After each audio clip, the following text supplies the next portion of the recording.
If you just do it, it'll turn out okay. Welcome to part 3 of our mini-series. Hello. Oh, so here we are. This is when things starts getting a little packed. Yeah, we'll get to it, but I just didn't even bother with two of the slides. There was a blanket here when I. You mean the actual Avengers movies? Yeah, the actual Avengers movies, I'm like, you know what? You know who's in these. It's everybody. Everybody is in these.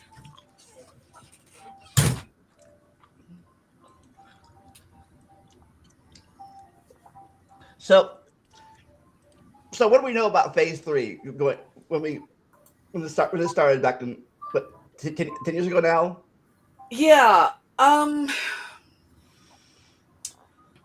So during the middle of Phase 3, some awkward stuff was coming out about Joss Whedon, and Marvel kind of pulled back from being Whedon centric.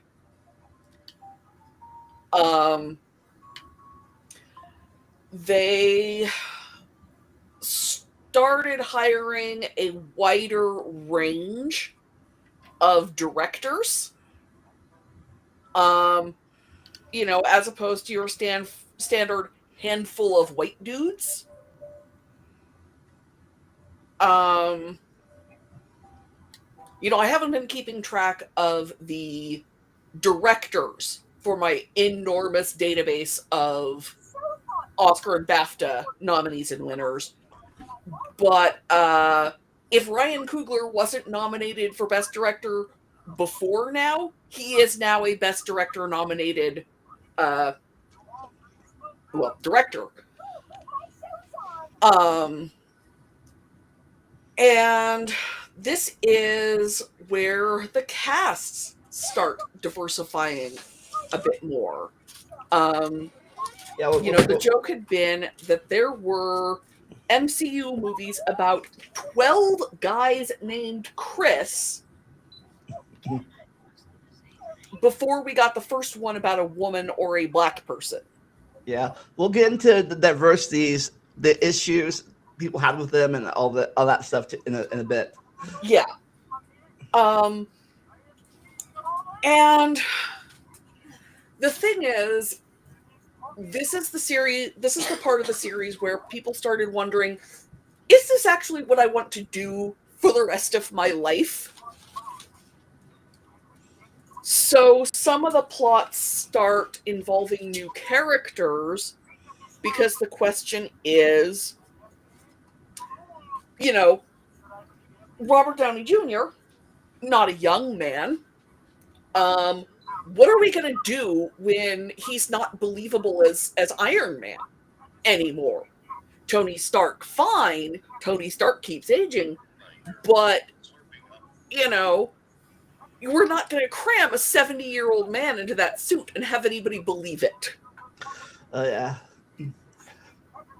I will get to it in the next part, but a lot of people consider this like the peak. Everything went downhill from after this part. A lot of people says or claim. I think there are still a lot of really interesting, even really good Marvel movies to come. I was actually just today defending Wakanda Forever as one of the finest MCU movies made because it is a treatise on how people handle grief and we'll get to this too, after the death of Chadwick Boseman. But it is true that this is the last phase of the MCU where I think a reasonable person would like all of the movies in it. And this is also right before the end of. This happened right before Disney Plus was a thing. I mean, it was a thing, wasn't? No, Disney Plus was not. Wait, when is our? I don't remember when our last movie comes out because I'm a day one Disney Plus subscriber because of course I am. I think Far From Home was 2019, maybe 2018. Far From Home was 2019. Okay, so it is just as Disney Plus is starting to be a thing. Like, I think Disney Plus, I think, dropped at the end of 2018, if I remember correctly. Because I remember being able to watch Endgame shortly after, like, not long after it came out. Or maybe maybe Disney Plus launched in 2019. I'm looking it up. Like maybe a few months after, maybe a few months after. It was 18 or 19. Like November was 19. It was November of 2019. Okay. Yeah, either way, this was the last time you could, maybe a little after that too. You could only see this in the theaters, and this was obviously pre-pandemic too. So it launched on November 12th, 2019. So this is the last phase before the MCU is really a factor. Like, and it's fitting because one of the most common criticisms of Phase 4 onwards is that the Disney Plus shows basically while Agents of S.H.I.E.L.D. was kind of like, yeah, it was supplemental to like the movies. Like if you watched the movies, it would be rewarding if you were watching Agents of S.H.I.E.L.D., but you didn't need to watch Agents of S.H.I.E.L.D. in order to understand the movies. Yeah, whereas Phase 4 onwards makes it required homework for you to watch those Disney Plus shows. I wouldn't 100% agree with that. For example, Moon Knight has basically not yet been relevant to anything. Well, yeah, Moon Knight, She-Hulk, and all that hasn't been relevant, except WandaVision is very relevant to Doctor Strange Multiverse of Madness. WandaVision is very relevant. Falcon and Winter Soldier is very relevant to Captain America Brave New World, and Ms. Marvel is very relevant to the Marvels. Yes. But I've really been pushing back on the notion that in order to watch any Marvel movie, you have to have seen all of the TV shows. Because you don't have to have seen Loki you should see Loki because it's fantastic. That is going to change with, Quantumania, I mean, we get to it when we get to it in the next phase. Quantumania has a Loki shout out as one of its post-credit scenes. Deadpool and Wolverine, a little bit requires you to know Loki because the TVA from Loki is involved in Deadpool and Wolverine. I still haven't seen Deadpool and Wolverine because I am so over Deadpool. And Loki appearing in Avengers Doomsday makes it pretty clear the Loki show is going to be important to that. Sure, but you don't have to have seen Loki to understand the Marvels. So if all you're interested in is the Marvels, it'd probably be a good idea to watch Ms. Marvel, obviously, and probably you could stand to watch WandaVision, but you don't have to have seen Loki to understand the Marvels. And you don't have to have seen, all of the shows to understand. You don't have to have seen, I'm sure Agatha All Along is going to come up later, which is another one. You should watch it just because it's really good. But you don't have to have seen Agatha All Along to understand what's going on in, Brave New World. So I think you could still be interested in specific plot branches, and that cuts down a lot, but it is very extensive, and there is a lot of stuff to watch. That I do freely admit. all right. So let's get where this all started out. The Civil War. So there's a comic series of Civil War, where everybody's position on what side they're in was decided by editorial fiat. not what made most sense for the character in the view of the writers, but what made most sense for the character in the view of the editor. And that led to some questionable choices over the course of the series, which I've not read all of because, oh my god, you can't. I mean, you can, but you've got to really try. But I have read some of it, and some people, what side they took did not 100% make sense to me. The inciting incident in the MCU version of Civil War is the fallout of Age of Ultron. Well, yes, and the whole thank you, Sokovia thing, but also, and a bit more specifically, the there's a bombing that kills a number of people, including King T'Chaka of Wakanda. Well, actually, the Sokovia Accords, the UN thing was to ratify the Soviet Accords, so that was just another chain in the thing. Yeah. But I don't think the full-on thing would have happened if it hadn't been for that particular bombing and that particular death. Especially because it looks like the suspect is one former sergeant of the U.S. Army, James Buchanan Barnes, better known as Bucky, Steve Rogers' childhood best friend. Also, not part of the main plot, really, but I like how we see a little bookend thing here for in beginning and end of the phase, because we'll get to it later too. But at the beginning of the movie, Tony is not advertising or not demonstrating his new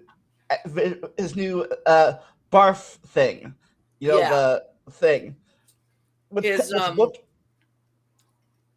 I forgot what BARF stands for, but it's basically something that lets you do holograms of your thoughts.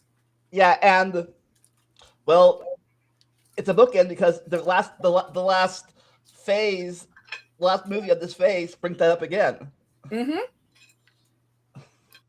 So I didn't notice that before that until I realized with 2 movies for at the end of it. Like I know that was on purpose or something, but I thought it was really cool bookend. So the thing is, Steve has realistically lost everything when he went into the ice.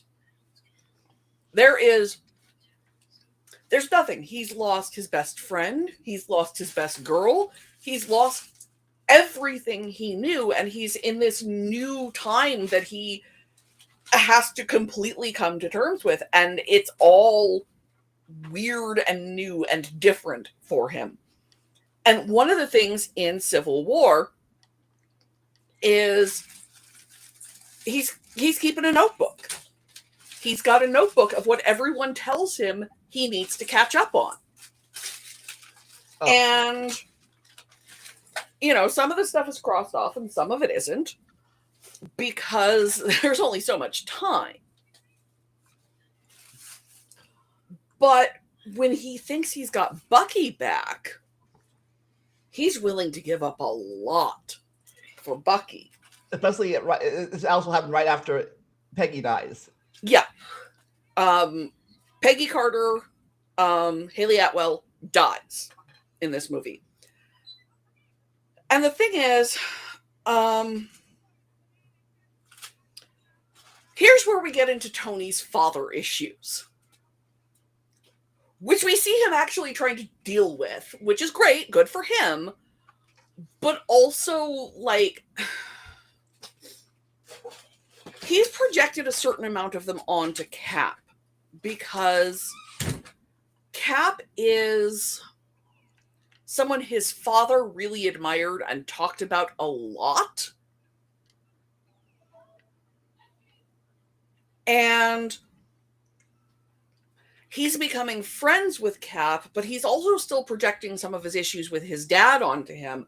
And so when he's not good enough for Cap, when Cap walks away to go after Bucky instead, that really screws up Tony. I've got a running joke with some of my friends. How much of what happens in this particular MCU movie is Tony's fault? And this one, yeah, quite a lot of it, actually. Not all of it. Because we have our villain, Baron Zemo, played by very talented German actor Daniel Brühl. But Tony is still not, hi Eddie, not communicating feelings well, and not capable of sitting down and having a real talk with Steve about what's going on in Steve's mind and what Bucky means to him. And I don't think that would fix everything, but it would help. And of course it turns out, that it's a lot more complicated than Bucky blow up building, kill King, because that's not a lot to hang a movie on. But this is also the movie where we start broadening the world of our main characters a little. Because it is our introduction to Wakanda, and it is the first time anyone but Falcon interacts with Ant-Man. And it's our introduction to Peter Parker, Spider-Man. Fun fact, Robert Downey Jr. and Marissa Tomei used to date back in the 80s. So the weird chemistry between Tony and Aunt May, that's organic. They made a couple of movies back in the 80s together. But I think the thing with Civil War is... My mic is muted. The thing with Civil War is it's Steve Rogers trying to figure out how much is him and how much is Captain America.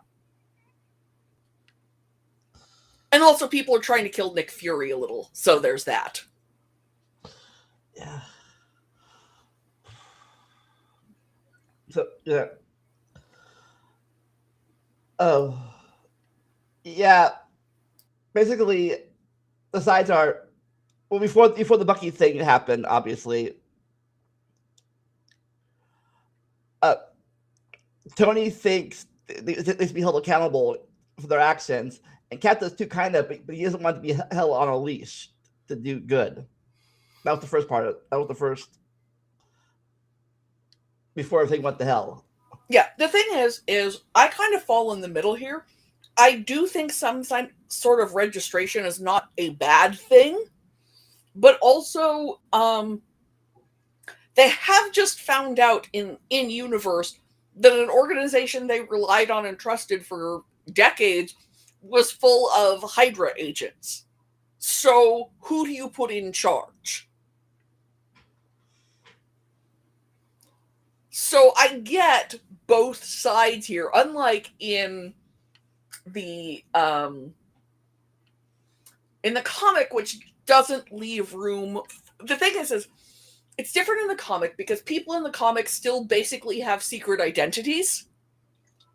And this movie introduces our first character who really has one of those in the MCU, who is not an actual spy.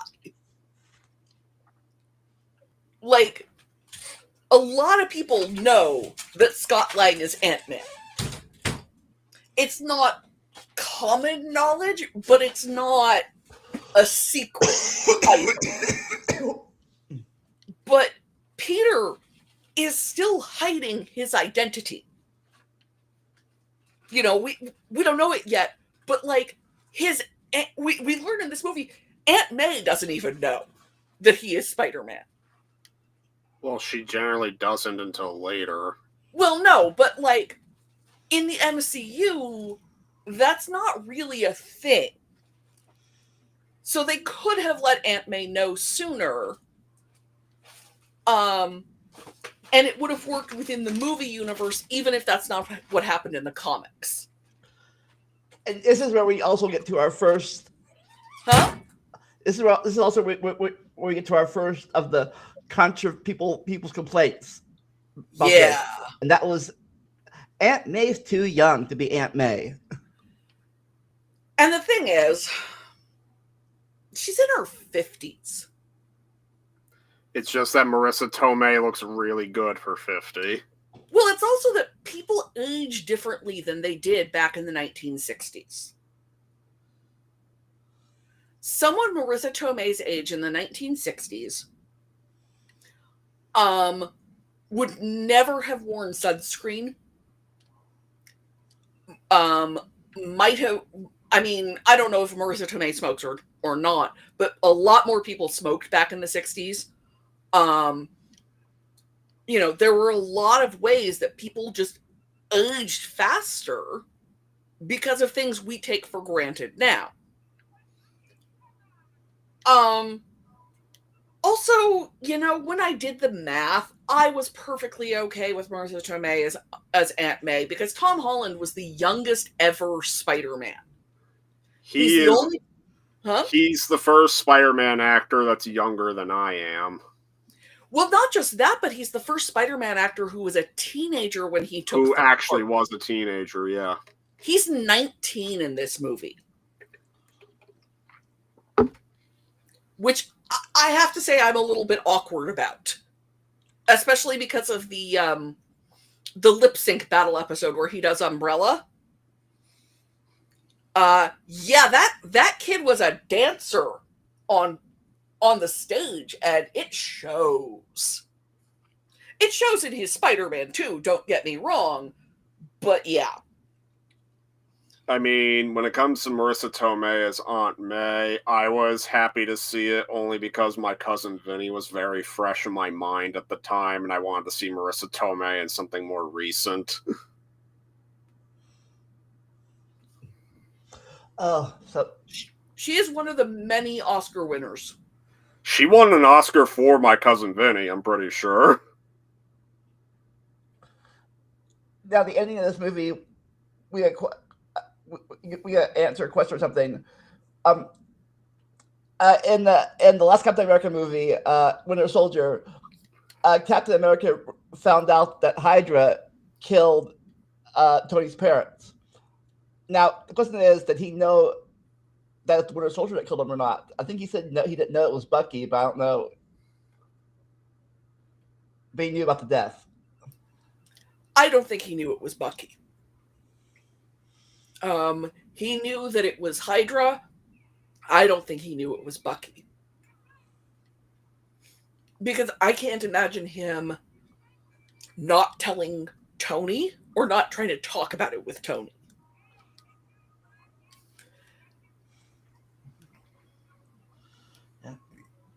Now, we also got to talk about not a Marvel movie, but the other Versus movie that came out around the same time as this movie.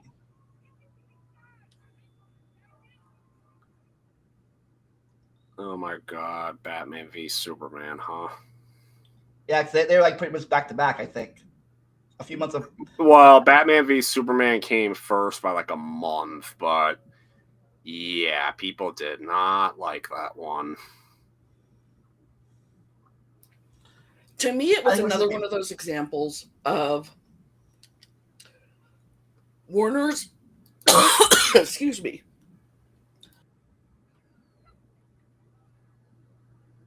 Of Warner's what?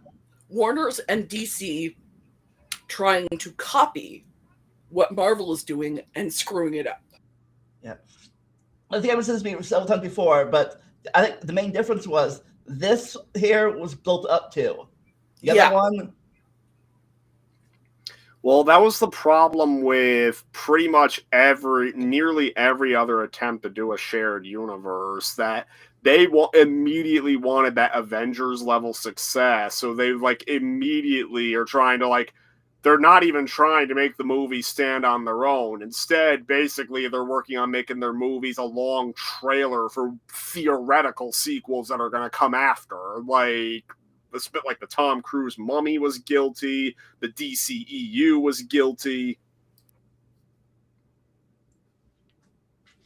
Like I said, this movie earned the fight. I think there is a way to start with your big team movie, but I don't think DC did it. I think DC assumed that the names would be enough to draw you in.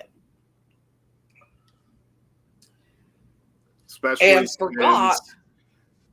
They may have figured that, especially since many of the DC characters had not gotten their own solo movie at that point. Like, really, with Marvel has had quite a few adaptations over the years, at least on the big screen.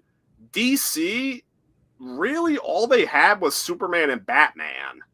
Like, Wonder Woman never made it to the big screen. Like, all she really had was the 70s TV show.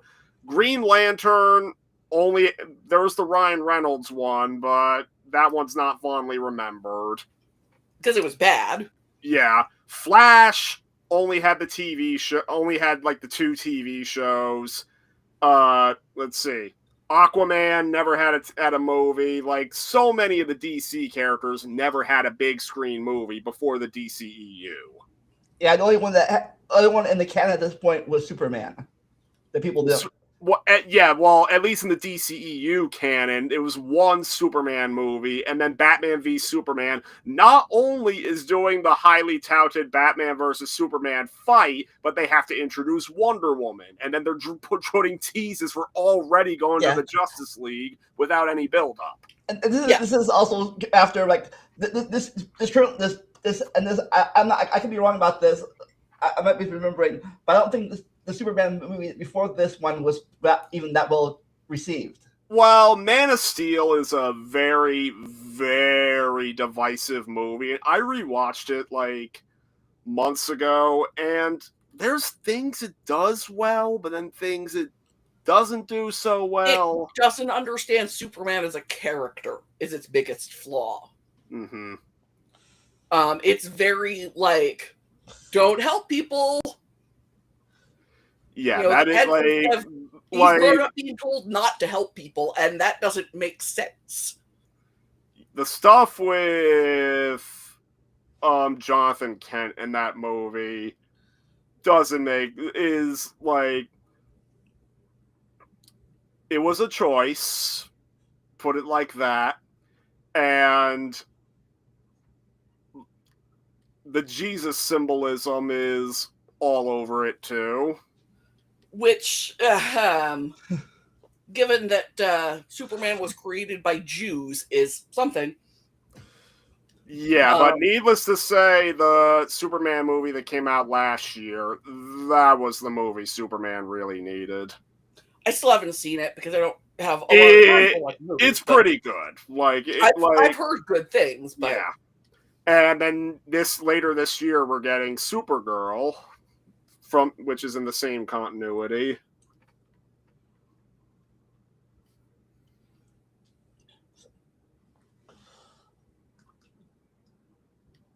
Oh, we also talk about the another thing that happened was the injury. Oh yeah, there's a scene in the movie where Cap grabs a helicopter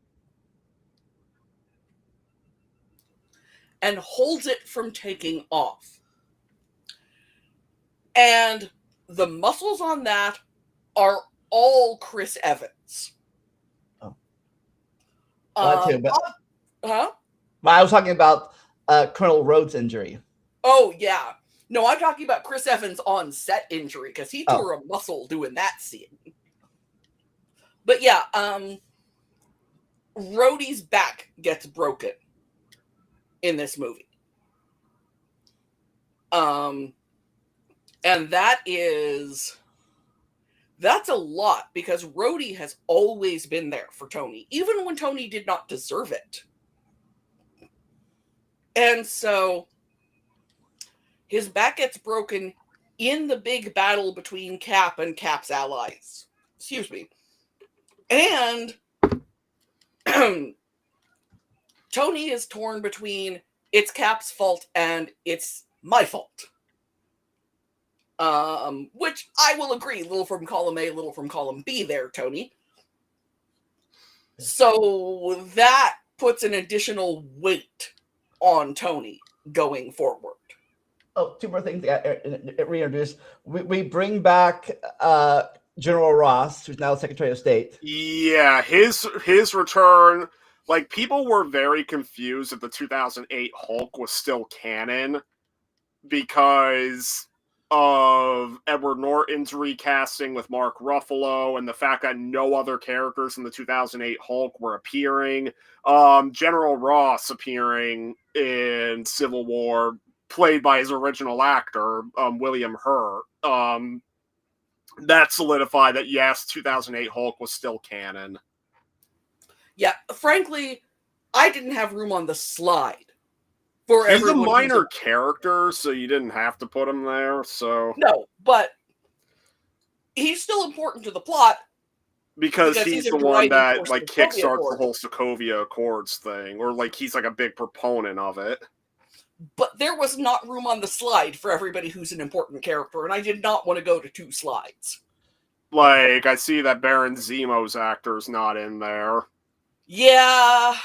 Like, I don't know, like, I felt he was, like, surprisingly effective as, like, the closest thing the movie has to a villain, because he has no powers or anything, but, like, he's able to perfectly manipulate everything that goes down in the movie. And I do want to, again, call out the actor, whose name is Daniel Bruhl. Yeah. But I couldn't leave off Chadwick Boseman or Tom Holland because it's their introductions. Yes. But you start thinking about all of these people where it's like, okay, but can we leave this person on? No, not really, because of this. Okay, you know what? It's fine. It's fine. I do think Baron Zemo's one of the more interesting Marvel villains in that he's got a perfectly clear motivation. He knows exactly what he's doing. He knows exactly why he's doing it. And he's doing it in a fairly clever way. Mm-hmm. It's not do what Tony does, but smashier, like our previous Iron Man villains. It's outsmart him.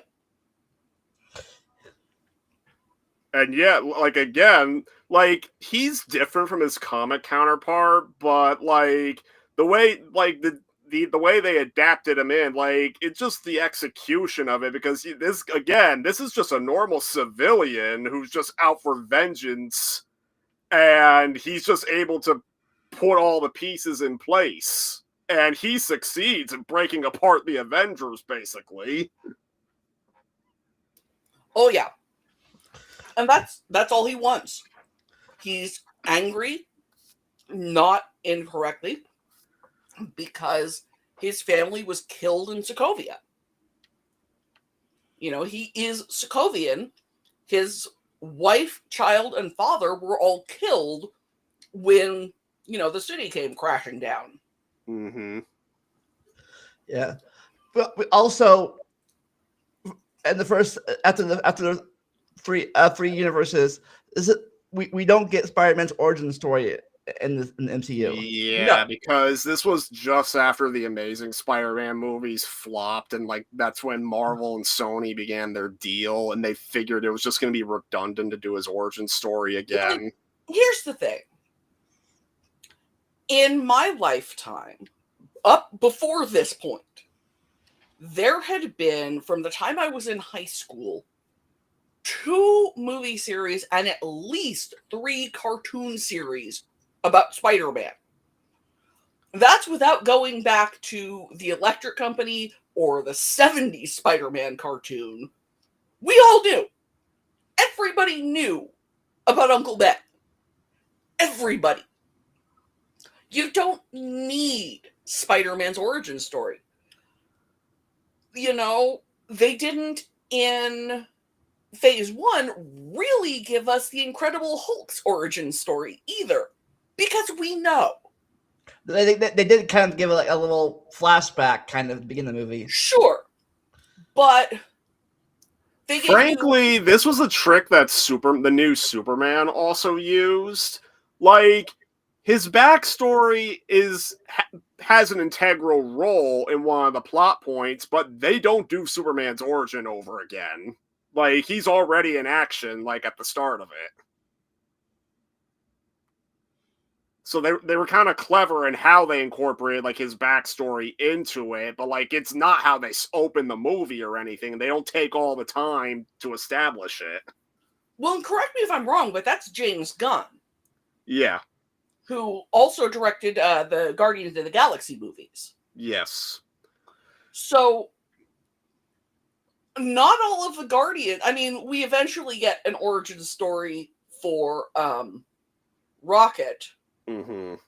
And Drax tells us his origin. Yeah. And we get flashbacks of Gamora's as it's relevant. But, you know, we are accepting that they are in a broader world that just has people like this.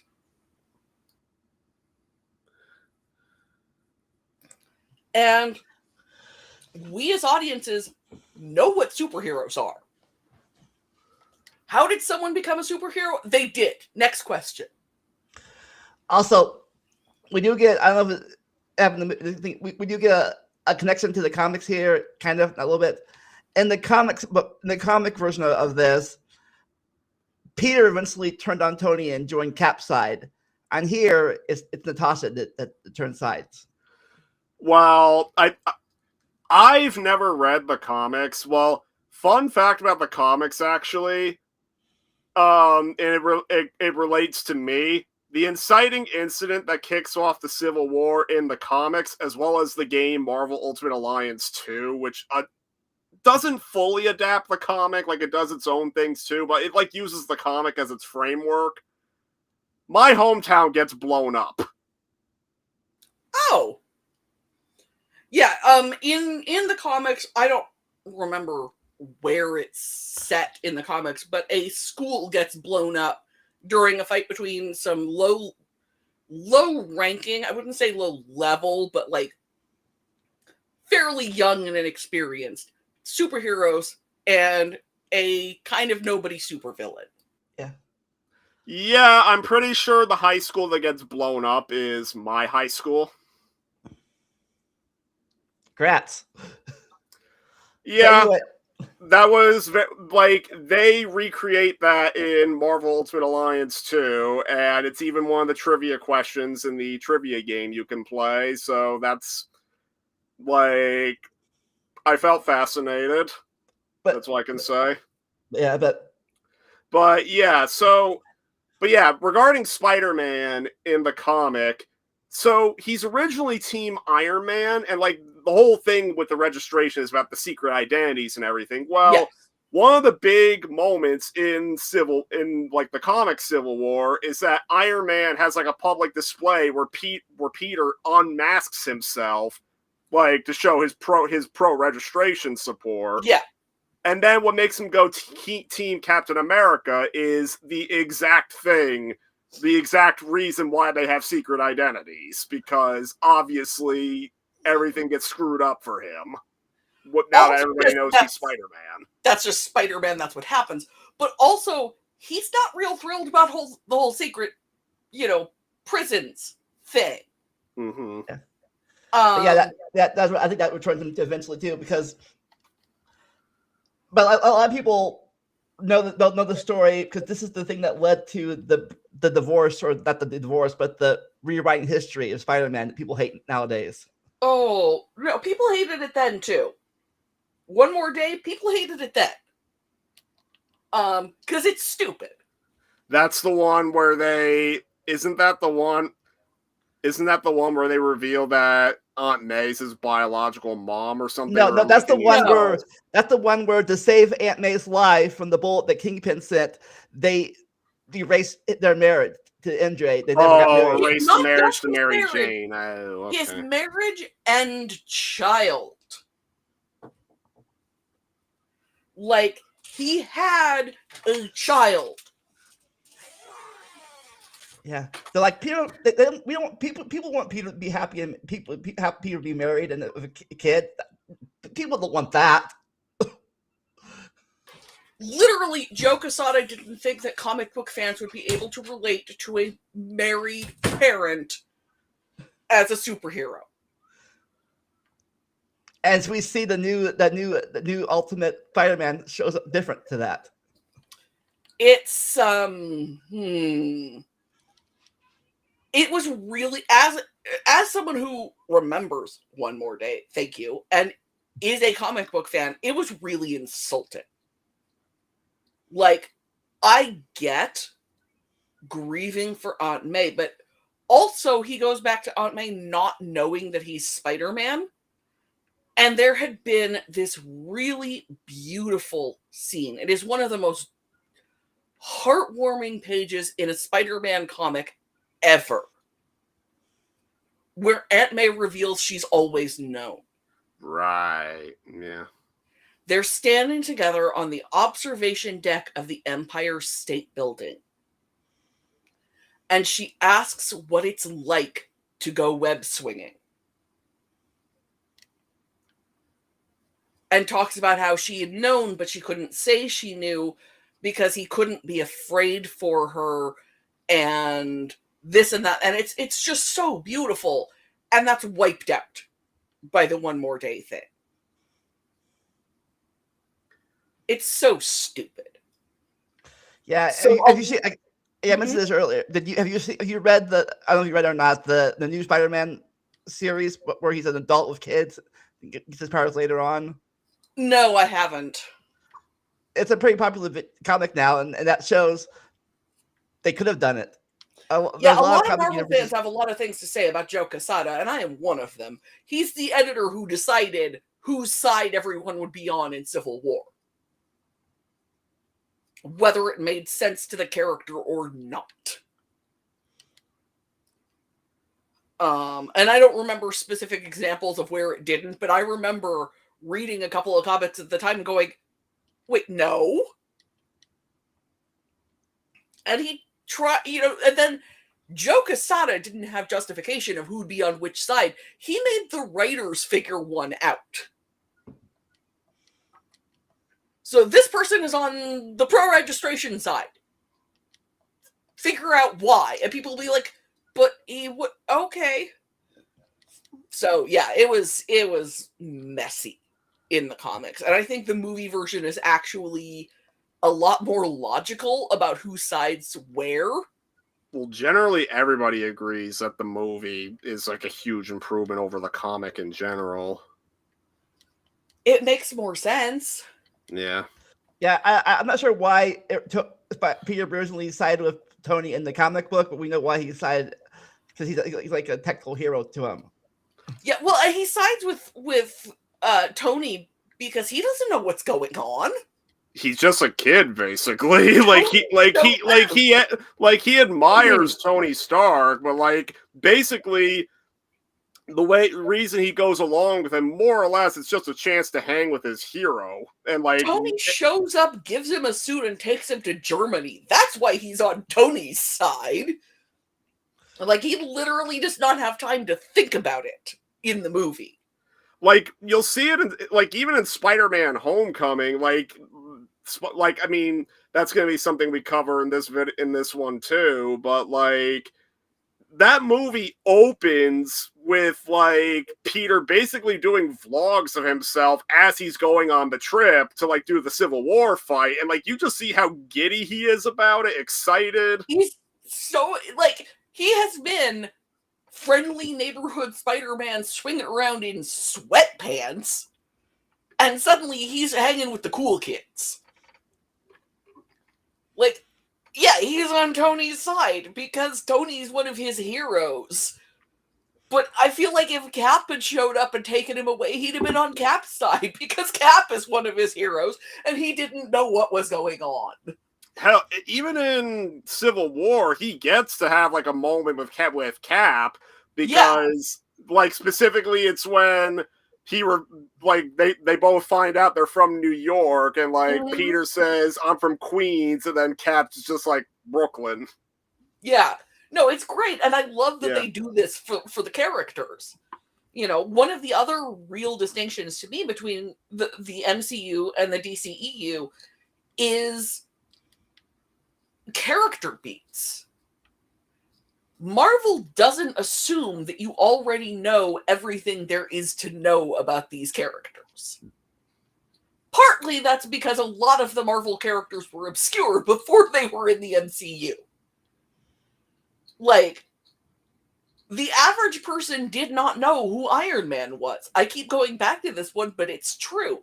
Do you know who the only other person to play Ant-Man in live action was? Garrett Morris in a Saturday Night Live sketch in the 70s. That was how obscure Ant-Man was. Like, I knew who, like, even before the MCU, I knew who Iron Man, Thor, and like some of the other MCU characters were because I played Marvel Ultimate Alliance. And that's one game that, yeah, it sold well, but not everybody played games back then, and even not today. Yeah. Like, it wasn't quite as, it was like more of a niche. Yeah, I knew who they were because my partner and I both read a lot of comics. Well, the only other way people would have known about them was like the animated series they were getting in the 90s, because like Spider-Man, like the Spider-Man animated series had a lot of different Marvel heroes as guest spots, and Iron Man got his own show in the 90s, so did Hulk, did... You know who was a guest on a handful of episodes of the 90s Spider-Man cartoon? There were various ones, but which one are you thinking of? But relevant to the Spider-Verse without Spider-Man, Morbius. Right. Well, Morbius was like a whole story arc in the season 2 of the animated series. Yeah. So, like, having watched that, you know, as it aired back in the 90s, I was one of the handful of people who knew who Morbius was. Funny thing is that Blade was one of the guest heroes that appeared in the Morbius story arc, and officially, the animated series was the first appearance of Whistler, his mentor, because what happened was they were trying to get what ultimately became the Wesley Snipes Blade movie off the ground for like years at that point.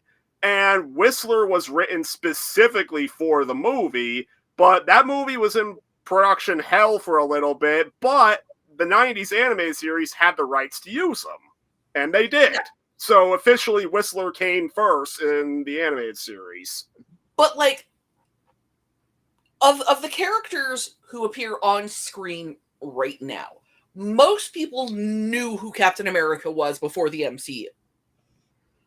They may not have known his origin story, and I'm not saying no to a Joe Johnston directed period piece origin story of a superhero. That is something I will never say no to. So I'm fine with Captain America: The First Avenger. But I didn't even watch the 90s Iron Man cartoon. Like, a lot of people had not seen that cartoon.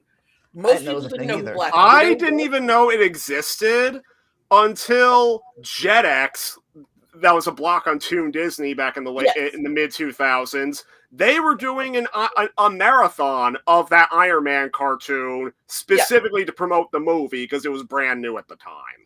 Yeah, most people didn't know who Black Widow was. Most people didn't know who Winter Soldier was. Most people didn't know who Falcon was. Most people didn't know who War Machine was. Some people knew about Black Panther. Yeah, I knew about. I think I knew about Falcon because I remember reading about how he became Sam Wilson became the new Captain America in the comic books Yeah. years ago. Falcon was one of the few MCU characters I didn't know about pre-MCU, only because he didn't really appear in anything before that. Yeah. And everyone knew about Peter Parker. Yeah, Spider-Man's like the one character everybody knew about. But like this entire slide, which is the most important characters or introduced in this movie, to be fair, in Civil War, before the MCU, most people only knew the first one and the last one. And I will never stop being fascinated by how much they made us care about all of the other characters. Well, ending this part real fast. At the end, there's a few things happen at the end. One, Black Panther decided not to let revenge rule his life. Yes, and he didn't let Zemo kill himself, which is a good throughway to his own movie. Tony got the cell phone burner phone. Yeah, so he still has contact with Cap and Natasha and Sam if he chooses to use it. Yeah, the two end credit scenes, or middle end credit scenes. One was about how the Panther was helping Bucky, even though early in the movie he wanted to kill him. Yeah. And two, it confirmed that Spider-Man would return. Yes. Like, I got in a fight with a guy named Stephen Brooklyn. He told us Aunt May. Yeah. And, I'm sorry to anybody who is watching this without having seen all of Phase 3, but why are you watching this if you haven't seen all these movies and are trying to avoid spoilers? Yeah, it's kind of like I'm all for like spoilers, not spoiling things, but it's been 10 years. See, the thing is I have written spoiler-free reviews of Psycho and Soylent Green and several other, like, everybody knows the big reveal of these movies.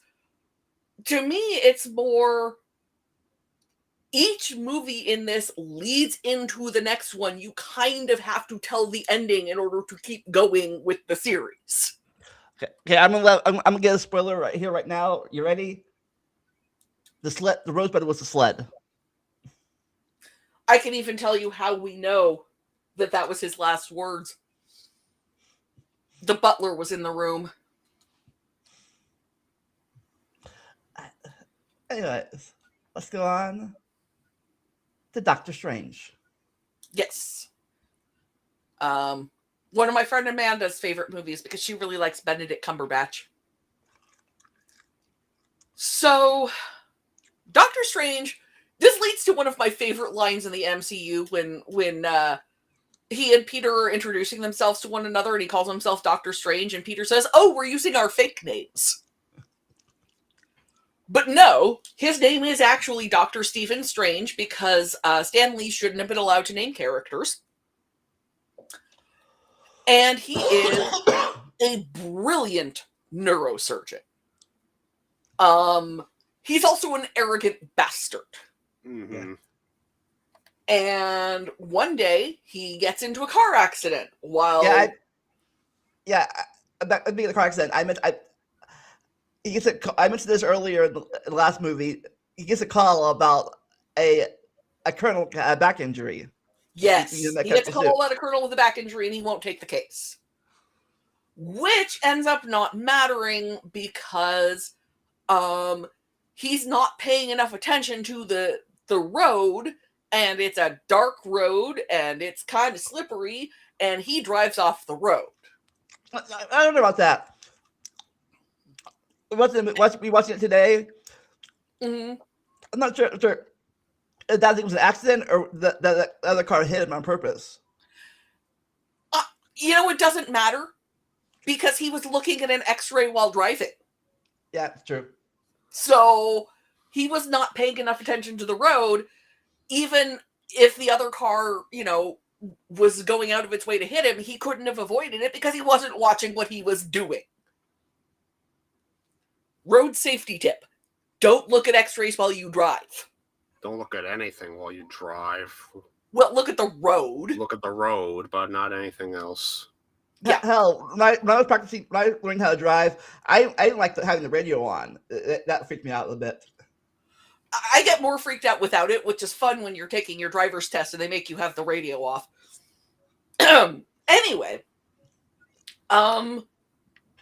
he gets the best treatment they can give him. However, and this is true, there is a window after a serious injury at which at which you have the best chance of them being able to fix it so that your body can repair itself. And he was still in the wreckage when that window went past. So his hands are basically worthless as far as he's concerned. They are constantly shaking. He can't even sign his name. And he certainly is not going to be able to continue his work. Yeah, there's 18 pins in his hands. He cannot be a neurosurgeon anymore. And he sinks into depression, which is frankly understandable. I get it. He also blows, and he's shown to be reasonably well off because of his work. Yes. And he throws it all away in a fruitless effort to try and get some kind of treatment to get his hands working again. Yeah. And he hears about a man whose case he himself had not taken because he deemed it hopeless, who was paralyzed from fairly high on his back. I don't remember exactly where, but fairly high on his back down, who is now playing basketball. Not professionally, but he is able physically to play basketball. And this guy advises him to go to Kamartaj, which is your bog standard. This is from a 60s comic, mystical Eastern location. And we're going to get a little bit into the Orientalism of the original comic in a bit here. Trust me, we're getting there. But when he finally persuades them to let him into Kamartaj, he encounters there the Ancient One, played by the ever slightly alien Tilda Swinton, and discovers that in Kamartaj they work real magic, which he doesn't believe in.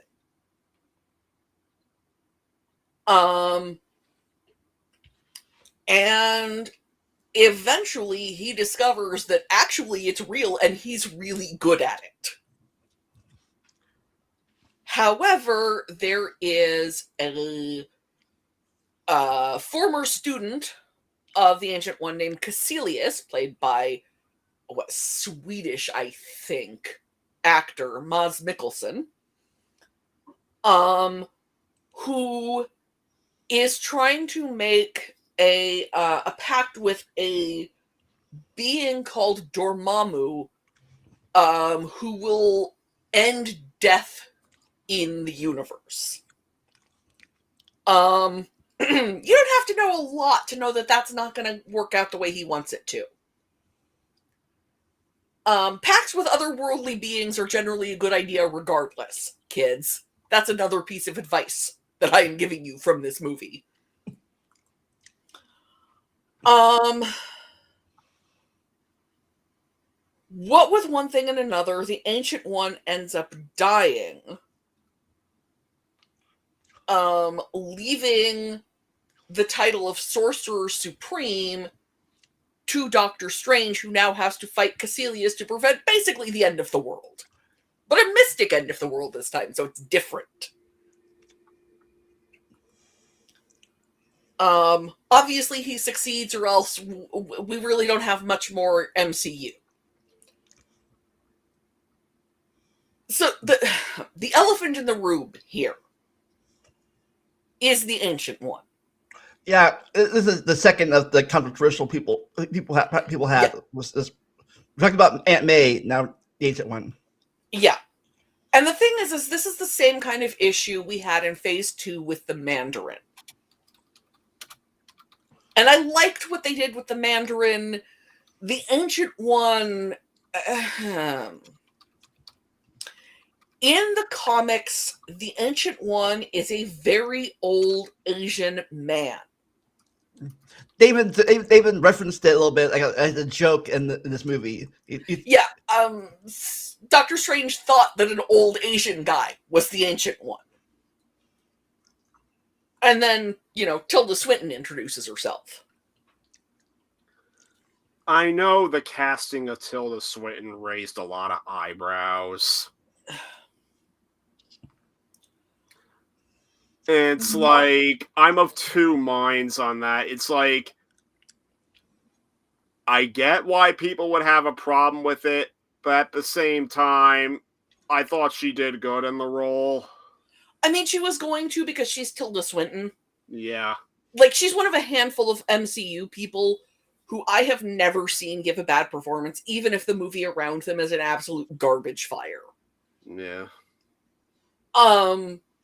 She is also, her main advantage is that she doesn't quite seem to be from Earth. Yeah. I have also seen her play an archangel, in point of fact, and be utterly believable. Because sure, Tilda Swinton could be an archangel. I don't know. She says she's from Australia, but why should I believe her?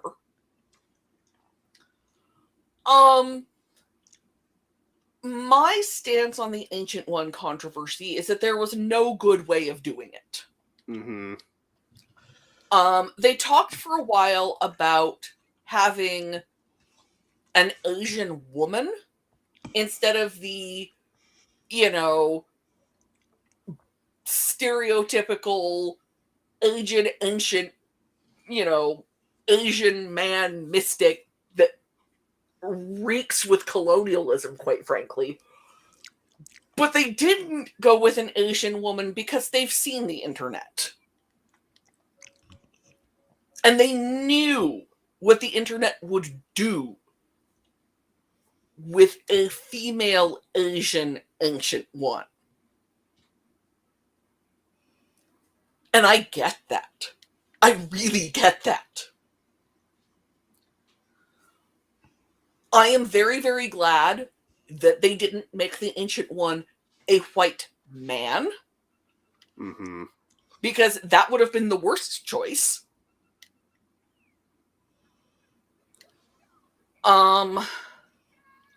I do think going with someone Asian would have been a better choice. But I don't think they had a good choice. I think they were written into a corner by people 5 decades earlier.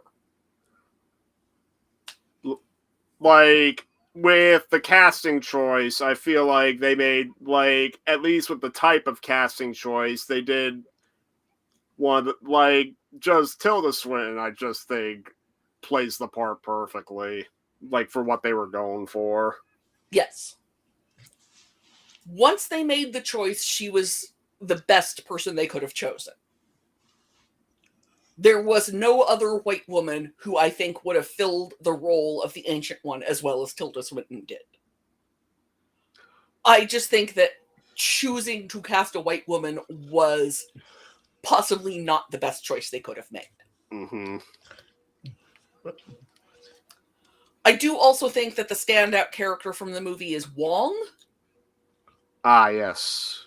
Wong is the best in this TED Talk, I will. And I love all of the little hints that we get in later movies about his personal life. It's later confirmed that the gamer who's being really mean to one of the characters in Endgame is actually Wong. Right, because they do establish that Wong was one of the survivors of the Thanos snap, and he became the Sorcerer Supreme in Doctor Strange's absence. Yes. So Yes. But apparently the Russos have said, yes, a certain character who was fan speculated to have been Wong, who never appears on screen and we never hear his voice. He's just referenced. But yes, that was actually Wong. yeah. So that's amusing to me. But this movie is a lot about overcoming obstacles and what compromises are and aren't safe to make, I think. Yeah. Also, I think it also introduces the last stone besides the Soul Stone. Yeah. Yeah. This is the introduction of the Time Stone, which is in the Eye of Agamotto, which is in the care of the monks of Camartage who are sworn to protect it.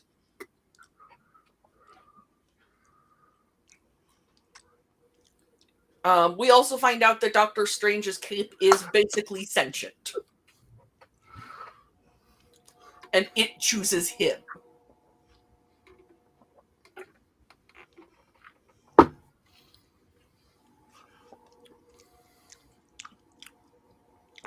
There's a at the end of the movie, there's an online fan theory about how long he spent in that time loop.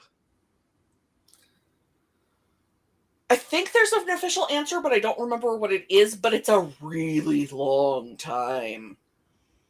And that's why he's so good later on, because he I guess, even though it was 5 seconds in his, maybe a minute in our time, it was like he did that minute like over and over again.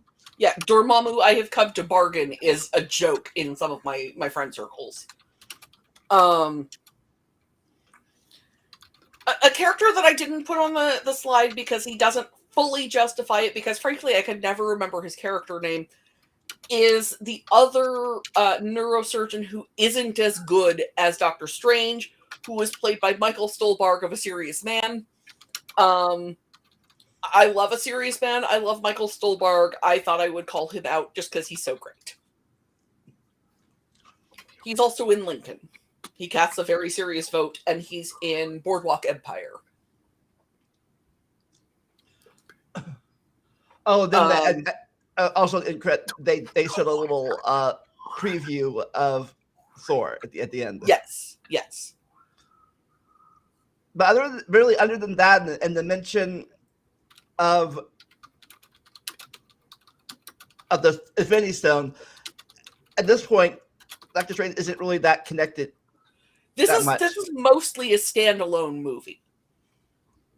The only other MCU character to physically appear is Thor in an end credits scene.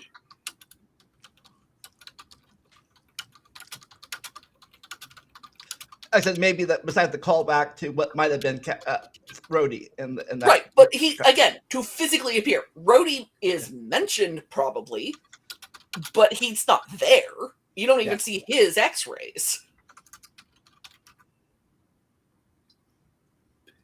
Because they're not exciting enough.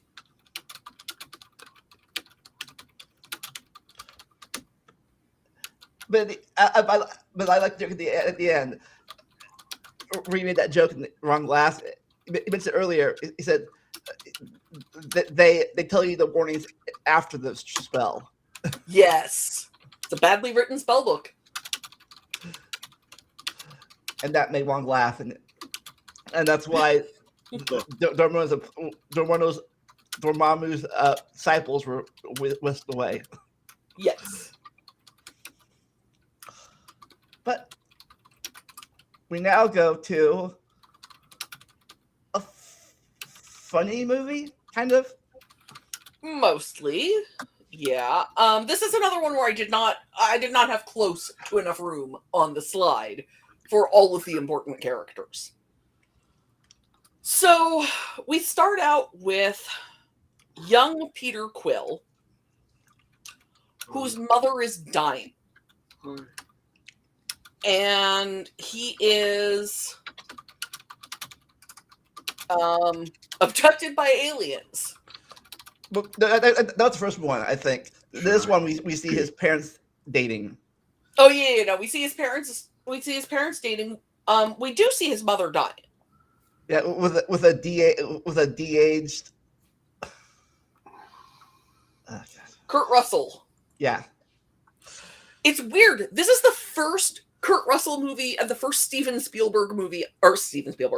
Stallone movie I ever saw in the theater, which shocked me when I realized that. Because I have seen so many Kurt Russell movies. So many. Going back to his, Disney Child Star days. But this was the first one I saw in the theater. So it turns out that Peter's father, who he had never known, is Ego the Living Planet, played by Kurt Russell. Who has been... What? We'll call it spreading his seed. Trying to create another being like himself.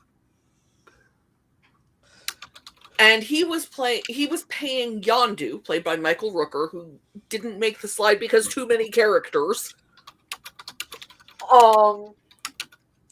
to find the children and bring them to him. Let's show the movie. And just before he brought Peter, Yondu found out what he was doing to the children who didn't measure up. However, the fact that he was doing this got Yondu separated from his...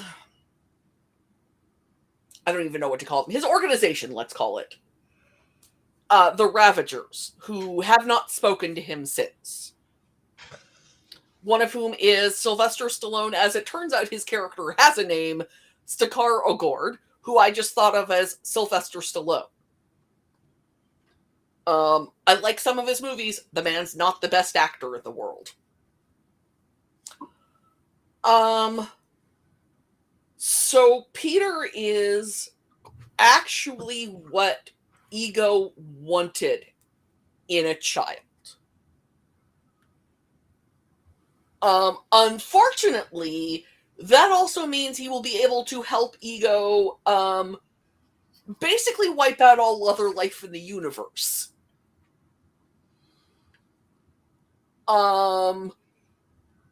Which Peter is not really on board with, it turns out. He likes the other life in the universe. At least some of it. His relationship with Gamora is kind of being a thing. Drax and Mantis, who works for Ego, helping him sleep because she's an empath,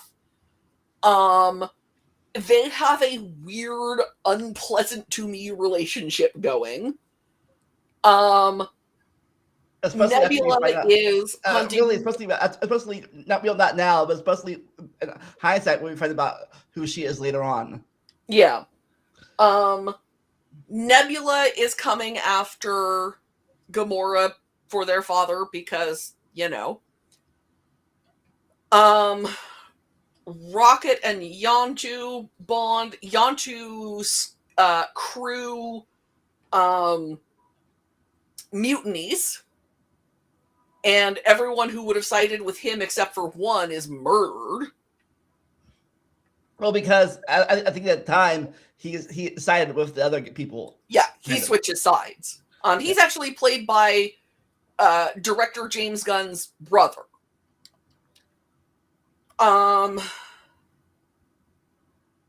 It's a busy movie. There's also a plot that involves some stolen batteries, so those people are coming after Rocket because Rocket stole this really super powerful battery. And Yondu is trying to make up with the Ravagers, who want nothing to do with him, one of whom is played by Michelle Yeoh, and one of whom is played by Ving Rhames. Because even in really tiny roles, the MCU casts well. Sylvester Stallone's also in the movie. Yeah, I mentioned. He's on the slide. Yeah. Because he's kind of important. Yeah, before that, rewatching it, I did not realize the Ravagers were more than one thing. I thought it was just, Yandu's crew, but apparently it was a whole system of people. Yeah, there's like 100 crews or something. And it's this whole thing about they have a special kind of funeral for one of their own, and they tell Yondu he won't get one because he stole children. And that is something they do not do. And they won't listen to any of his explanation about it. And it's a movie about found family. The thing is Peter lost his mother when he was young, and he never knew his father. And the person who could theoretically have been his father figure instead spent a lot of time telling him that he was keeping the crew from eating him.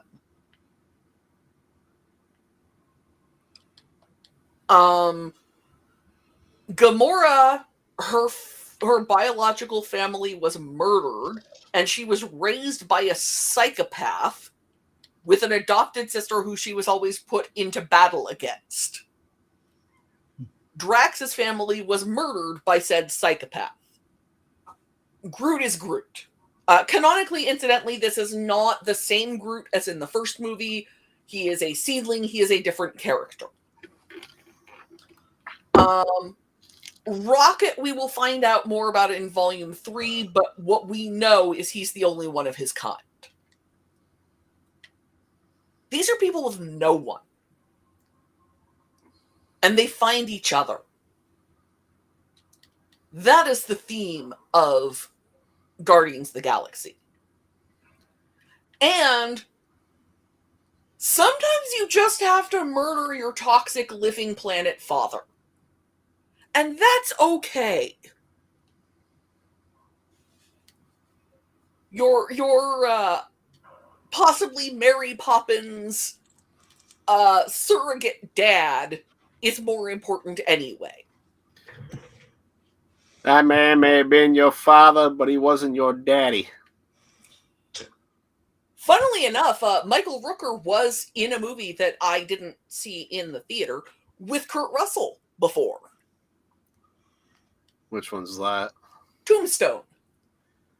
Ah, Tombstone. I know of that, but I haven't seen it. Oh, it's good.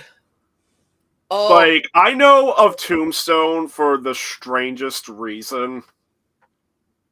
Okay. There was this YouTube video series I watched, like, in the old days of YouTube. Basically, it was a series of dark comedy sketches of this guy in high school pretending to be Barney the dinosaur and getting into like hijinks, where usually just involves him getting beat up or like made a fool of, because that'd be how Barney the anti-Barney humor works. Mm-hmm. One of the videos had a crazy guy with a rake chasing after him. And the chase music they used was from the opening scene of Tombstone. Huh. No, it is an excellent movie. Yeah, and when one time I put on Tombstone because it was like free with ads at the time and I wanted background noise. The moment I started hearing that track from the opening scene, I was like, that's where it's from. Well, and Tombstone is a movie that is cast on the level of an MCU movie. Like, Charlton Heston is in it for like 2 minutes. The opening and closing narration is, I think, Robert Mitchum's final film role. the Earp brothers are Kurt Russell, Sam Elliott. God, who's the third one? This guy from Aliens, Game Over. Oh, I can't remember his name. Anyway, it's him. And the late, desperately lamented Val Kilmer. For my fellow Gen Xers, Jason Priestley is in it. The guy who played Chris on Northern Exposure is in it. And one of the people on the side of Kurt Russell later in the movie is played by Michael Rooker. It's a fantastic movie. It's so good. But I didn't actually see it in the theater. So that was not my I saw a Kurt Russell movie in the theater movie. That was Guardians Volume 2. I'm fine. Anyways, at the end of this movie, something that I did not realize when I saw it, like, it goes back to the third movie, because at the end we're introduced to Adam, who's a big thing in the third movie. Adam Warlock, yes. Yeah, and I realized the Gold Lady was in that movie too. Like, and I didn't realize that until, like, oh yeah, she was in it. She doesn't make the slide because the slide is it's a busy movie. There are a lot of characters. Yeah, I know, but yeah, true, that's true. But in my mind, I didn't really connect two movies together with her. I thought she was the same person in this movie, and then all of a sudden, the person who plays Adam Warlock is going to be on my giant database because he won a BAFTA Rising Star Award. But yeah. Sylvester Stallone got added to the database because the Rocky movies. Yeah. And again, even Michelle Yeoh for 2 seconds. Casting in this movie is insane. And Rambo. Yeah. No, Rambo never won Oscars. Oh. Because it's not good. Blood. First Blood isn't bad. Well, First Blood is great. Like, legitimately great. The other movies, they are what they are. I got in trouble in a film class for laughing too hard at Rambo 2. I fell off a chair. It's they know what they are for the most part, but yeah. I'm not sure they do, actually. I think they think they're a lot better than they are. It's funny, I think, off topic real fast. A lot of people don't know that the first Rambo movie wasn't called Rambo. It was called First Blood. It's based on a novel, actually. Yeah, Rambo it was a book originally. Yeah, John Rambo. Also, people may not know that Sylvester Stallone wrote and directed Rocky. The first one? Yeah, the first one. But again, it's pretty much a standalone movie, except for the mention of Thanos, what's it? Yeah. Yeah, Thanos is important to the plot, in as much as he is the motivation for Gamora and not appearing on this slide, Nebula. But most of this movie is separate from every movie except for Guardians Volume 1. A funny story, though, about that, too. The MCU timeline is a fickle thing. Oh, yes. But apparently, this movie takes place right after this first movie. Yeah, it takes place pretty much immediately after the first movie. And the first 2 movies, I think, take place before a majority of, like, the MCU movies up to this point. Yes. Yeah. Trying to figure out the chronology of the MCU requires a chart, and not least because we're going to get into time travel shenanigans going forward. Also, multiverse shenanigans in later phases. The chart of the timeline of Loki is 3-dimensional.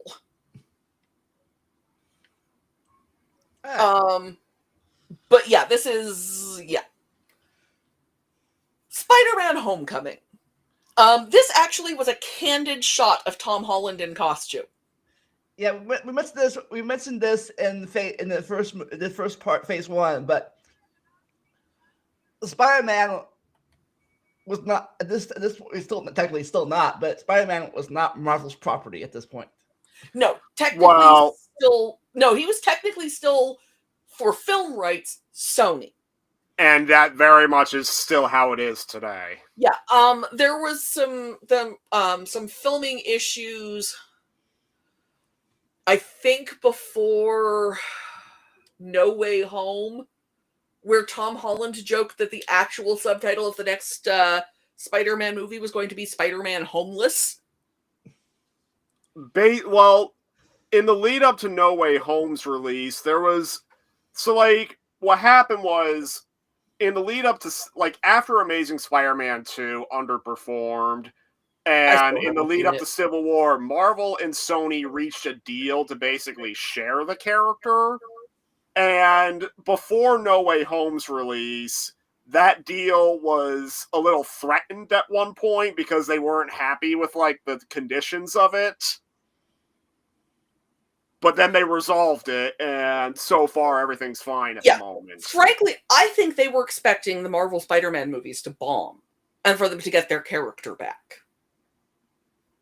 I have no evidence of this, but that is what I suspect. I mean, I think what may have set that into motion was when Into the Spider-Verse was a success for them. And they were convinced that they could still do it on their own without Marvel's help. And they were going to do the whole... They've been trying to do the whole Spider-Verse without Spider-Man series, which is not going well for them. Yeah, actually, Across the Spider-Verse and Beyond the Spider-Verse, Across the Spider-Verse was still great, but I think the production on it is messy. Yeah, I think the big difference is between the Sonyverse and the Beyond the Spider-Verse is I can do more stuff because it's animated. Yeah, and the thing is, I think those are both great movies, but I also think that they were expecting the Marvel Spider-Man to do as poorly as the Amazing Spider-Man, and I would argue for quite a similar reason. One of my problems with the Amazing Spider-Man, which I saw the first one but not the second one, but one of my problems with it was that I felt that everybody in that movie was so much better than Andrew Garfield. They were acting rings around that boy. And so I think they were expecting, because Tom Holland was, with all the love in my heart for the Billy Elliot stage musical, a nobody. They were expecting Marvel to have that same issue where he's put into a cast with frickin' Michael Keaton and Tyne Daly, who made my slide because I've been in a room with her if you count a Broadway theater as a room. And, they were expecting him to be, and Robert Downey Jr. and Jon Favreau and Marissa Tomei, they were expecting him to just be out-acted and for the movies to underperform for that same reason. And what they didn't count on was that Tom Holland's a really good actor. That plus really good, unlike some of the other movies, give or take, really good writing. Really good writing, really good choreography, really good cinematography. They're just better made movies.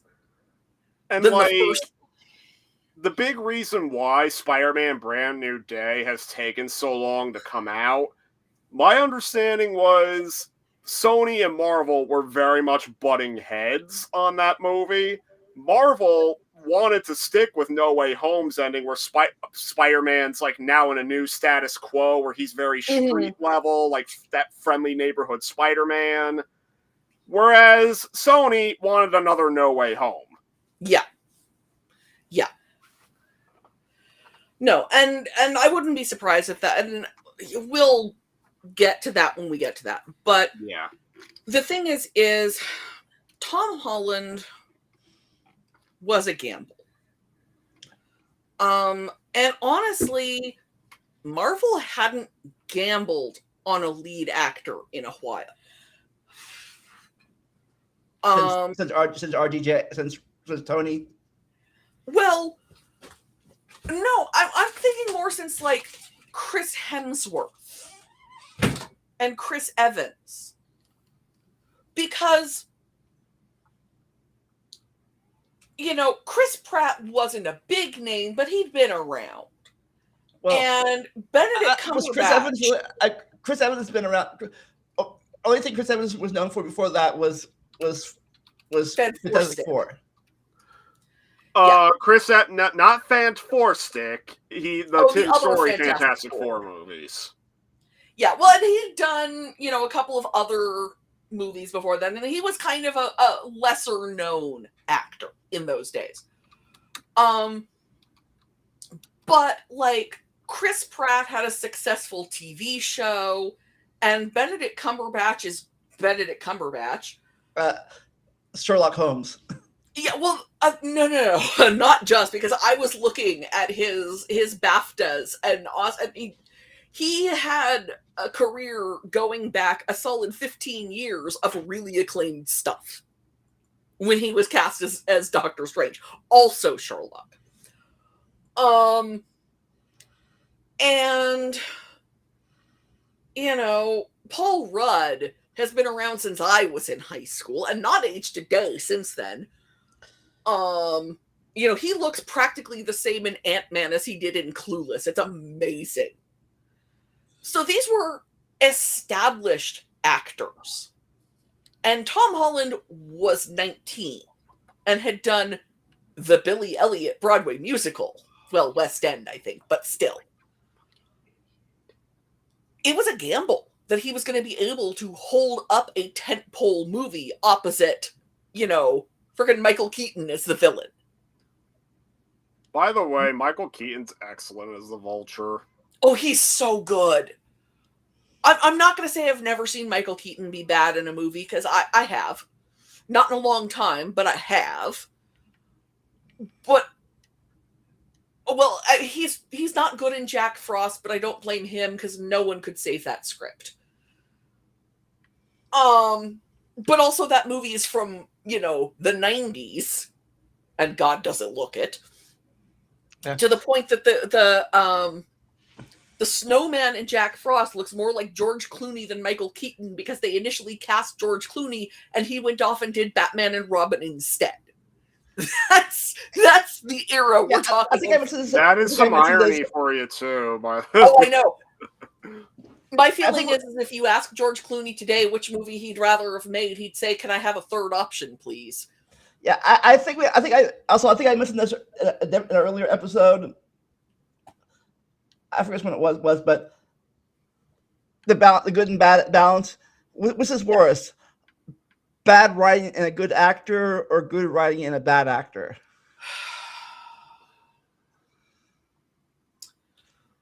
I think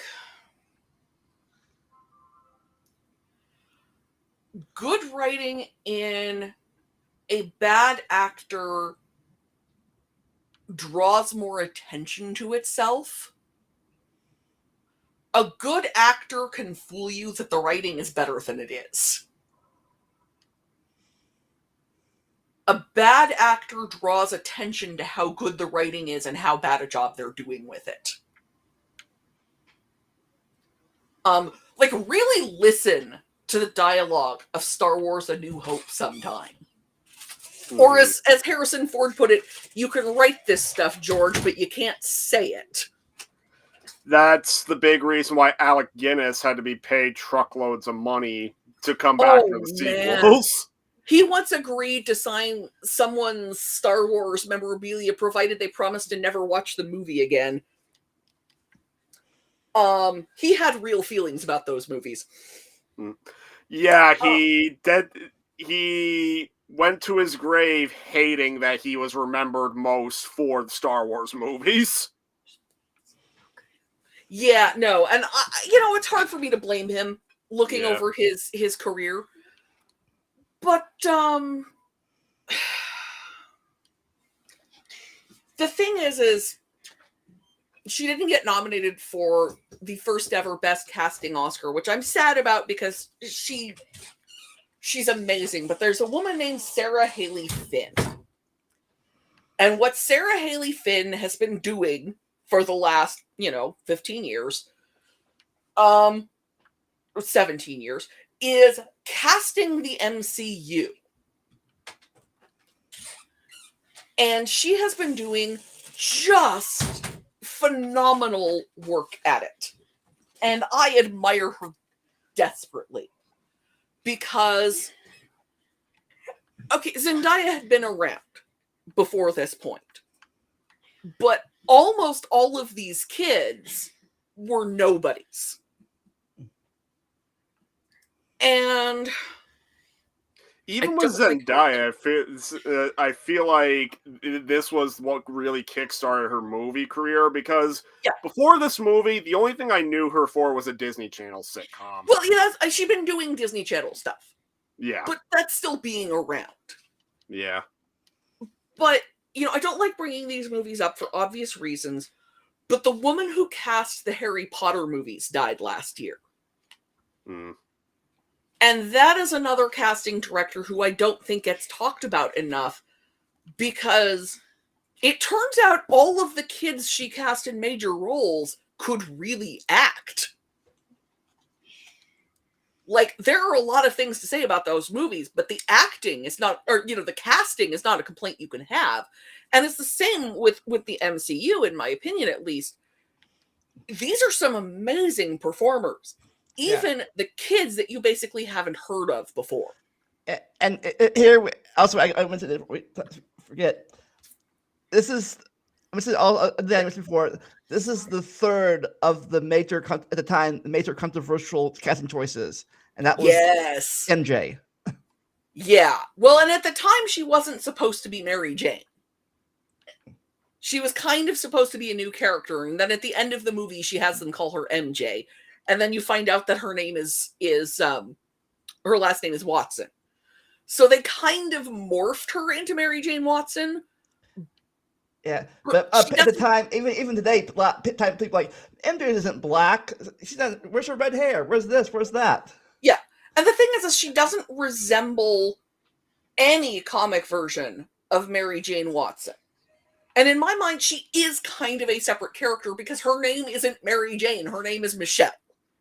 Well, I think No Way Home makes, like, well, it's not Mary Jane. I think Michelle Jones Watson. Michelle Jones Watson. That's how they make it MJ in this. Yes. But but so I think of her as a different character who is kind of MJ, but not. But that's okay, because I love this character. I read history about that. Technically, I read funny thing. I read history about that, and she's kind of almost the MJ of the '60s, because the MJ of the '60s was like the rebel person, going against the status quo of the point, the '60s. Yeah. And they said this one's kind of the same way, but the status quo of today's. But jumping ahead to No Way Home a little bit, even though that's way too early, I actually do kind of like the added touch that each version of Spider-Man has their own distinct, love interest, basically. Yeah, because it would have been weird otherwise. But that would have been, given how young she is relative to the other two, it would have been creepy.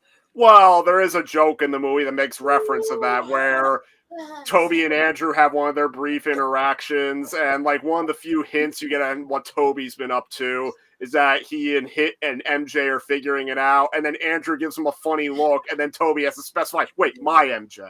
Yes. But also, other people at the time this came out, I know she was MJ at the point, but later on, that a lot of people have been burned out about Sam Raimi's MJ, too. Yeah. I'm gonna level with you. I've never really liked the casting of Kirsten Dunst as Mary Jane. I think that's the thing about both bad writing and bad acting.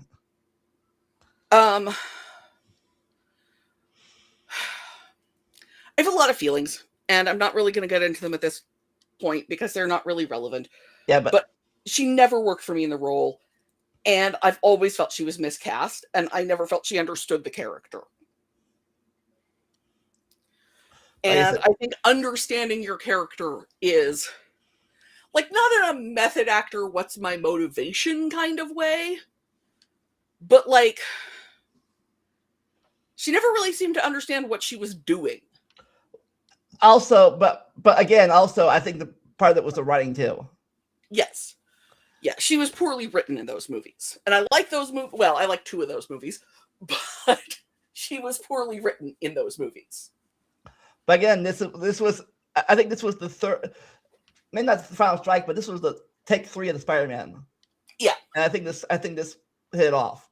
Well, we get Gwen Stacy in the second one, in Amazing Spider-Man. Yeah, like, say what you will about the Amazing Spider-Man movies, one of the highlights of those movies is the Peter-Gwen Stacy relationship. Yeah. But in this movie, you know, one of the things that's always been important, at least to me, about Peter Parker is Peter is trying so hard to be the best Peter Parker he can be and the best Spider-Man he can be. And it's so hard because he can't do both of those at once. And he's a literal high school student at this point. Yeah, I think he's a sophomore here. Yeah. Side note, as a former academic decathlon competitor, the portrayal of academic decathlon in this movie really bothers me because that's not at all what it's like. They should have called it something else. Academic decathlon is a real academic competition. It is an all-day competition. 9 of the 10 competitions are done inside where nobody's watching you. You have to start your day by writing an essay, which is not very cinematic. Then there are 6 multiple choice tests. An interview, you give a speech, and at the end of the day, there's something that's almost but not quite like what they're doing for academic decathlon in the movie. So yeah.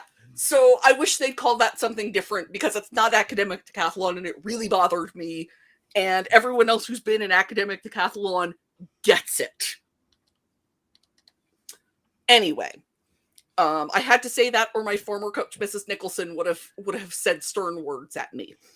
Okay, the movie begins with a flashback to the first Avengers movie, kind of. Yeah. Well, no, to Civil War. No, Avengers. Because they're doing the cleanup. Oh, well, they have a flashback. Oh, They have a flashback to the aftermath of the first Avengers because that's like Michael Keaton's backstory.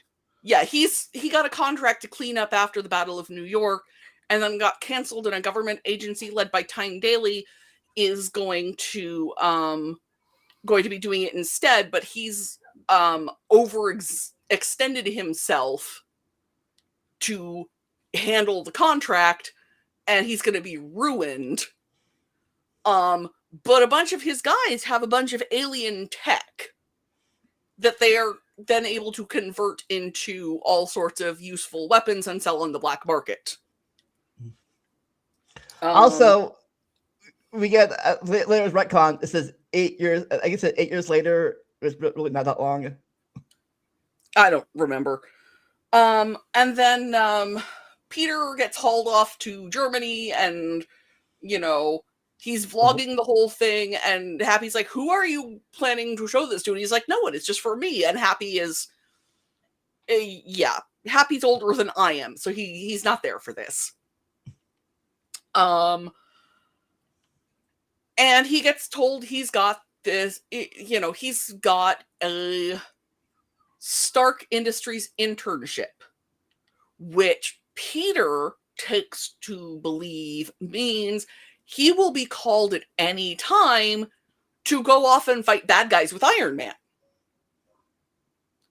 And he gives up marching band and academic decathlon and all sorts of other things he would normally want to do. Yeah, that leads to my favorite line. My favorite line in the movie is says he's given up robotics and marching band too. Like what? I'm not obsessive. I'm just observant. Yes, and he's just sitting around waiting for Tony to call. And this is one of those. I get that Tony is Tony, and does not. Tony has never in his life had to sit around and wait on someone else like this. But surely Happy has, you know? Mm-hmm. Somebody should have realized. Also, somebody should have realized that maybe actually training Peter would have been a good idea. Not Tony. Tony doesn't do training. But somebody should have. Anyway, Peter is foiling an ATM break-in at the bank across the street from his favorite bodega when these guys turn out to have a scary new weapon. Side note, apparently he's allergic to cats, and he had to interact with a cat twice. So, yeah. That's Tom Holland, not Peter Parker, being allergic to cats. Anyway. So he decides, first he contacts Tony, who's like, this is not Avengers League stuff, and Tony never tells him that he called it in to the FBI, which is mistake number 3, arguably, that Tony has made at this point in the movie.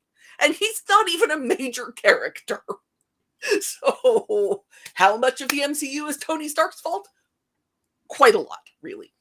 But anyway, so Peter is tracking by pure coincidence several times, these mysterious weapons.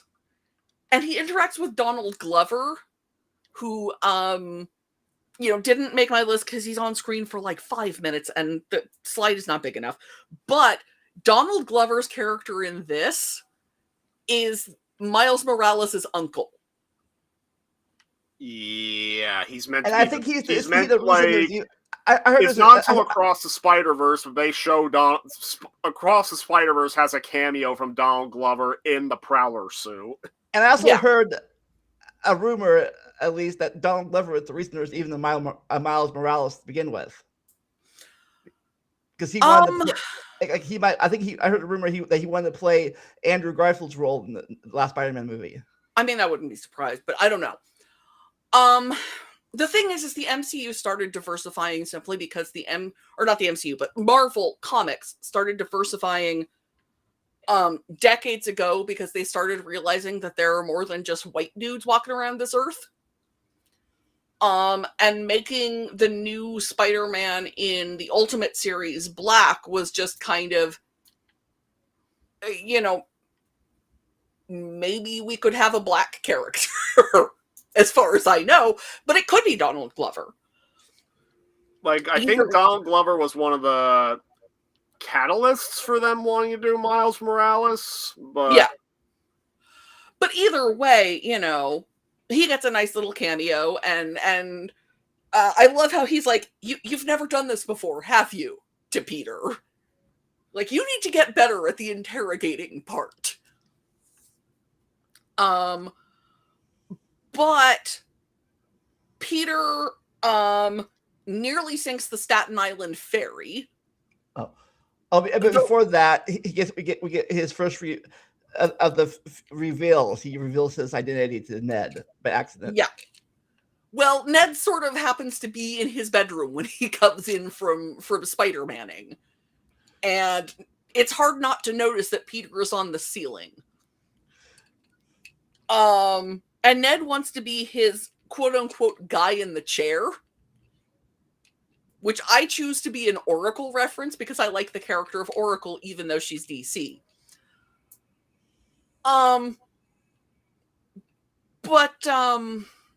The thing is I don't believe that the FBI raid on the Staten Island ferry would have been successful. I believe those weapons would have gone off, and maybe it wouldn't have been quite the way it did, but I don't think the FBI was prepared for the tech they were coming up against. So that's another, arguably, this is Tony's fault. However, Peter's trying to go on with his life, and he gets back on the academic decathlon team, and unfortunately he does that so he can follow this shipment of weapons, and he ends up getting trapped in a warehouse overnight and not actually making it to the competition. And then a bunch of the team goes up the Washington Monument, and Ned turns out to have a bomb in his pocket. Whoopsie. And so Peter rescues them, but then it's a whole thing, and Peter finally works up the nerve to ask the girl that he likes to go to homecoming with him, and they're going to homecoming, and the girl's dad realizes that Peter is Spider-Man because the girl's dad is Adrian Toomes, which is Michael Keaton, who is also the Vulture. The dad talk he has, in air quotes, with Peter is a very effective scene. Oh, yeah. What's great, and I didn't notice this. This was I may have noticed it the first time I saw it, but the IMDb trivia pointed out that when he's in the car with Peter and Liz, and he's driving them to the dance, the light turns green when he realizes that Peter is Spider-Man.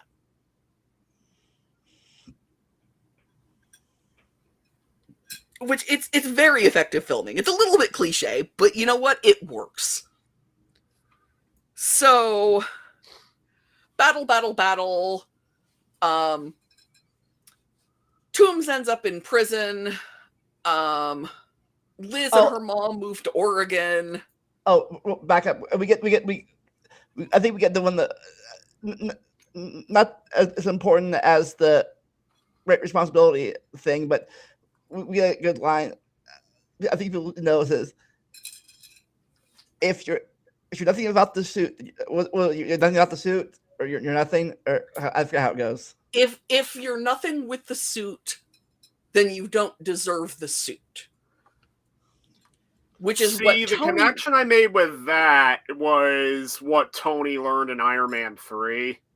Oh, yeah. Yeah. No, that is fully about Tony's own personal realization that he needs to be worthy, basically. Worth and how it's defined is a big thing in the MCU. But Tony needs to be more than just the guy in the Iron Man suit to deserve to have the Iron Man suit. And he feels the same way about Peter. And the thing is Tony is absolutely right. Tony is also a grown damn man. And maybe if he mentored the 16-year-old, the 16-year-old would act a little more mature than the grown damn man did when he first got the Iron Man suit. Another thing he said, "I want to be just like you," and he said, "I want you to be, I want you to be better than me." Yeah, Tony doesn't think Tony is a role model, and fails to realize that other people may disagree. And frankly, I agree that Tony's not a role model.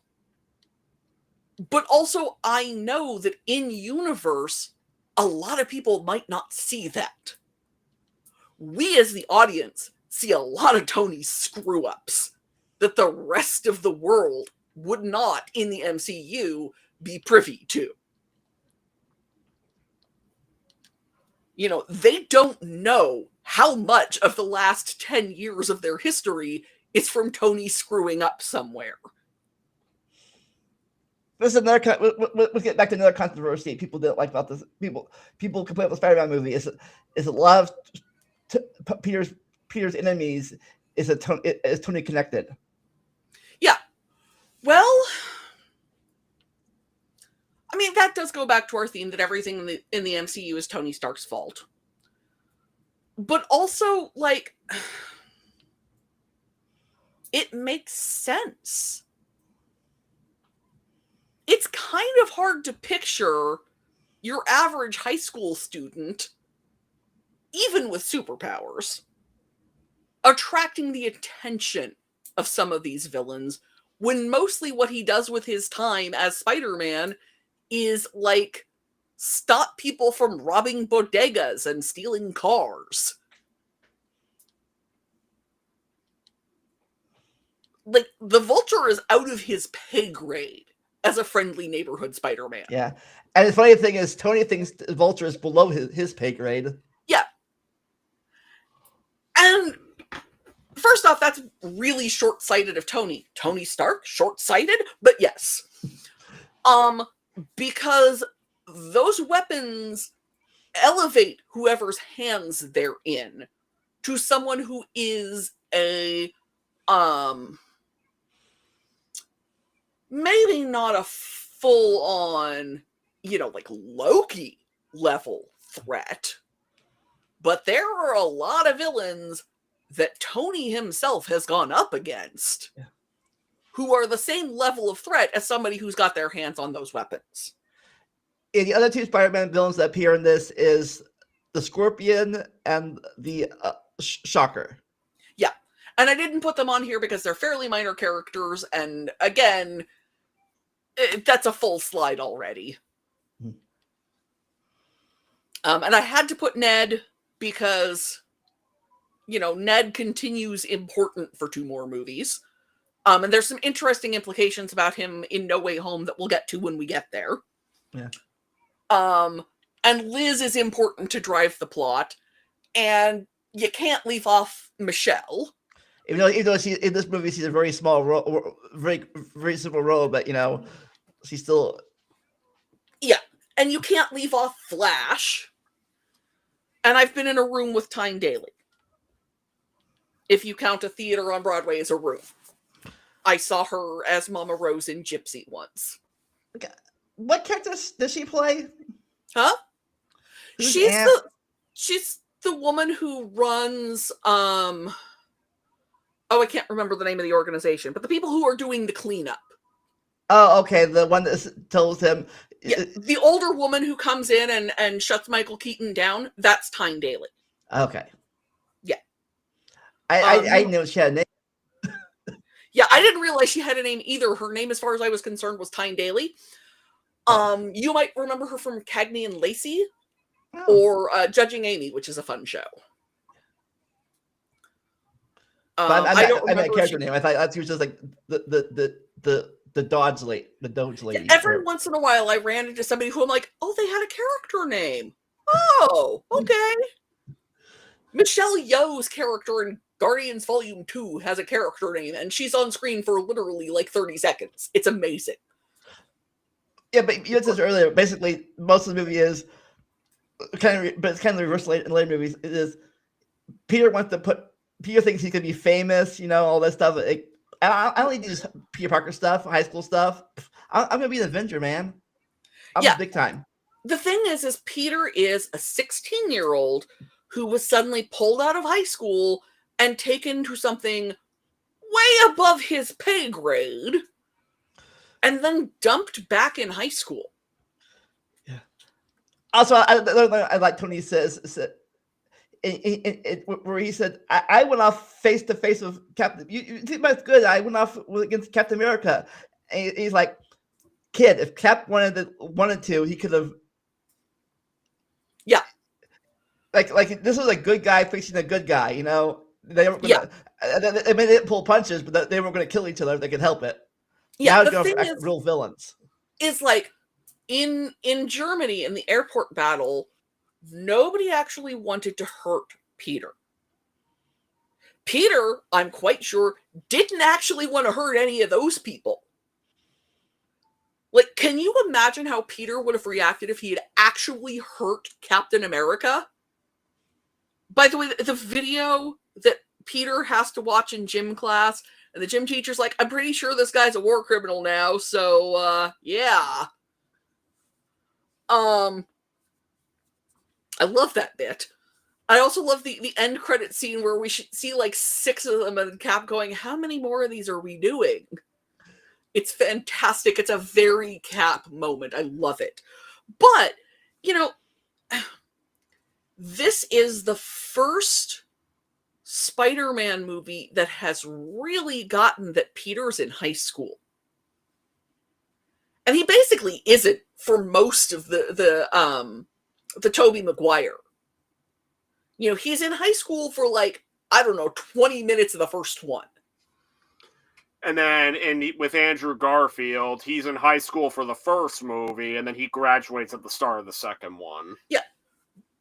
But, and this is because they were both in their 20s at the time, neither of them ever feel like high school students. Frankly, none of the people in the first 2 movies looked like high school students. No, they really don't. And because they cast young in this movie, you know, all of Peter's mistakes, to me at least, are fully believable as, yeah, of course he did that. He's 16. He's 16. He's in over his head. And the person who theoretically should be mentoring him, unfortunately, turns out to be Tony Stark.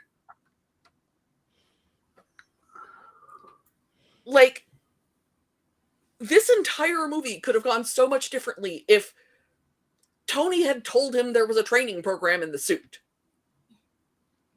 How does Peter find out there's a training program in the suit? He figures it out for himself. And then he goes, hacks it and goes like, I don't need training. Yeah. Because he's 16. He doesn't think he needs training. But also, Tony never says, hey, let's do this internship for real. Let's give you 1 afternoon a week where what you do is you come to a Stark Industries owned training center and you learn how to use this suit that I have given you. Like, what's Tony's long-term plan on this? Answer, he doesn't have one. He's Tony Stark. He made the suit with all kinds of cool stuff because that's how Tony thinks. But he didn't walk Peter through any of it because Tony doesn't think. Oh, another person you didn't put on the list is Karen. Yeah. Is Karen married to Vision or was Edith married to Vision? Huh? Was Karen's actress married to Vision or was it Edith's actress that married to Vision? Karen's actress, I'm pretty sure. No. It's Edith as Jennifer Connelly. And she'll be in, I put her on the slide for the next one because there was more room. Okay. But yes, she's Jennifer Connelly. She's another one of our Oscar-winning actresses. And she is married to Paul Bettany, who plays Vision. Okay. I know. I think it was one of them. I can't remember which one it was. Yeah, no, and I don't remember if I included Karen, but she is on my database because freaking MCU, man.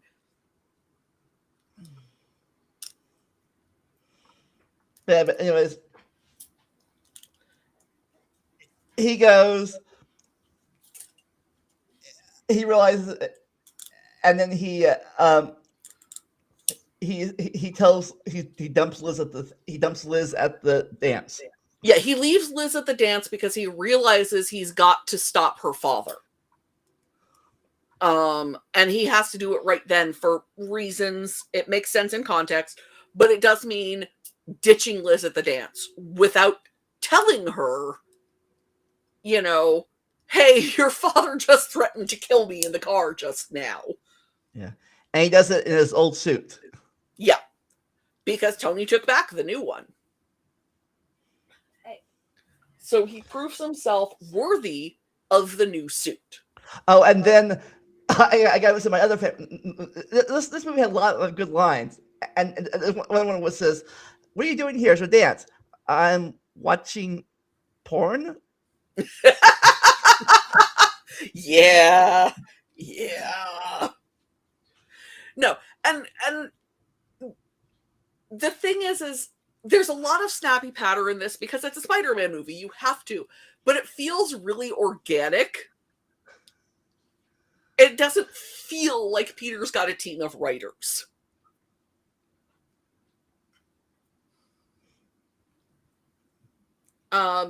I saw all 3 for my sins of the Tobey Maguire Spider-Man movies in the theater. I saw the first Amazing Spider-Man in the theater. As established, one of my earliest memories is reading a Spider-Man comic. I watched the Spider-Man, the 90s cartoon as a kid. Spider-Man may be my favorite superhero. And this is my favorite Spider-Man. Yeah, I mentioned earlier that I did not watch the Andrew Garfield movies in the theater when they came out at the time because 2 reasons. One, the third Tobey Maguire Spider-Man burnt me out, Spider-Man So for a bad. bit, and 2, I knew Gwen was in it, and I knew what happened to Gwen. I didn't want to see that happen. I didn't want to watch that. Yeah, no, and I get that. And those movies are really well cast. I don't like Andrew Garfield, and I discovered there was something bothering me about Andrew Garfield beyond all the things I've mentioned. And I realized midway through the first one that Andrew Garfield looks not unlike my firstborn's father. And that ruined the rest of the movie for me. And I didn't ever see the second one because I can't now. I can't watch Andrew Garfield movies.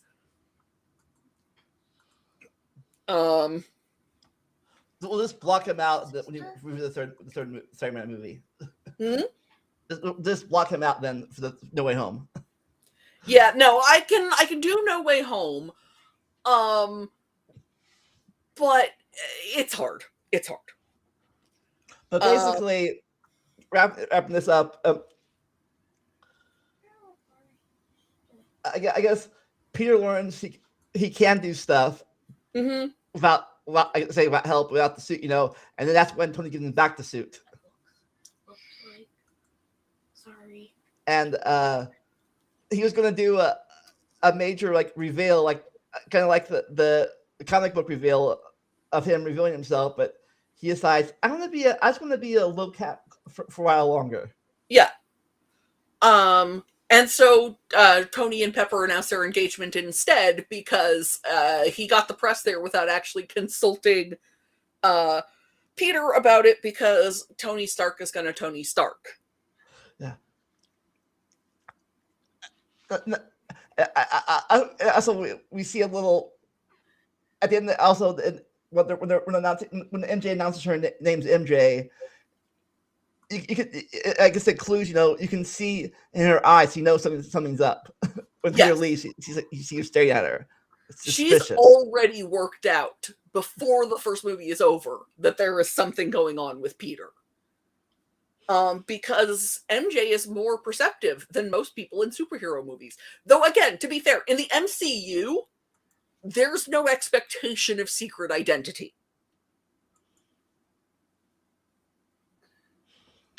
We'll get to it, but in Endgame, Scott freaking introduces himself to random kids in a diner at one point. Nobody in the MCU has a secret identity except for Peter. Doctor Strange doesn't even have a code name. His name is Doctor Strange. Yeah. I think, like I said, the only 2 in-credit scenes we have here is one, the Vulture keeps Peter's identity secret from the Scorpion. Yeah. And he said, if I knew who he was, he'd be dead. Yeah. And then other one was sometimes you wait for stuff and get disappointed. Mm-hmm. I think it was one of the funniest in-credit scenes. People wait all this time. People waited, and okay, bye guys, this is nothing. Yep. But anyways, talk about a lot of people consider the best of the Thor movies. Yeah. So the thing is apparently this changed a lot of plans for the Infinity stuff. But so Thor is trying to fix a lot of things that are going wrong in the 9 realms. And he comes home with the skull of it doesn't matter. I mean, it does broadly, and it's probably one of those characters I would recognize if I knew more Norse mythology, but anyway. And he sees Odin watching a play about the death of Loki. And play Odin is Sam Neill, who I am shocked to discover is not in the database. And I think play Thor is actually Chris Hemsworth's brother. And one of the characters in the play is Matt Damon. Uncredited. It's fantastic. But what with one thing and another, Thor realizes that that's not Odin. That's not even close to being Odin.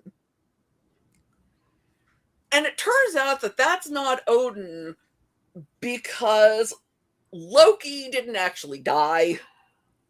I forget how many fake out deaths we get for Loki over the course of the series, but it's a lot.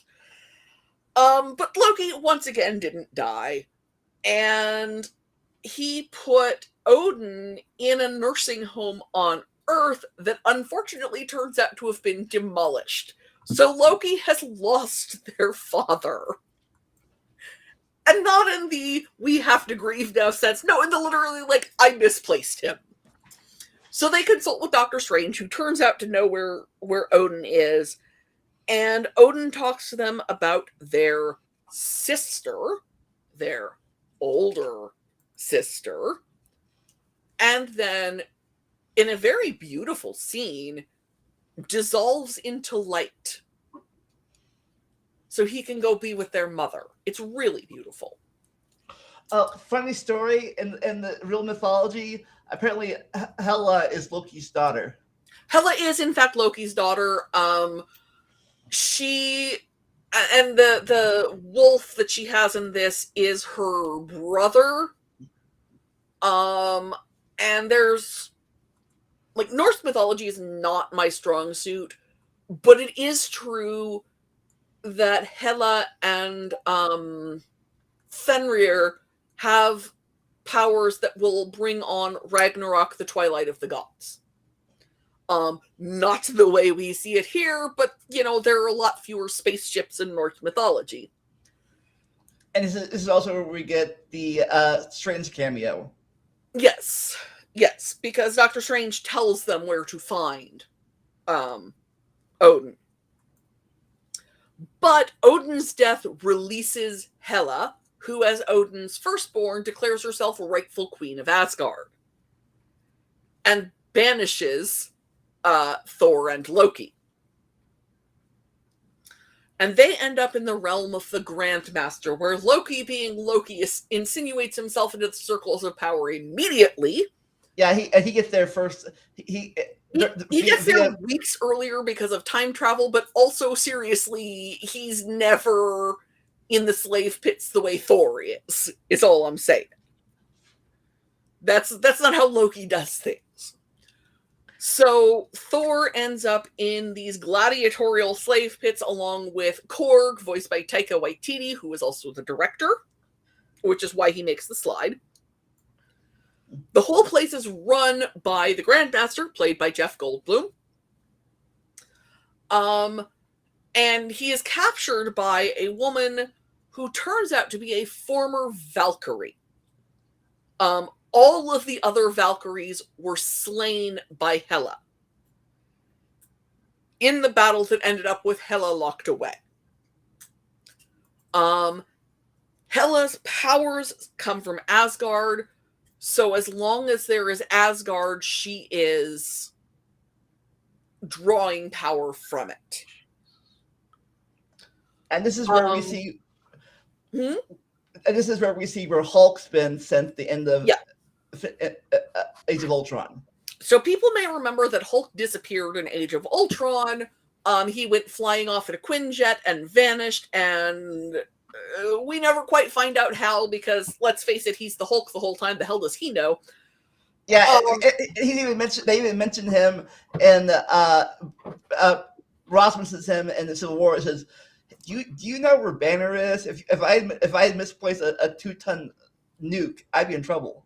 Yeah, and the thing is let's be clear, Ross's concern about Hulk is personal as well as tactical.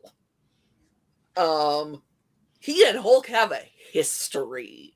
But, whatever. Hulk is now in the realm of the Grandmaster, serving as the Grandmaster's champion of the gladiatorial ring. He's explicitly said to have killed a whole bunch of other fighters. Yeah, and apparently he's been this Hulk this whole time. He has been Hulk for 5 years at this point.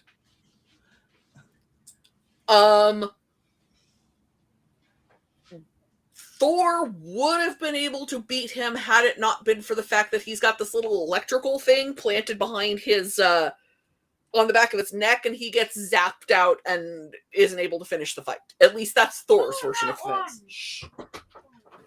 Yeah, that's a thing. One of those things. One of those who would be who thing. Yeah. Thing. Yeah. And so, Thor is trying to get Banner back instead of Hulk because he knows that Banner will be able to get them off the damn planet and back to Asgard. Thor has been having dreams of Asgard destroyed. Meanwhile, back in Asgard, Hela's the only one disagrees with her. Yeah.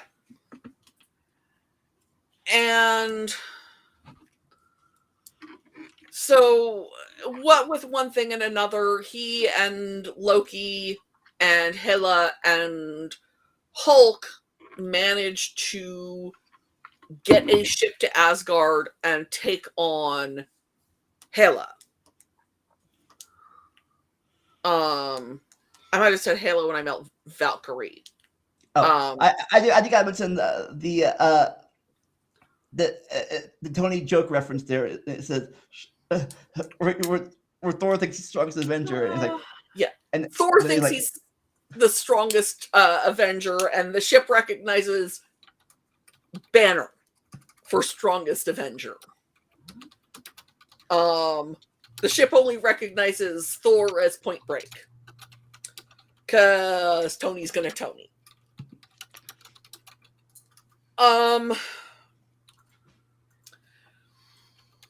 And they realize that the people of Asgard are more important than the place of Asgard.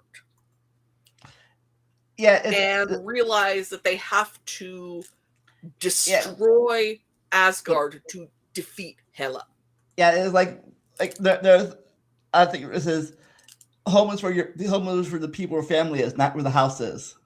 Yeah, Phase 3 is a lot about found family. I mean, Doctor Strange doesn't ever seem to have any other kind besides found family. I don't know if we ever get backstory on Doctor Strange, but Bucky is very explicitly Steve's brother in all practical senses. And Peter's an orphan, but he's got his aunt and he's got Ned. And,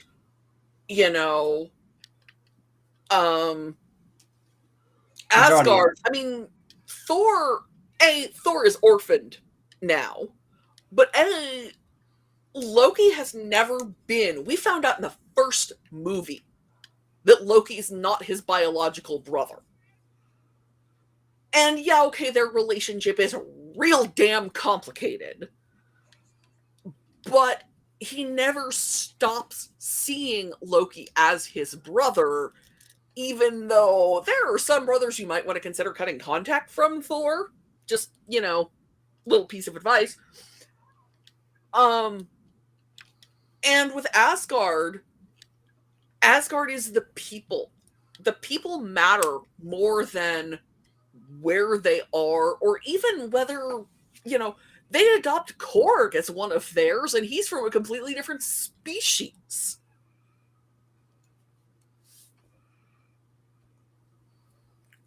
The only character who is a non-biological family member who creates familial issues in the MCU, other than the Thanos situation, which is a whole other thing, is Loki. The literal trickster god.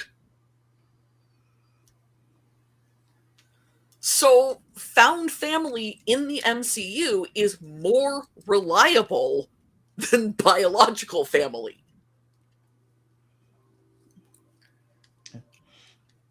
So, does it ever explain to people why people like this movie more than the other three Thor movies?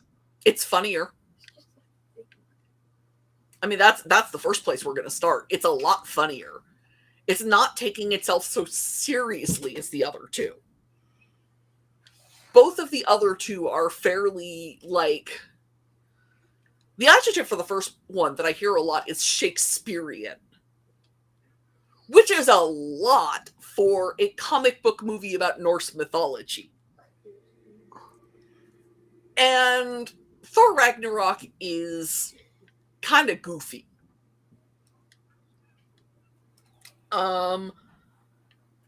And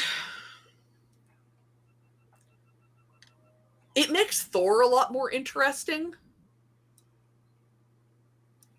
Thor in the first two Thor movies is just kind of a generic himbo, What about And you? I'm not saying he's not a himbo going forward, but there's more depth to him.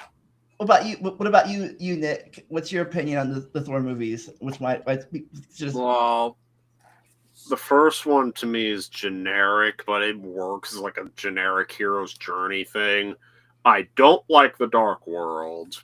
It's very dull. Ragnarok, I do really like, but the silly tone does kind of clash with some of the more serious moments at points. And then Love and Thunder, we get to it. But yeah, I've only seen Love and Thunder once, and it's been a while. So I know my partner. Love and Thunder, it's better than the Dark World, but I don't have a very high opinion of. Let's just say the silly tone of Ragnarok is kept in check, and it can tell a serious story when it needs to. Love and Thunder, the silly tone was actively hurting the movie. Yeah. All I really remember about it off the top of my head is my partner really hates the goats. Everybody hated the goats. I didn't hate the goats. I didn't like the goats particularly, but I didn't hate them. Well, I hated them. A lot of people hated them. This I know. Yeah. But yeah, I've always felt Thor to be the weakest of the standalone movie versions, let's say, of the original Avengers. Because I like the Edward Norton Hulk a lot better than I like the Mark Ruffalo Hulk we have established. But of those original characters, Thor is the weakest. Mm-hmm. Because there's just not a lot there. There's not a lot you can do with that character. This is a very Gen X reference here, and I'm sorry if you don't get it, but Larry Linville very, very famously left MASH because there was nothing else you could do with the character of Frank Burns.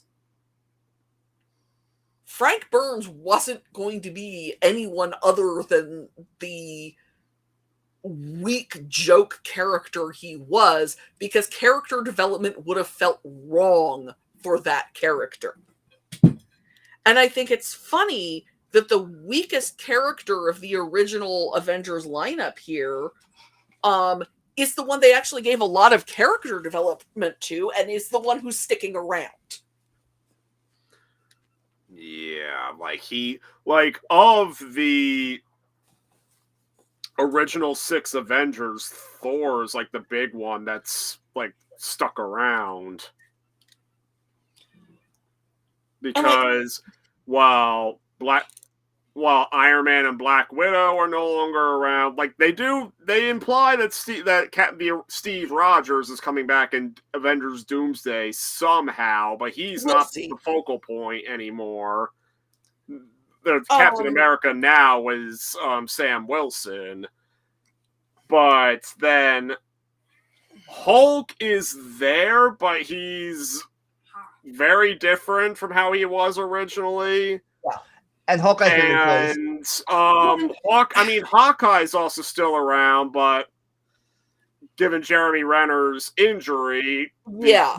But they also gave him like a new Hawkeye too with the series. Haley Steinfeld. Yeah. I love her. I think she should have an Oscar. I will die on this hill. But the thing is Jeremy Renner legitimately had to step away from a lot of things because of the injury. Yeah. Did the Hawkeye series take place before or after the injury? I think before. Yeah. His first movie post-injury was Wake Up Dead Man, which was last year. Yeah. And he's pretty good in it. Not as good I'm pretty sure the reason why they never made a second season of Hawkeye was because of the injury, or at least it was partially the injury, and it was partially Disney Plus shenaniganery. Yeah. Disney Plus has been really weird about the Marvel shows that they've had control over, and I have feelings about it. Not that I want a second season of Agatha all along. I think it's perfect as it is. But the fact that they're just like, no, we will be doing single seasons of everything. I have feelings. But yeah, I think that's one of the series that you don't need to have a movie go with it. It's a standalone series almost. Hawkeye. Yeah. My big takeaway from Hawkeye was that it was one of the reaffirmations that the Netflix shows were canon because Kingpin's a big part in it. Yeah. There have been several small hints, mostly in the TV shows, that the Netflix. I'm looking forward to seeing what they do about Iron Fist, which is A, the most problematic of the Netflix shows, and B, the worst of the Netflix shows. Well, here's the thing about the Netflix shows being most of what they've been doing is just establishing that Daredevil happened in the MCU. Like the very first thing that they did, I'm pretty sure, was having Charlie Cox appear in No Way Home. Yeah. And then they had Vincent D'Onofrio in Hawkeye. Then they had Charlie Cox again in She-Hulk. Yeah. And then they finally did Daredevil Born Again, which is the proper follow-up. And then, let's see, what else did they... Well, Daredevil Born Again, first of all, did have some wider MCU connections. Like, they directly referenced Spider-Man. Kamala Khan's dad, I think, has an appearance. I'm just saying, I'll be happy if they bring back Jessica Jones. I'll be happy if they bring back Paige. I think they confirmed Jessica Jones will be in Born Again season 2. I gotta correct myself. I made a mistake. Hawkeye does have a reference to Black Widow. But yes, so Jessica Jones is coming back in Daredevil Born Again season 2. Punisher also came back in Daredevil Born Again, and Punisher's going to be in Spider-Man Brand New Day. Yeah. No, I'm just saying, the one I'm most curious about is the one that nobody liked. Yeah, I don't know if Luke. I mean, the fact that Jessica Jones is coming back might imply that Luke Cage could return, but Iron Fist, yeah, I don't know. Oh god, there were a lot of problems with that show, but when your lead actor is just so bad, Finn Jones was the biggest miscast in the entire history of any version of the MCU. It was a poor choice. But wrapping this movie up, they escape. I think it's all good, and then here comes a bigger ship. Yep. Thanos' ship, which we'll see later on. Which I think leads to our first actual tie-in to the next movie. Yes.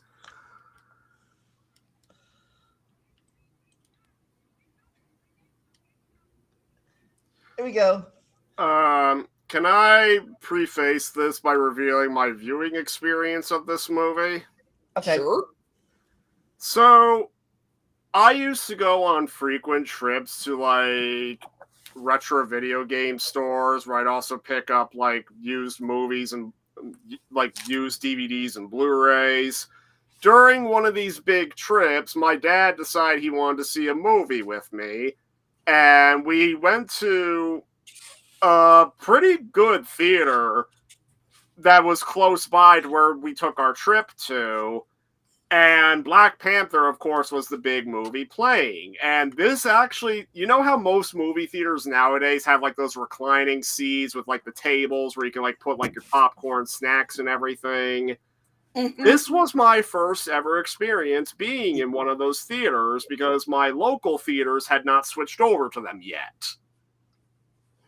They did now, and they've had for years, but not at the time Black Panther was out. And we were at an utterly packed screening. We had to sit in row A. Oh my. Yeah, basically, we had to recline our seats all the way back. It was like I was laying down watching the stars, trying to watch Black Panther. Yeah. That's not. I have a similar story, but worse. I was in the first row of the Ant-Man. I forget what Ant-Man it was. It was one of the Ant-Mans, but it was I chose the 3D movie, so I was in the first row of 3D glasses. Oh dear.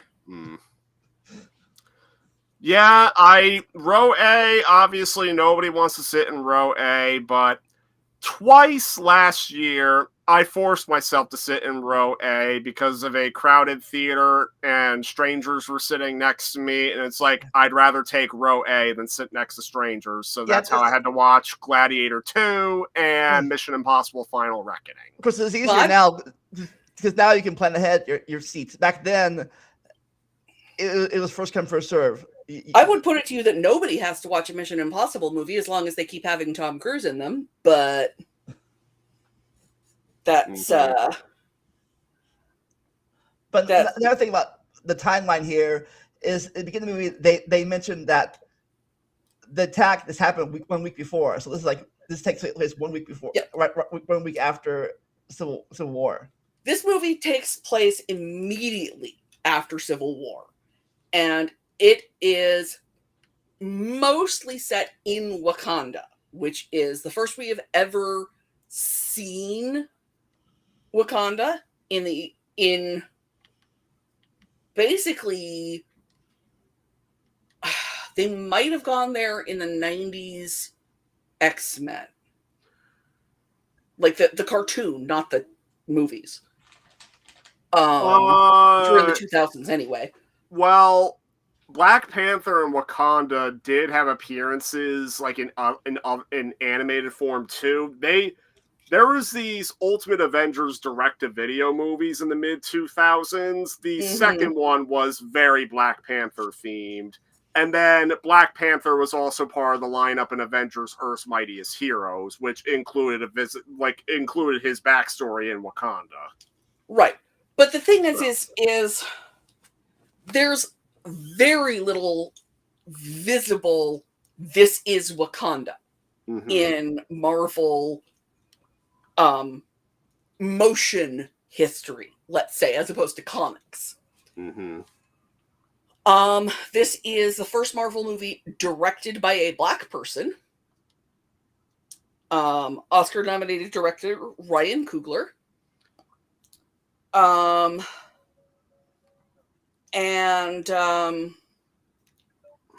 This is the story of T'Challa, who we last saw in Civil War.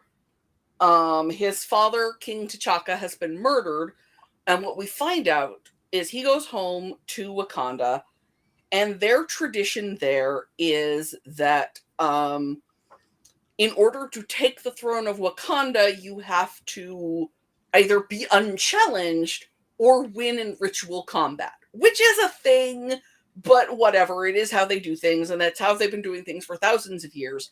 And incidentally, they happen to have a magic herb supposedly given to them by the goddess Bast, who is an Egyptian cat-headed goddess,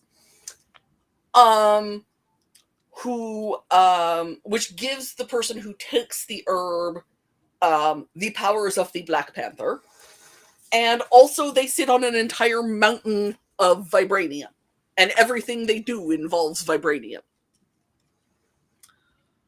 So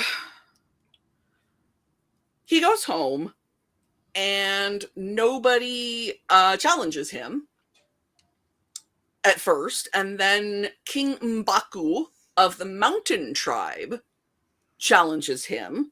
And the Mountain Tribe has never been part of Wakanda before. Like, they're part of Wakanda, but not.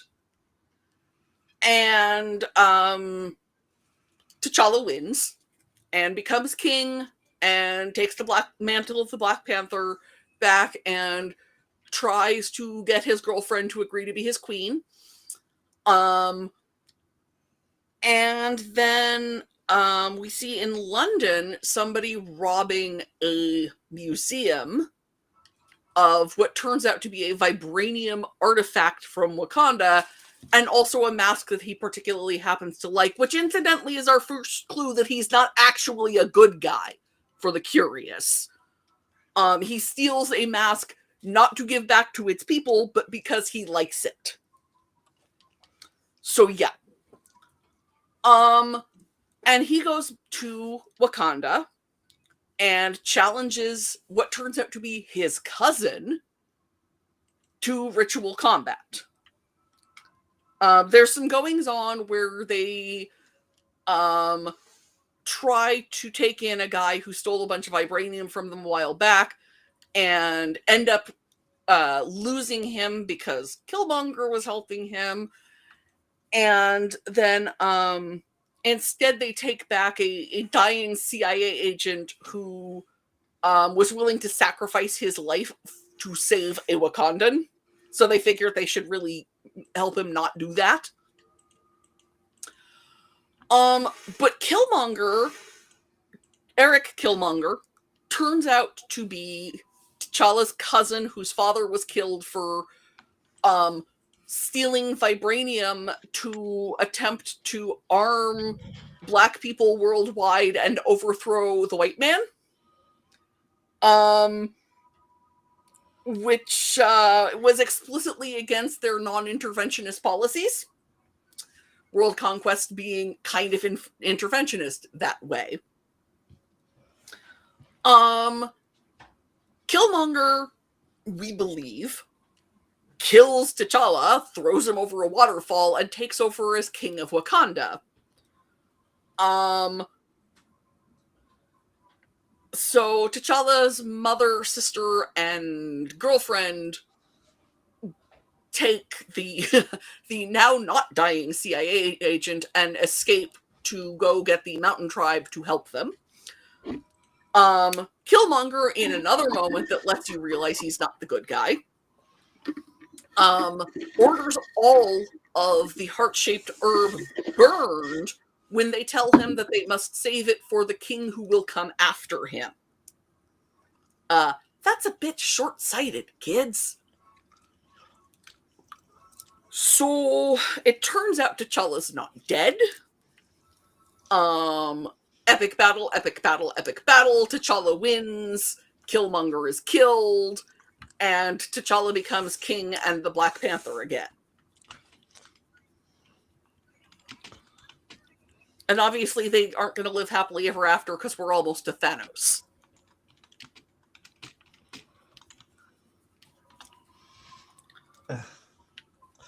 Yeah.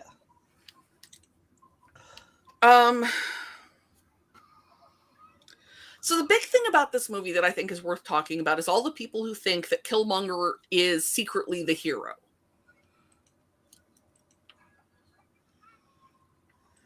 Because they see him as being right about a lot of things. He wants to use Wakandan weapons and Wakandan technology. His father's plan was to let Black people liberate themselves. His plan really sounds a lot more like he's planning to rule the world. Yeah. If you listen to the words he says. Yeah, what's that old saying? The ends don't justify the means don't justify the ends, or I forget how it goes. It's the ends justify the means. Which is not true, kids. And, like, yeah, there are a lot of people being oppressed, and Wakanda could theoretically do a lot of good, but first off, you know, T'Challa learned the dangers of vengeance in the last movie he was in. And second, you don't end oppression by oppressing different people. And that is clearly Killmonger's goal. And yes, part of the reason I'm opposed to that is because I'm white, and I would be oppressed in his worldview. And I don't like that. Also, you mentioned this also brings back family again, because it was another thing about this phase is he's constantly, before he always loved his dad. You know, dad didn't know well on his side, and he realizes his dad left the guy's son there, which started the whole thing. You know, just to keep the secret on, and he thinks if he brought the son with them, maybe this whole thing would have been fixed. Yeah, if only King T'Chaka. Okay, so yeah, T'Chaka's brother, kind of committed some light treason. It's a thing. Yes, that happened. And I'd have been happier with a trial, but you know, Wakandan justice, whatever. But leaving Eric, who was an orphan now, behind in Oakland was unforgivable. That was the wrong answer. For once, something that's not Tony's fault. Yeah. Like, and even by if he not bringing Eric back to Wakanda, he let that kid grow up in abject poverty, because you know that kid went into foster homes. That kid went into the system. Yeah. I mean, even though he probably would still dislike the guy who killed his father, but, you know, at least he would be with family. At least he would have grown up not in foster homes in Oakland. I don't want to think about how awful his life could have been at that point. Did you live near? Is Oakland where you lived? Or is that a different area? No. Oakland's across the bay from San Francisco. Okay. Oakland is north. Well, it's Central California, but it's north of where I grew up. California is big. But Oakland is one of the poorest major cities in California. It is majority Black, I believe. It is, so the thing is the city of San Francisco is very, very small and very, very wealthy. Yeah. And they can't make more San Francisco. because San Francisco is on a peninsula. And there is the city limits of San Francisco, and right up against that is the city of South San Francisco, which is its own separate city. Yeah. I think So- most I remember about Oakland was I remember it from I think it was the '89 earthquake. Yeah. The bridge collapsed on itself. Yeah, that was the stretch of freeway that collapsed on itself is in Oakland, which, again, across the bay from San Francisco.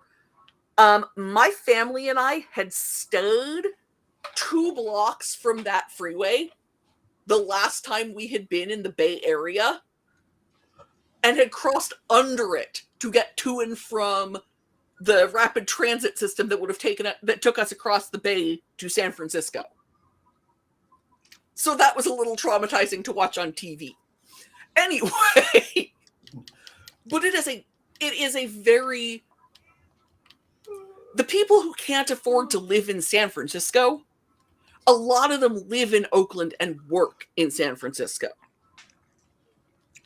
So the per capita income is so much lower there, but prices are still ridiculously high because it's still the Bay Area. It's a real problem. And this kid grew up there in foster care instead of being raised in a technological paradise. I'd be bitter too. Leaving aside the whole his father was killed thing, and maybe if they brought him home and explained something, but his father is killed, his uncle disappears, his adopted uncle disappears, he doesn't know what's going on.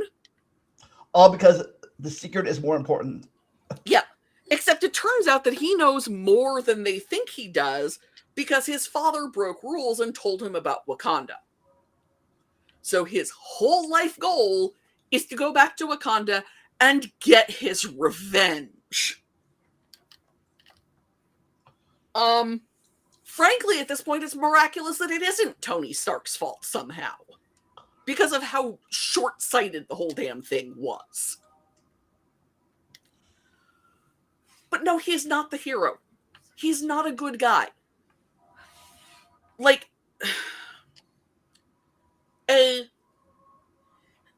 because he's so driven by revenge. Because he's so short-sighted. He's so selfish.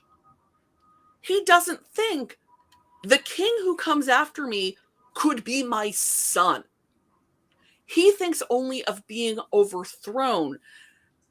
And Everett Ross, the CIA agent, played by Martin Freeman, who's the other guy from Sherlock, funnily enough, he says that he's been told to go in and when governments are destabilized, he doesn't know how to deal with a stable government. All he knows is conflict and chaos, which means he can't properly rule. Real fast, speaking of the CIA agent, is that just a similar name, or are they connected? Is he connected to the other Ross?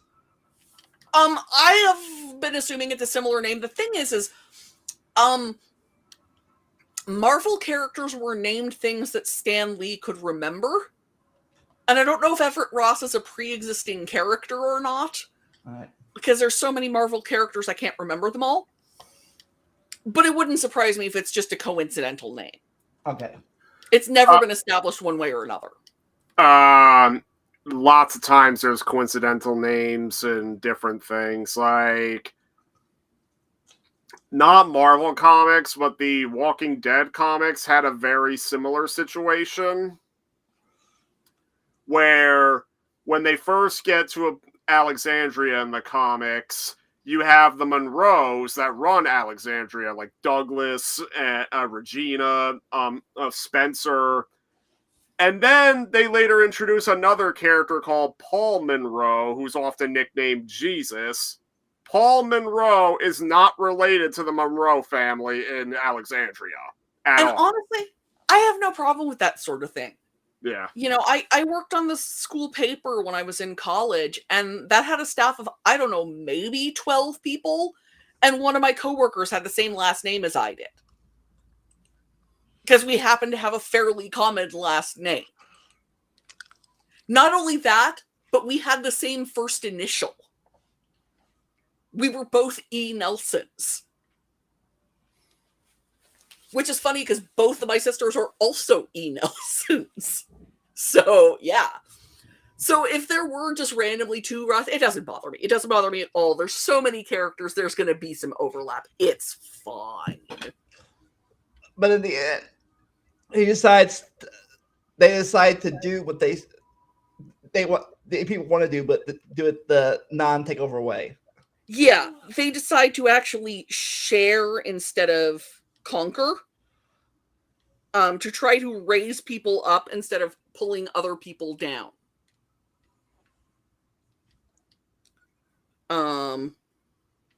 Which, you know, much better solution. Yeah. Not connected, but that leads us to the big one. Yeah. So there's a lot going on here. Short version is Thanos here, Josh Brolin,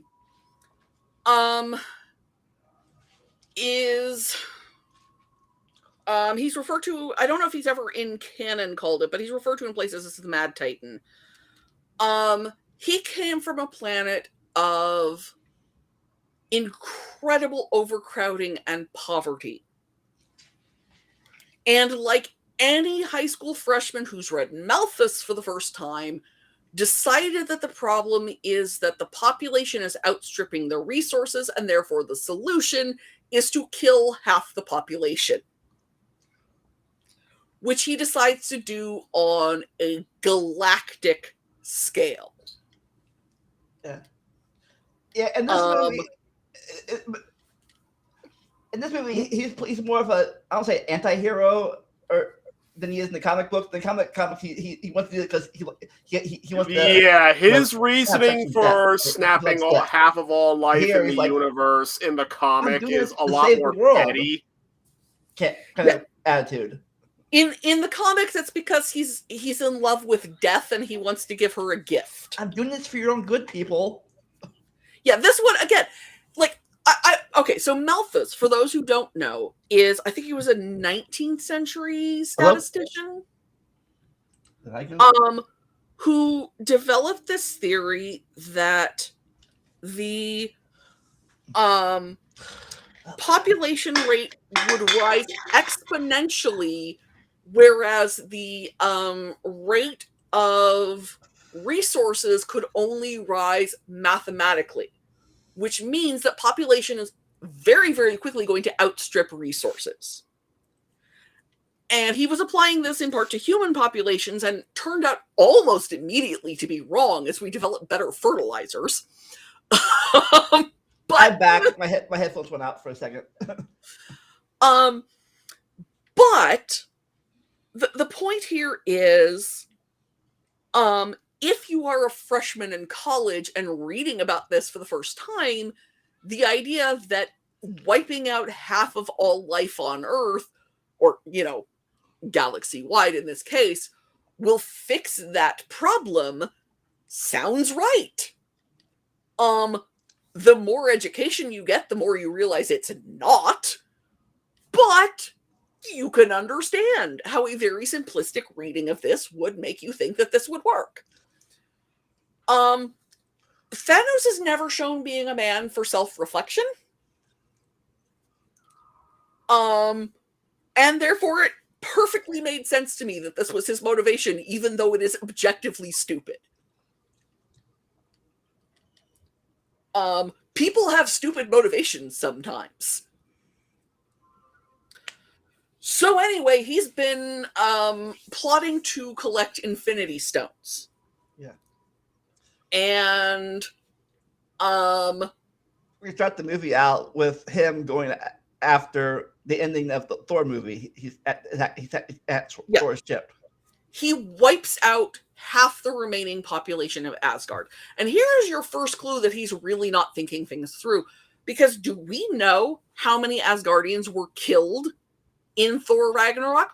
We do not. Do we have reason to believe it's a few of them? Yeah, we do. We have reason to believe that there were Asgardians who were killed. But Thanos doesn't think about things like that. He's doing his numbers, and it doesn't matter beyond that. Yep.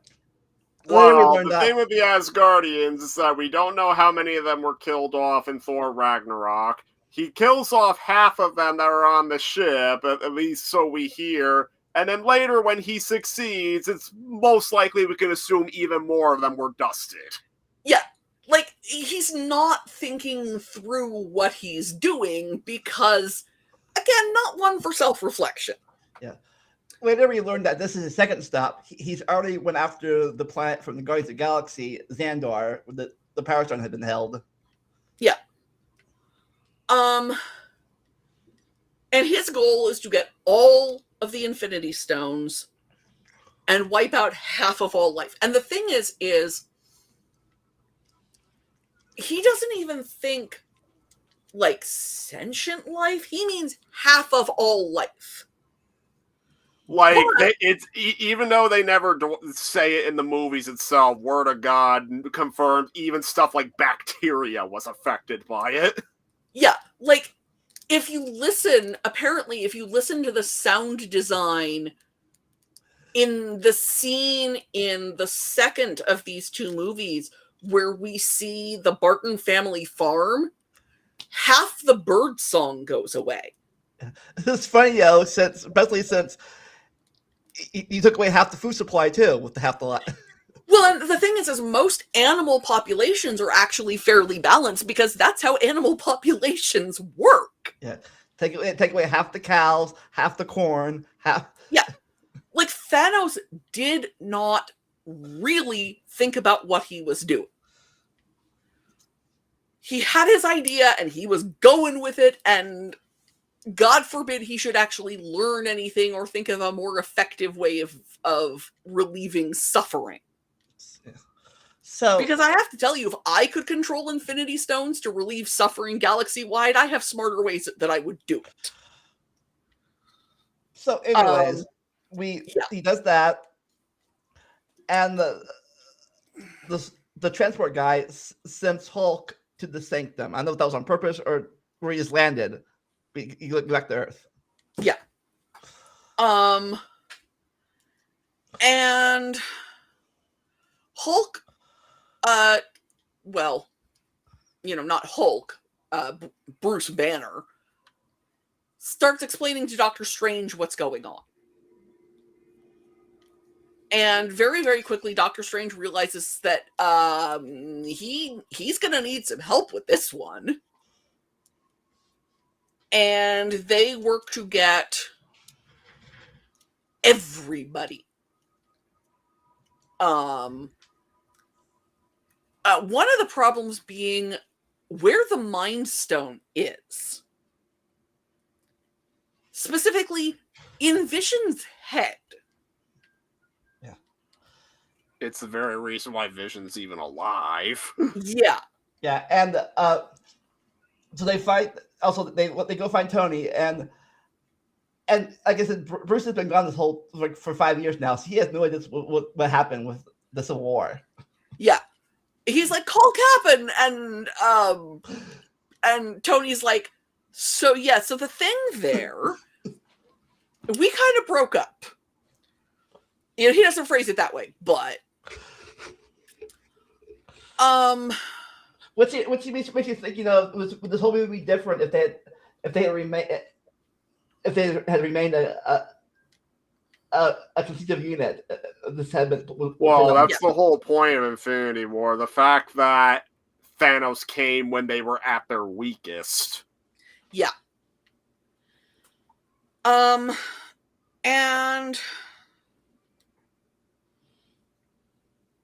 he captures Gamora, who begs Peter to kill her because she knows how to get the Soul Stone. And if Thanos takes her, then he will find out. Yeah. And Peter can't kill her. So Thanos finds out how to get the Soul Stone. Well, that's kind of a recurring theme that freaking how basically the bonds between characters and how they want to save like the people they cherish, but freaking they don't want to make that sacrifice. Yeah. So, like, it's not just Peter and Gamora, like, not just Quill and Gamora, like, it's also Wanda and Vision. Like, the big thing is that Vision wants them to destroy the stone in his head, but Wanda doesn't want to do that. She wants to find a way to take the stone out of his head without killing him. And because Wanda has lost everything. Okay, well, let's back up a little. We're going to let's back up a little bit. They bring Tony in.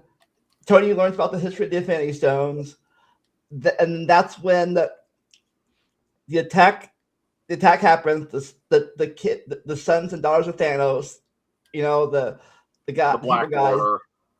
What? The Black Order is like Thanos' servants. At least that's their comic name. I don't know if they're called that in the movie. And this hits the. This is the first time what's your intention? The first time we ever see Peter's spider sense. Yeah. And one by one, Thanos gets his hands on the stones. And he gets stronger with every stone he gets. Like, he's basically invincible by the time he's already basically invincible by the time he has 2 of them. But then by the time he has like 3 or 4, he is like an overkill. Yeah. See, first he gets the Power Stone, then he gets the Space Stone from Thor. Next he goes up to, I think, the Reality Stone on where the nothing is, or nowhere. Yeah. That's where he also gets Gamora. Oh, again, rewind time again. The Guardians of the Galaxy hands, and they really smack into Thor like a fly. Yes. Which starts up a great rivalry between Thor and Peter Quill. I am Team Thor mostly because Chris Pratt is the worst Chris. But yeah. I mean, I don't like Peter Quill either, particularly, but Well, considering that the one scene that he's responsible for in this movie.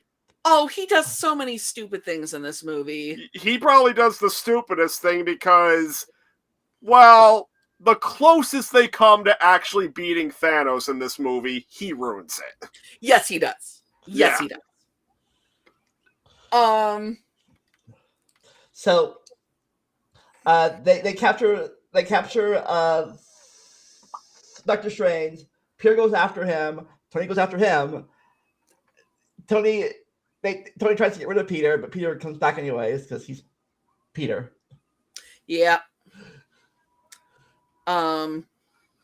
This is Peter Parker that Tony's trying to get rid of. Yeah. And then you mentioned earlier the famous line. It says, "Hi, I'm Peter. By the way, I'm Peter. By the way, Doctor Strange. Oh, originally made up names. I'm Spider-Man." Yeah, which I love that because, like, I know that the name Stephen Strange again is in part because Stan Lee couldn't remember names, and that's why there's so many alliterative Marvel characters because those were easier for him to remember. And I also know that Stephen Strange is like, ooh, otherworldly, whatever, but it's still just such a dumb name. Like, I'm sorry, but it is. So they land on Titan. Sorry, they land on Titan, and they defeat the one guy. Then they run into the Guardians after they had already lost Gamora, so they're pissed off. Rocket and Groot are also on their own adventure with Thor. Yes. So the only Guardians they encounter are Quill, Mantis, Drax, and Nebula. Yeah. Then we get the other famous line, "Why is Gamora?" Yeah. And another one famous line that says, "Whose master what master do you serve?" When people say Jesus, you're from Earth. I'm not from Earth. I'm from Missouri. Crazy's an idiot. Yeah, so a lot of stuff happens. Yeah. It's a very busy movie. But the important thing that happens is also the last thing, really, that happens, which is that Thanos gets all of the Infinity Stones. Peter's an idiot. Peter Quill is an idiot and fails to keep them from getting the gauntlet off him. Yeah. Like, stops them from getting the gauntlet off him by attacking. He's such an idiot. And then according to Strange, there's only one way they can win. Doctor Strange says he has seen 14 million possible futures, and there's only one of them in which they win. And gives Thanos the Mind Stone. Time Stone. Was now his fifth stone. Yeah.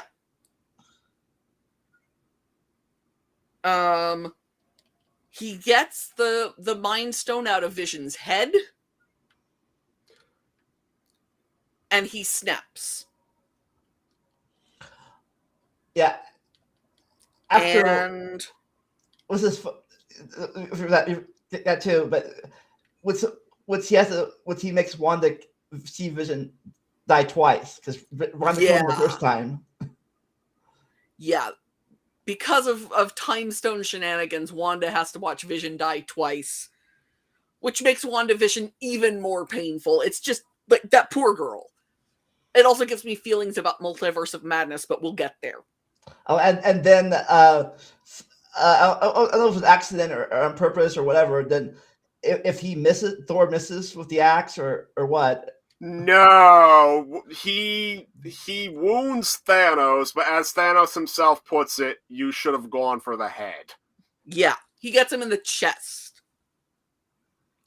With his axe, because Hela destroyed Mjolnir in the previous Thor movie.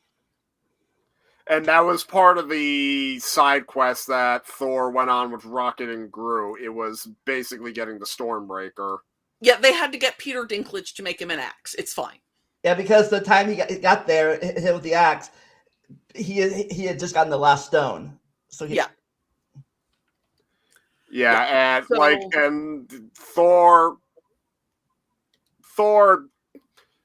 did have enough time to pull it out and just chop his head off, but wasn't thinking, I guess. I mean, Thor's not the brightest star in the sky. That said, in the next movie, he did really think about that. So yeah, he's more of, at this point, he's still more of an action first. Yeah. So Thanos snaps, and there goes half of life. And then we get our end credits, which includes Nick Fury paging someone on a mysterious pager we've never seen before, and then dusting. So, we have not talked about the Soul Stone. And I'm gonna, because I have real feelings about how Thanos gets the Soul Stone. Actually, I have real feelings about both Soul Stones. I have this one and in the next Avengers movie. When Gamora hears that Thanos has to sacrifice the thing he loves most, she starts laughing. Because she says Thanos doesn't love anything. And here's the thing. Gamora's right. Thanos shouldn't have been able to get the Soul Stone because he doesn't love anything. He certainly does not love Gamora. He loves the person he thinks Gamora is, if anything. But Gamora is right. Her death shouldn't have gotten him that stone.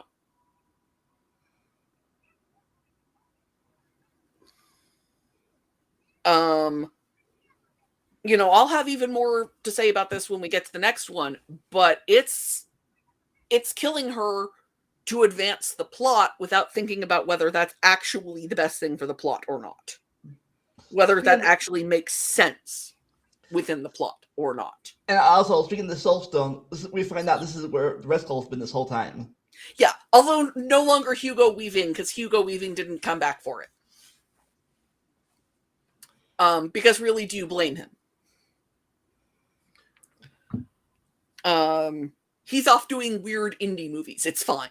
Yeah, but I don't know if this was a curse or what, or how he ended up there, but he ended up there somehow. He just is. It's fine. It's probably something Tesseract-y. Okay.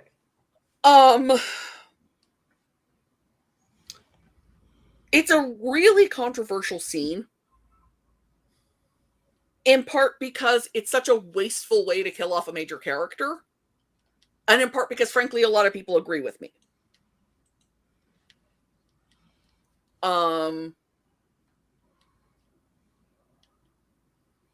And then in the next movie, it doesn't even have to be the thing you love most. You just have to basically sacrifice something.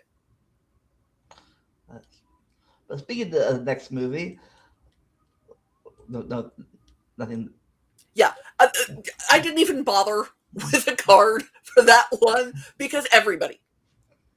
Are they in the MCU? They're probably in one of these two, at least one of the two movies. Possibly both. Probably both. Here we go with the Ant-Man sequel.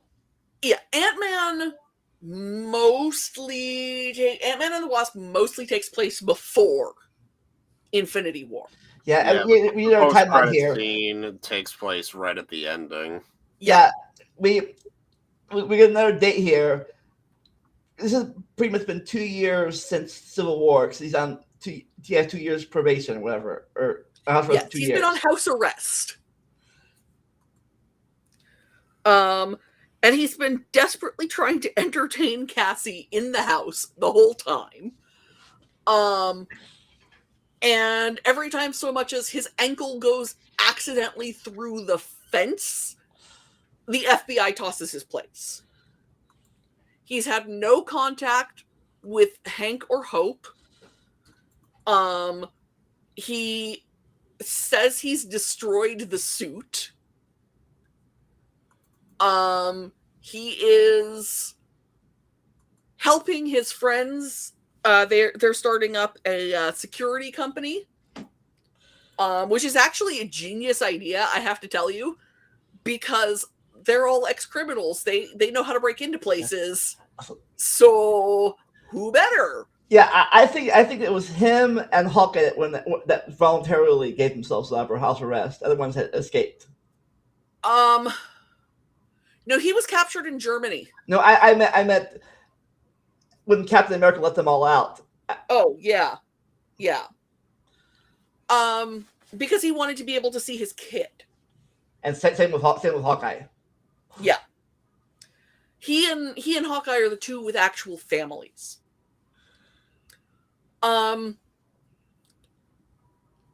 But he was starting to build a thing with Hope, and then that went sideways because she was in hiding, and then he contacted them and said, as best he could, and said, hey, I'm having these voices in my head that I think are your mom. I had this dream that I think was your mom. And so he gets pulled back into Pim Van Dyne shenanigans. And they're trying to build a portal into the quantum realm to hopefully bring Janet Van Dyne out. Unfortunately, the equipment they need is also needed by Ava Starr or Ghost. who suffered an accident that, oh gosh, is this one Tony's fault or Hank's fault? Yeah, it doesn't. It's one of their faults anyway. I think it's Hank's. And now she's phasing from reality, which is apparently quite painful. And Bill Foster, who used to work with Hank and is giant in the comics, is trying to help her, and then Hank comes to him for help to get into the quantum realm, and they're trying to buy stuff from Sonny Birch, who is Walton Goggins, who I just found out is only like 7 years older than I am. And there's a lot going on. But the short version is Ava is pretty sure that the energy that Janet has will be able to fix her. So she will stop phasing. Hank wants to get Janet back. Scott doesn't want to go to prison. So, Hope wants to get her mother back. And the guys who aren't on the slide because there's no room, I put Cassie on the slide because I love Cassie. The guys want their company to be successful. I will say that the Ant-Man movies have the best blended family in the MCU. Once Cassie's stepfather stops thinking that Scott is bad for Cassie, their family dynamic is so pure and I love it. And you can tell the difference between the way he acted towards him in the first movie, the way he acted towards him now. Yeah. Now he just wants Scott to get out from house arrest and be able to be a good father and there for Cassie, and it's so great. I love it so much. And he's always like hugging Scott. It's so funny. And it's also the main character. We got our first introduction to Jimmy too. Jimmy Woo, yes, who will go on to be in WandaVision. But he is the FBI agent in charge of Scott's case, and he's such a dork. Like, it's almost... And he turns out to be a youth pastor, because of course he is.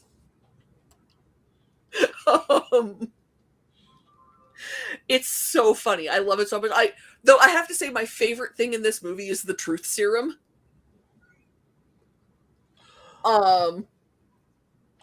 First off, don't give Luis truth serum if you're not prepared to sit there and wait for him to finish every single story that comes into his head.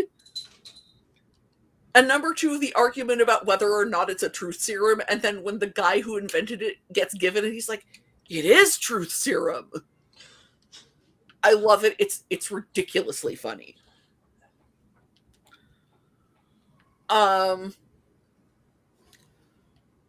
They end up building a tunnel to the quantum realm in Luis's scuzzy old van. Because technically, Hank and Janet end the movie as fugitives. I mean, I don't think anyone cares about Janet. Well, they think they started theaters because they mentioned it in the thing. It was what I thought was weird. It says since technically Scott used Hank Pym's technology that ate Captain America, the technology, and therefore Hank and Hope and Hank are in trouble too. So because they have suits. Well, I mean, Hank has a suit. I don't know why Hope is. That part I'm a little confused on. I thought it was good. Yeah, even though he didn't technically help them. Yeah, why Hope and Hank are fugitives is a little vague to me, but whatever. Can I say one thing? Huh? Can I say one thing? Yeah. Hearing nobody cares about Janet just feels weird to me as a fan of Avengers Earth's Mightiest Heroes. Because... Oh, no, I know. I'm just saying that, nobody in the FBI knows Janet is... Well, yeah, I just say that just because it's interesting, because Well, first of all, Ant-Man and Wasp in Avengers Earth's Mightiest Heroes are Hank Pym and Janet Yes. Van Dyne. Like, Scott Lang comes in, but not until the second season. And I only bring that up because Janet is the only member of the Avengers in that show who never leaves. Like, she's the only one to stay with the team for the entire run. Everybody else leaves at least one point. I think they made Scott Ant-Man in the movies because Hank does some unsavory Yeah, stuff and over while the it's course of the toned down comics. a little bit, while it is toned down a little bit, Earth's Mightiest Hero shows some of what Hank did. Yeah, so they didn't want to make him into the hero of their Yeah. movies, I suspect. I think I mentioned this. I think I mentioned this in phase 2, but in the comic books, Hank gets the guy that invented Ultron. Yeah, well, also more to the point, the reason I don't think they wanted him to be the hero was that I think it's implied to be because he's been driven insane by Pym particles, but he's an abusive husband in the comics. Yeah. Yeah, in Earth's Mightiest Heroes, like, Yellow Jacket was the villain of the first Ant-Man in the MCU. In Earth's Mightiest Heroes, Hank Pym becomes Yellow Jacket. Yeah, He's like, more of an anti-hero, but at least I think so. so to speak. And also why people don't care about Janet in this movie is because he's been gone for 30 years. No one knows she's her.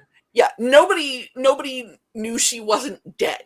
Is the thing about Janet at this point in movie continuity. Mm-hmm. The scenes where Janet is in Scott's brain and he's interacting with Hank are so funny. And like he's calling his girlfriend Jelly Bean. And no, it's adorable and it's so funny and it's such great acting from Paul Rudd. I'm just throwing that out there. And once again, like, every time they add new characters to these movies, they're casting such phenomenal people. The astounding thing is, this is the first movie that Michael Douglas and Michelle Pfeiffer ever made together. And that's amazing to me as someone who remembers the 80s. But this is their first ever movie together.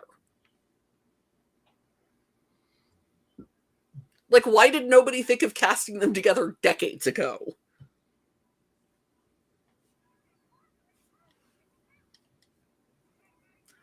And I love that Cassie gave him a World's Greatest Grandma trophy. Like, that's just that's their relationship in a nutshell. What did she give her dad for a present? A World's Greatest Grandma trophy.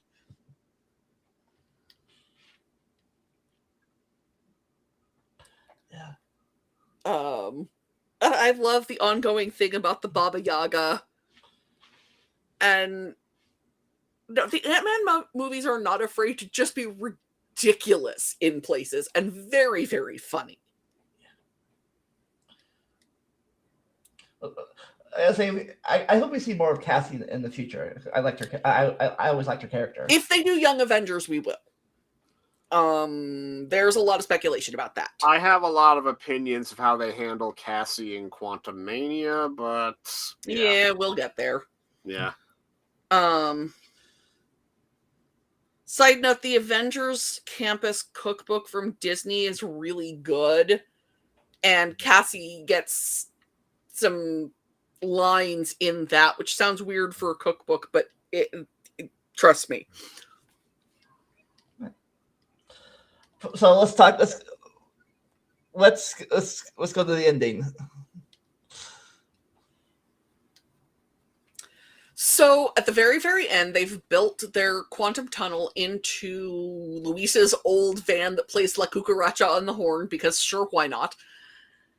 And they're doing a test where they're sending Scott down to the quantum realm to get healing particles, in part in the hopes of fixing Ava. And while he's down there, the snap happens. And all three of them. Hank, Janet, and Hope all disappear. And there's Scott down in the quantum realm, and nobody knows that he's down there because the 3 people who knew have all disappeared. And he has no way that he knows how to get back. Yeah, like when he turns up in Endgame, to him, he was down there for a couple of hours. When 5 it was minutes, actually, but we'll get there when we get to Endgame. yeah. And yeah, like, but yeah, because of the way he gets trapped down there, everybody just assumes he got dusted too. Yeah. But before we get to that part, Captain Marvel, first Marvel movie starring a woman. Something that they were trying to do in the 2010s, possibly by maybe trying to give Black Widow a movie, but Isaac Perlmutter would not have it, but he was gone by this point. So. Ike Perlmutter is such a tool. Christ almighty. Anyway. Anyways, including how he was screwing over the comics, the games, and everything by cutting out the X-Men and the Fantastic Four as much as he could because he was just butthurt that they didn't have the film rights. Yeah, no, I could go on for days about him, but we're already 3.5 hours in, and we've got a couple movies to go. So, real fast though, I gotta say this. It wasn't until years later I didn't realize that Brie Larson played it. I thought she looked familiar before. I couldn't place it. Later, I realized she had been in a Disney Channel movie with the girl from Seventh Heaven in a racing movie as drag racing as kids. Yeah, she's great. I know her from somewhere, but I don't know what she did in that movie with that kid drag racing. She's also a huge comic book fan and was seen reading comics on set. It's great. But she is, at the beginning of the movie, she is a woman called Veers, who is in the Kree Empire. And she only has so much memory. And they are going after the Skrull, who capture her and are probing her memory to try to find the location of a Dr. Wendy Lawson, played by Annette Bening. And Veers doesn't know what's going on with these memories because that's not the Kree Empire. And she's talking to Yon-Rogg.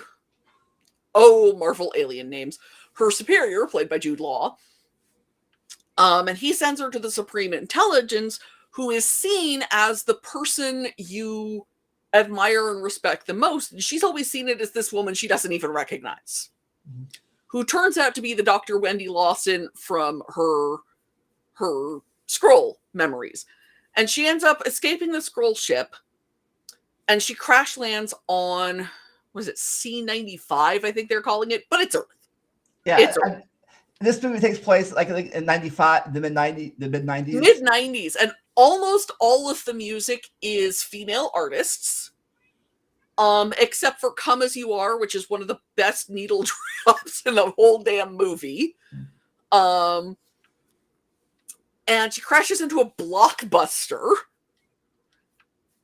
And meets a computer de-aged Nick Fury and rookie agent Phil Coulson. Yeah. Notably, the only time Phil Coulson appears like post-Avengers in the movies. Yes. Yeah. Also worth noting that Fury has 2 eyes at this point. Yeah. I don't know if he appears yet or not, but we also get another callback. The villain from Guardians of the Galaxy returns. Yes. Ronan. Yeah. Ronan is in this, and I don't remember his name, but the Jimon Hansu character is in it. And yeah.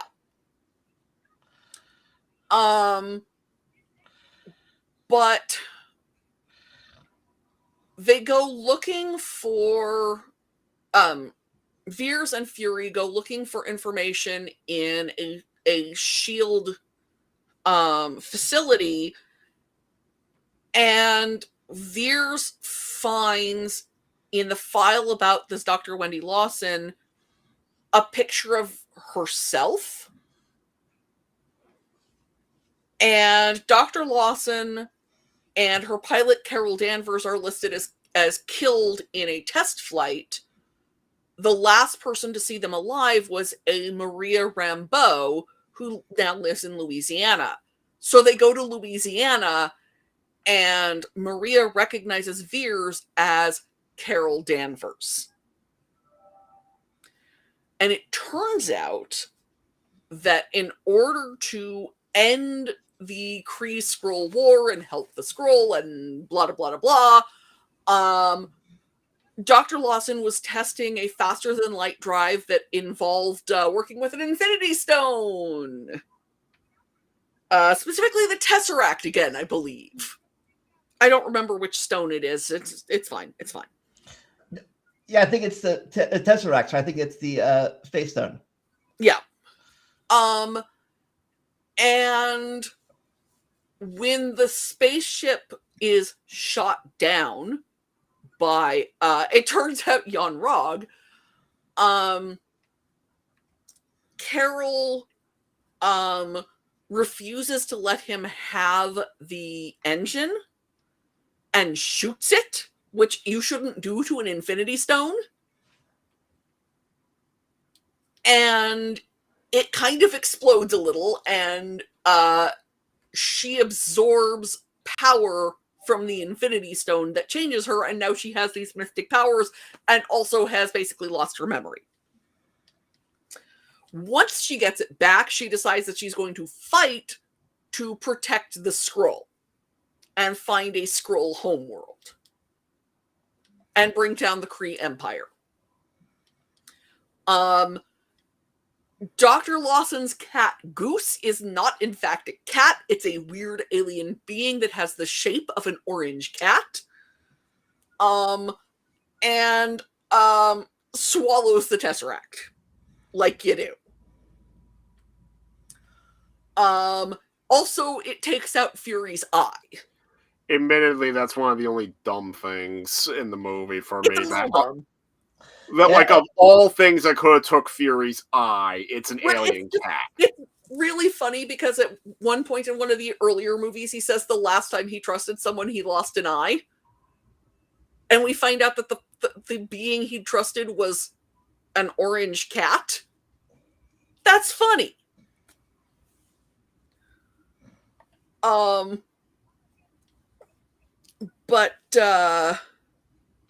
So Fury now knows about all of the cosmic stuff, or at least some of the cosmic stuff. And he has a pager that lets him summon Captain Marvel. And that's like a connection to the post-credit scene of Infinity War. Yes. Side note, Brie Larson does look really good in grunge. It's a good look for her. There's a friend of mine that really simps for Brie Larson and Captain Marvel as a result.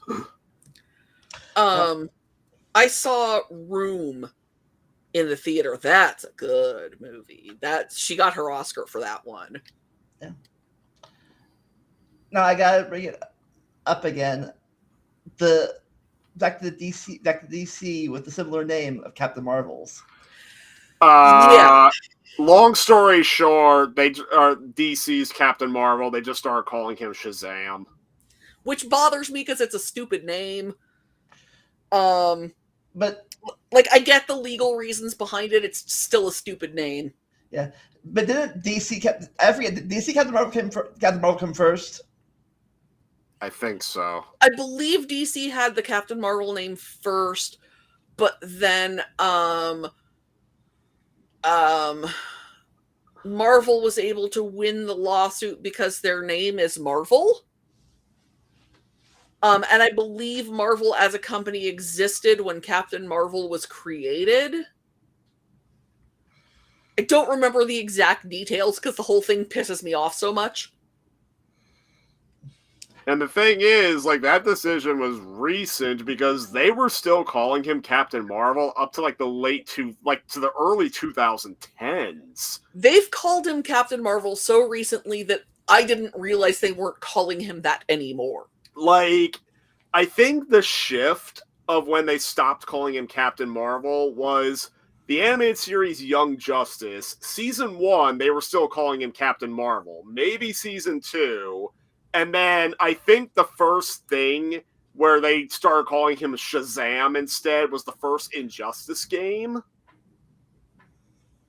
Yeah. Which was around 2013. Yeah, when did the Shazam movie, first Shazam movie, come out? 2019, I want to say. Okay, so something like that. Yeah. Before I hated Zachary Levi for being an anti-vaxxer. Well, everybody hates him now, and he sunk his career. He did sink his career. So was that the guy? Was that the adult one or the kid one? The adult one. Okay. He's an anti-vaxxer. It's a thing. Well, he's more than just an anti-vaxxer, but we don't have to care about him anymore because his career is sunk. Yeah, he did it to himself. Yep. Right, so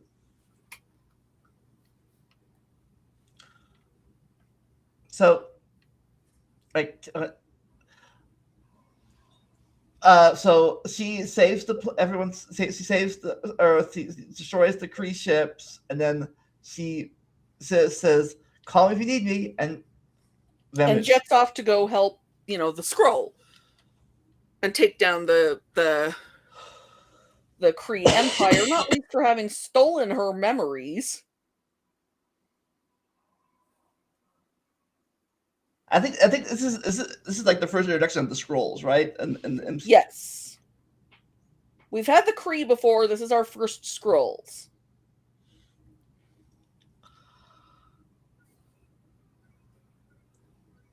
So now we go to Endgame. Endgame, starring everyone. So all of them. Again, no credits today for this one. No credits today. No. So this is post snap. The first thing we see is Hawkeye's family. Yeah, we see the Barton family disappear. And Hawkeye is left alone. And subsequently goes nuts. Yeah. They rescue Tony and Nebula from the ship. Captain Marvel rescues Tony and Nebula. They've been on the ship for, I think, 22 days. They're about to run out of air. Tony is gaunt, which I am pleased to say, side note, was CGI and not Robert Downey Jr. losing weight. We don't need to do that anymore. We have CGI.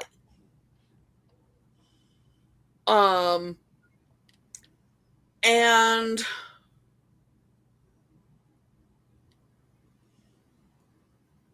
for a while, they kind of try to hold things together. And Tony's done. I like the line he says, he blamed Captain America. It says, "You left." Yeah. Tony may have some abandonment issues from that time his parents were just going to the airport and then they died. Yeah, and he's also upset because he saw the one kid he might like Peter disappear in front of him. Yeah. The other ones, you might care about a little bit. They're strangers, really. Yeah. In a way, I would say that Peter was making him be a better person. And then Peter was gone, and there was nothing Tony could do. And if there's one thing Tony Stark hates, it's being helpless. Helpless is a thing that happens to other people. So,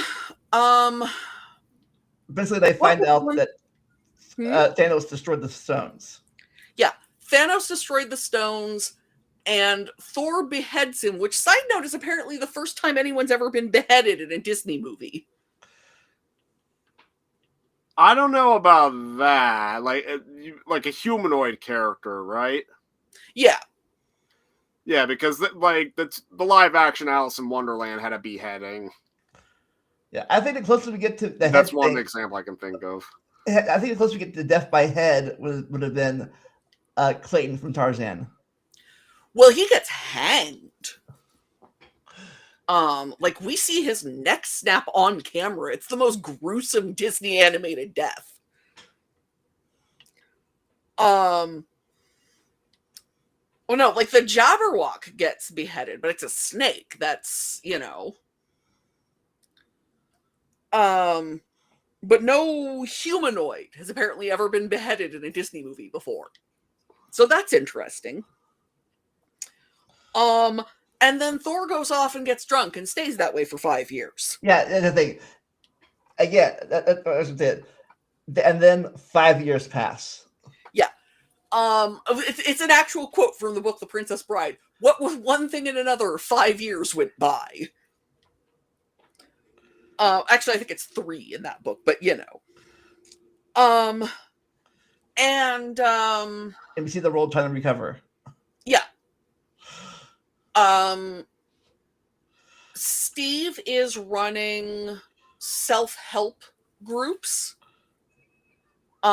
which has, and this is depressing but true, the first openly gay character to appear on screen in a Marvel movie, played by one of the directors, is one of the guys in his encounter group.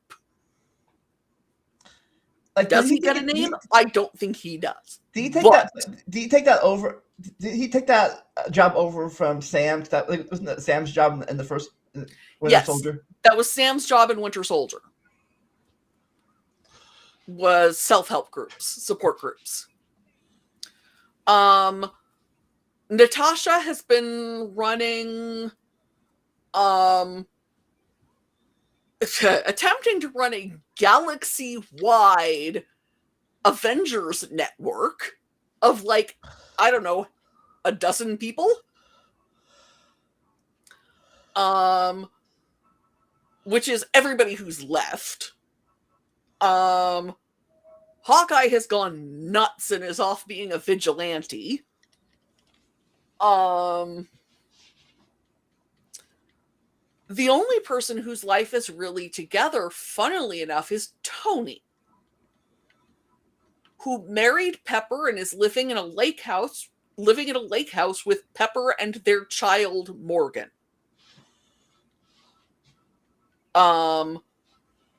The I love you 3000 thing is apparently something one of Robert Downey Jr.'s kids said to him, and the Russos thought it was adorable and put it in the movie.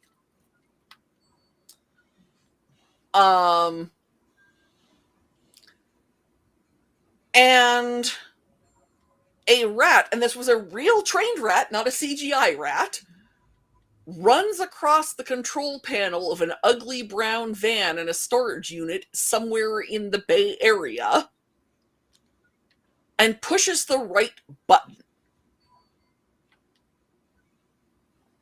And 5 years later, Scott Lang comes back. And what's disorienting to him is that as far as and this actually becomes this is how they know what they're going to do later on.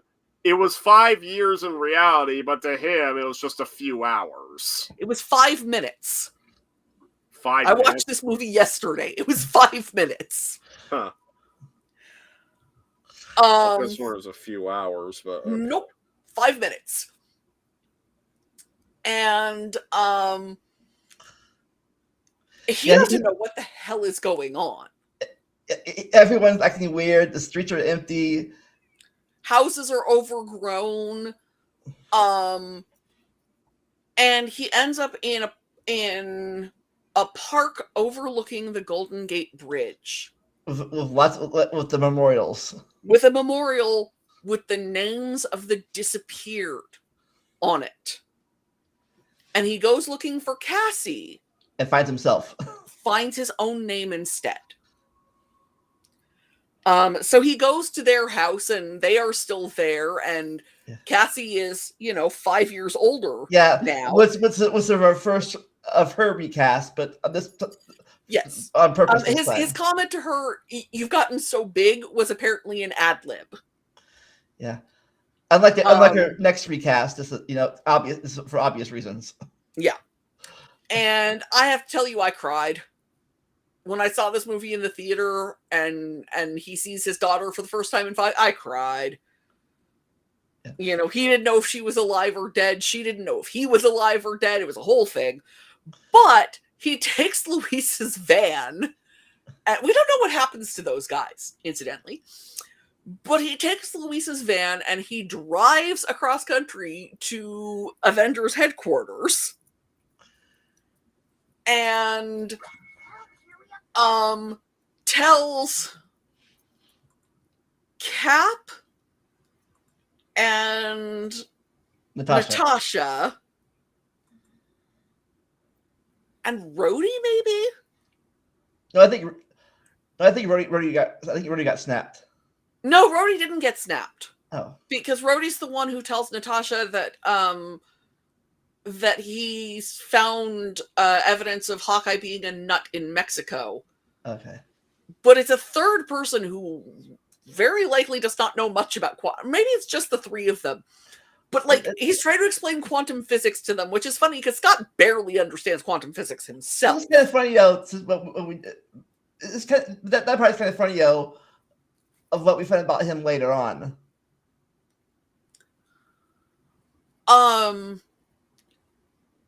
And he says that he's had the idea. Yeah, no, it's just the three of them. He's had the idea that they can go back in time and fix it. But they need someone to read the map. They need a smart person. And, this is not to undersell the intelligence of any of those three people. They are all fairly bright. They don't need fairly bright. They need a genius. Geniuses, definitionally, are in short supply. But they know a guy. Yeah. But Tony wants nothing to do with this because Tony is happy. He finally had something worth losing. Yeah. He loves Pepper. He's always loved Pepper.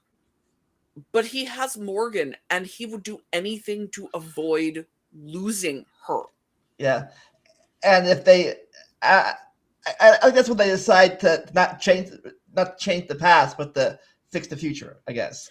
Well, they go looking for Hulk, who is now Professor Hulk, having merged personalities. Which I think it was too bad they never did that, because I think that would have been an awesome either movie or TV series, how we did that. So apparently standalone rights for Hulk movies are really complicated.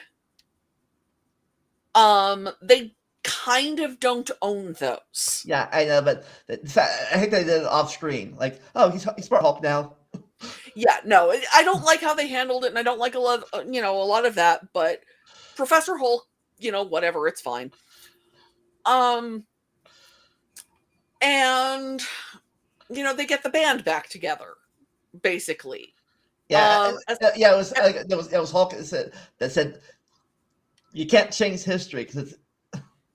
Yeah. Karen Gillan, who plays Nebula, who was in the discussion about whether or not you can change history, says she wishes that she had thought to throw in a Doctor Who reference because she was on Doctor Who. But yeah, canonically, you can't change history in the MCU. But they have a way to borrow the Infinity Stones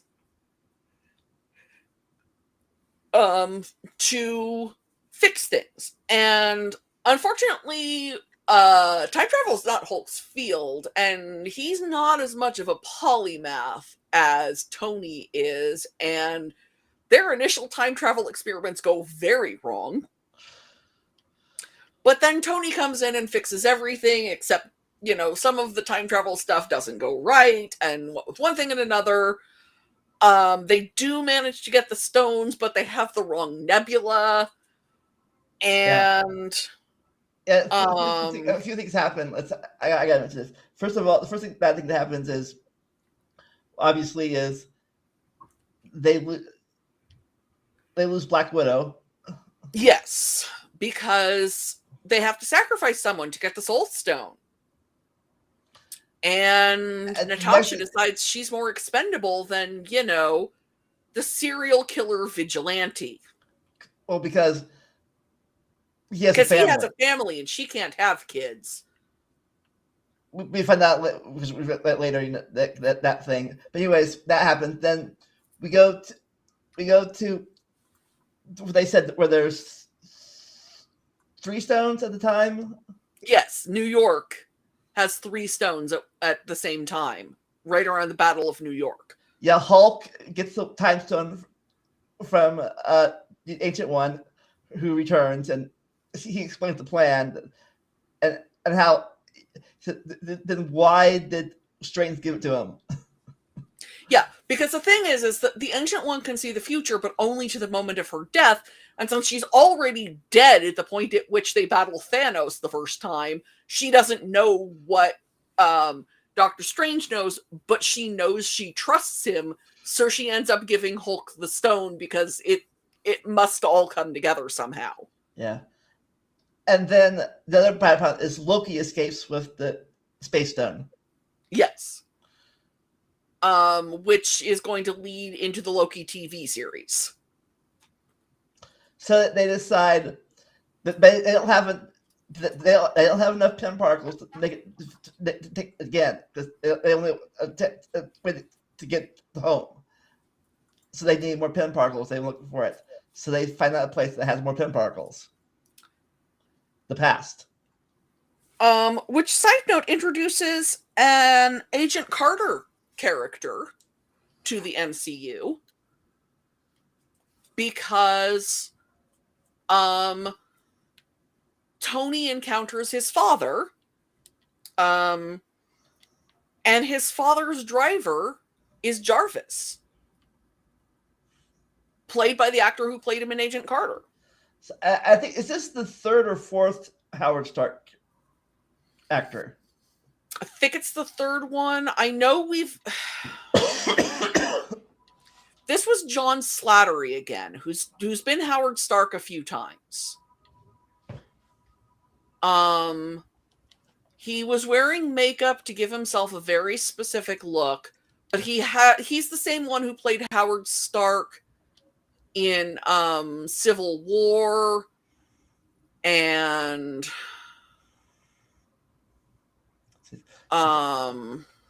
couple of other places where See, I know there's the one from the Agent Carter and the first Captain America movie. Yeah, that's Dominic Cooper. Then there's the one from the films in Iron Man 2.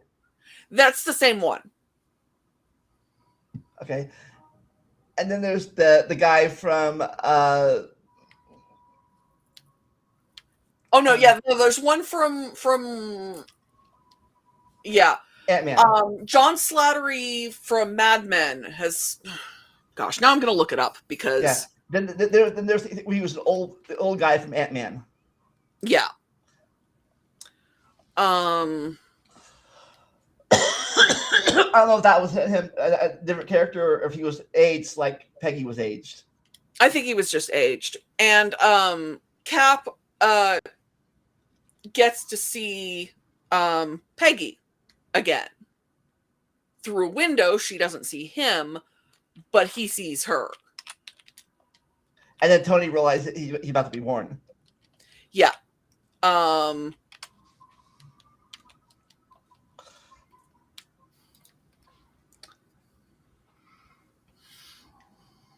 Okay. Oh, that's funny. The guy who created Howard Stark was named Archie Goodwin, which is the name of a character in the Nero Wolfe novels. Okay. MCU. Yeah, John Slattery and Dominic Cooper There was someone who played him at the beginning of Iron Man. That's a different. But yeah, no, it's been older. Howard Stark has been John Slattery the whole time. All right. So it's the same one as in like Civil War and Ant-Man and so forth. He's just de-aged. Yeah. Yeah. Or up-aged. I don't know if he got de-aged or he got up-aged. You know, I think they just slapped on 70s look makeup on him. Because everybody looks funky when they look like they're from 1970.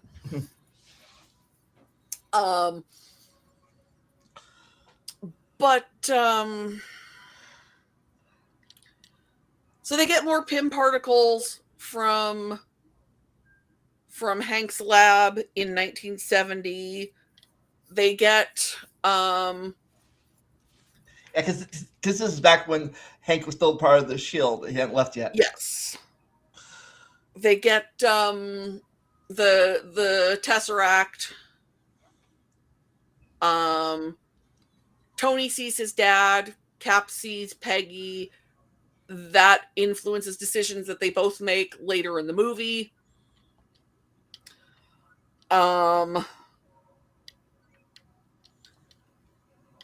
They manage to gather all the Infinity Stones, but also past Thanos manages to come with an army to fight them on Earth. Yeah, but first they snapped everyone back. Hulk does. Hulk snaps everyone back right around the same time as the army arrives. So, you know. Yeah. And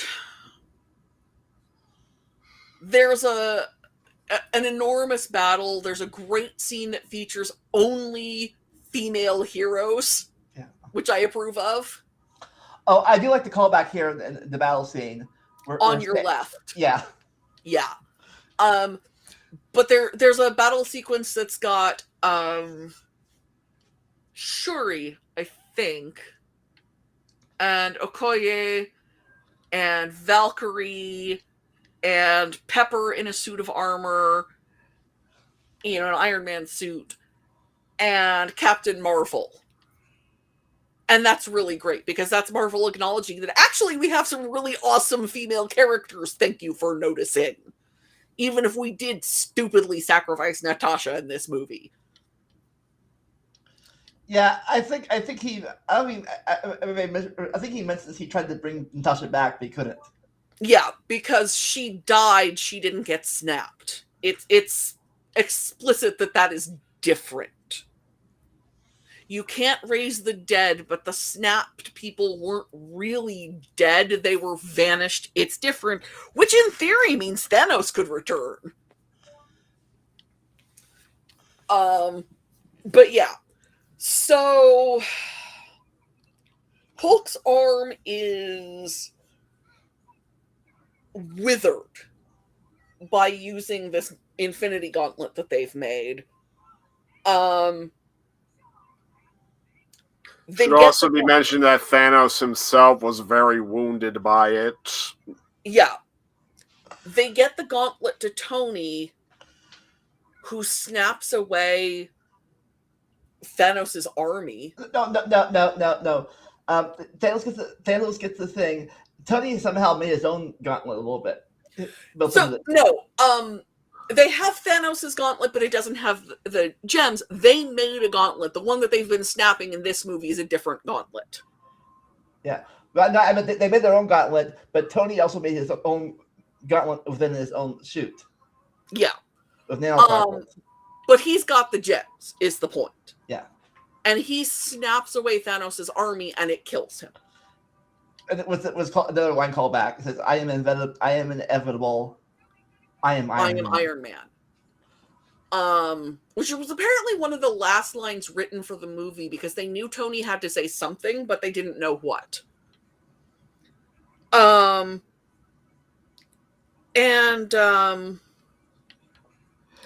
they give Tony a funeral with everyone who's still alive, including the kid from Iron Man 3. Same actor. Same actor. Same actor. He's also in the Avengers Campus Cookbook. Yeah. Yeah. In one reality, he's dating Cassie Lang. Yeah. And they told Tom Holland they were filming a wedding so that he couldn't give away the ending. Because Tom Holland is notorious for giving away plot points of Marvel movies. They won't let him do solo interviews. I am stunned that he remained very quiet for No Way Home. Yeah. But no, like, when he goes on press junkets for Marvel movies, he's never alone. Yeah. If they can avoid it, they have a second person there to basically sit on him. Because boy cannot keep his mouth shut. This is now probably his fiancée. Yes, probably. They're so cute together. She's taller than he is. She's like 5'10" and he's like 5'7". And unlike a certain other 5'7" actor named Tom I could name, he doesn't stop her from wearing heels. If she wants to. So yeah, so it's another very complicated movie. It's over 3 hours. Like, it's a minute over 3 hours, but it's still over 3 hours. So a lot is happening here. And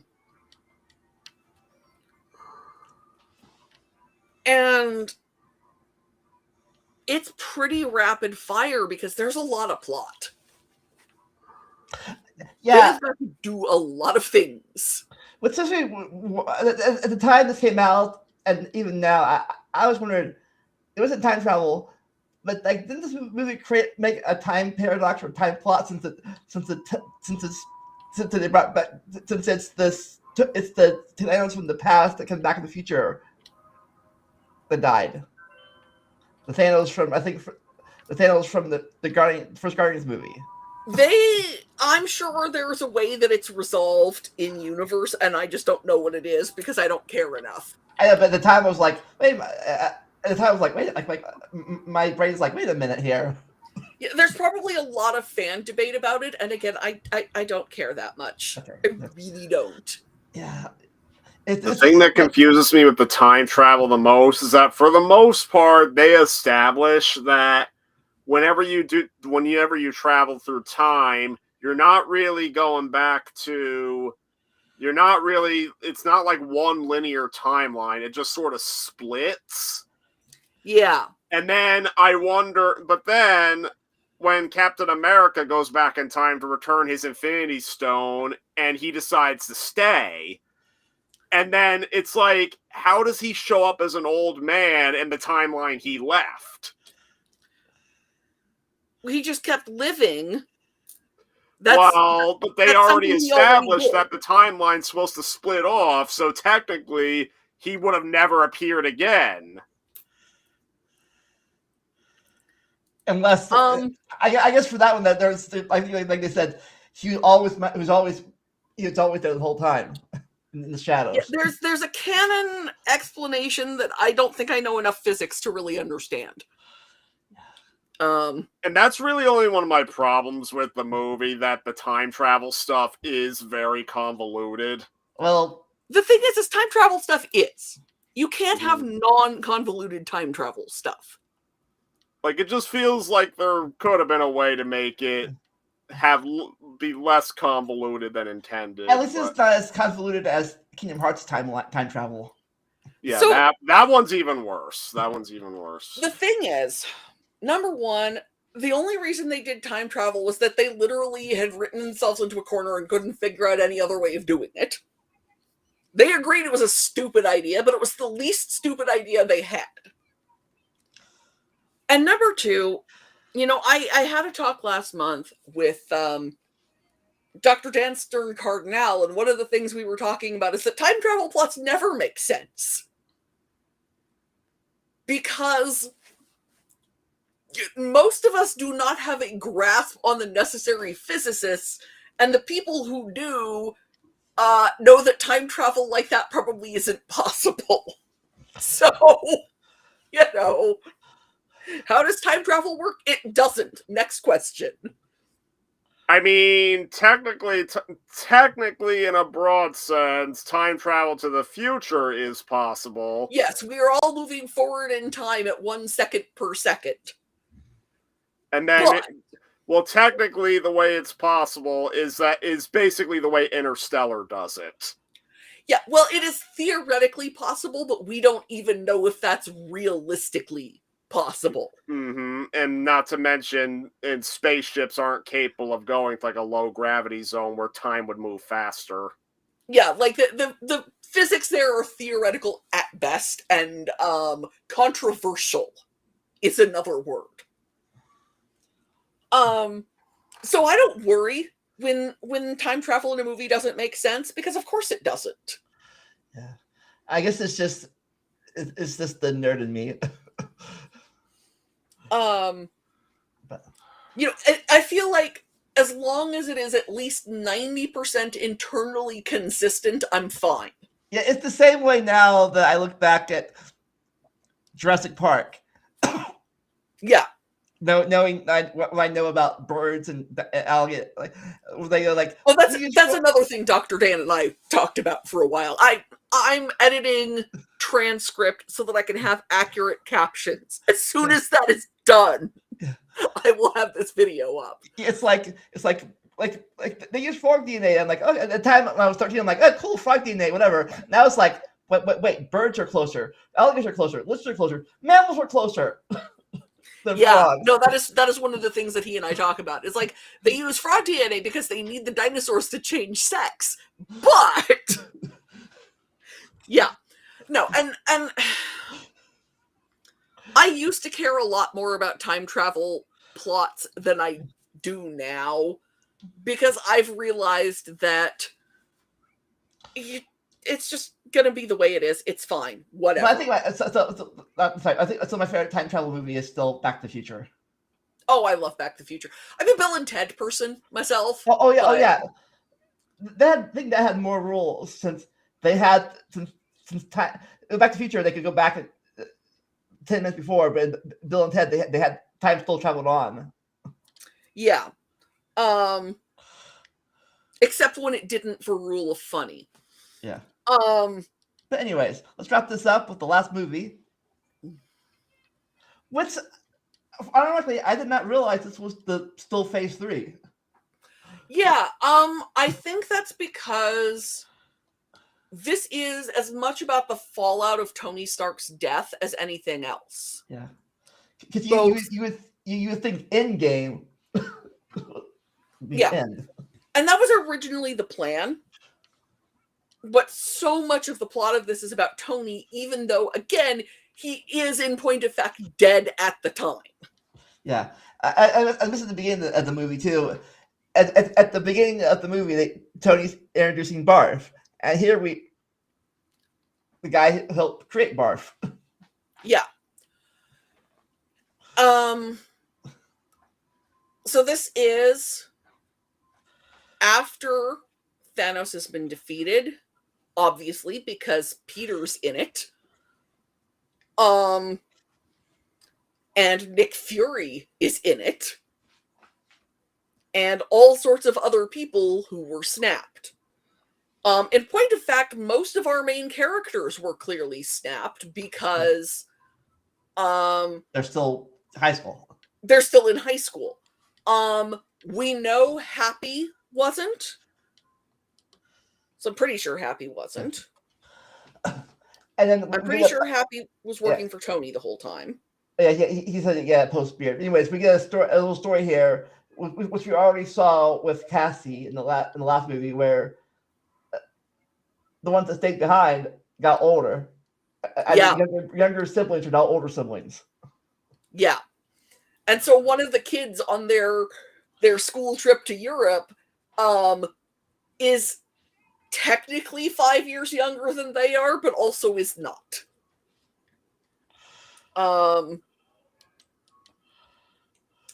So they are on a school trip to Europe. Nick wants Peter to do things for him, but Peter wants to be a normal teenager. Yeah, And which is the opposite of what he wanted in the first Spider-Man movie. yeah. And part of it is he wants to buy a very specific necklace for MJ in Venice. Yeah. And I think he planned to do it on the Eiffel Tower. Yeah, he did. And he's going to tell MJ how he feels about her. Yeah, anyway, a lot of people that like about this movie is, I didn't care, but a lot of people assume his feelings for MJ came out of nowhere. They say.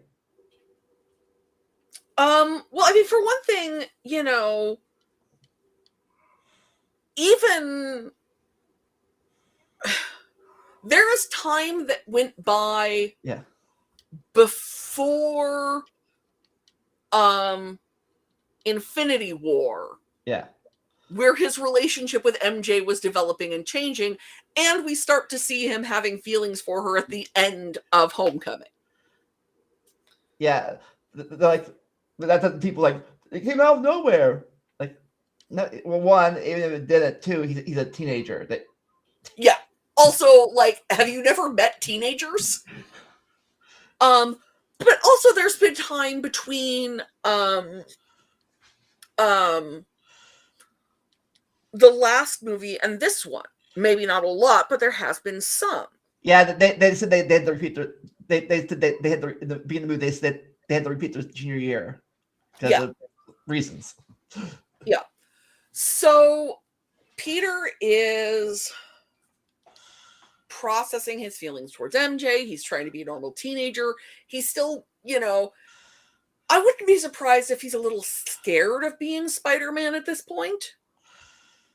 Because a lot has happened while he's been doing Spider-Man stuff. And most of it is above his pay grade. But while he's in Europe, he kind of gets swallowed by events, if you will. And there's this guy who shows up and he's battling these elementals and he says his name is Quentin Beck and he's from an alternate timeline. And this, I think this is our first mention of 838. And yeah, even though and I think he's lying about what number multiverse we're on because it turns out he's an unreliable narrator. I think he went to 616, but at the time I was like, he's a bad guy liar, so I don't take him serious. Yeah, exactly. Like, I don't have to accept his claim about what universe this is. Like, don't even talk to an old Marvel hand about that nonsense. Because it turns out that Quentin Beck is, in point of fact, not from another dimension, and all of the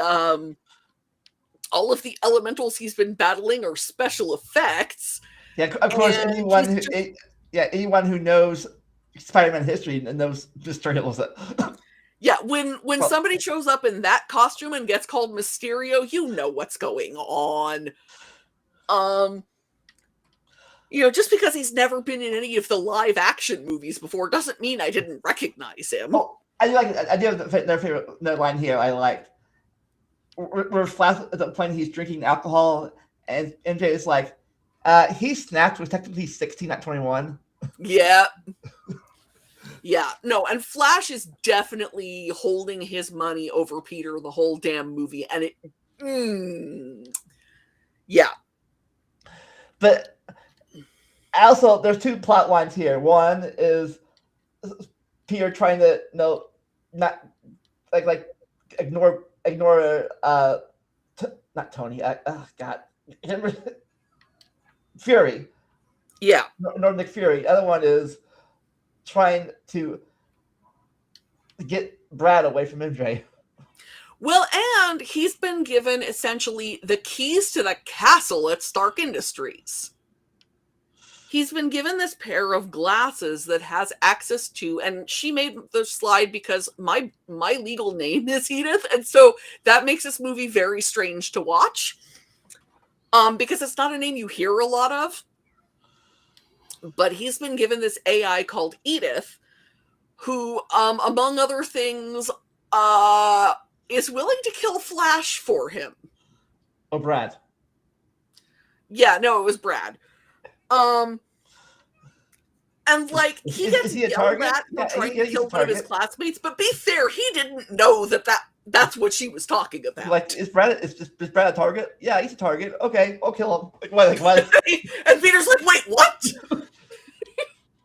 Like, Tony keeps giving, even after he's dead, keeps giving Peter things without giving him a manual. Even dead, I'm the hero. Yeah, alternately, even dead, this is all somehow still my fault, but there's no clever acronym for that.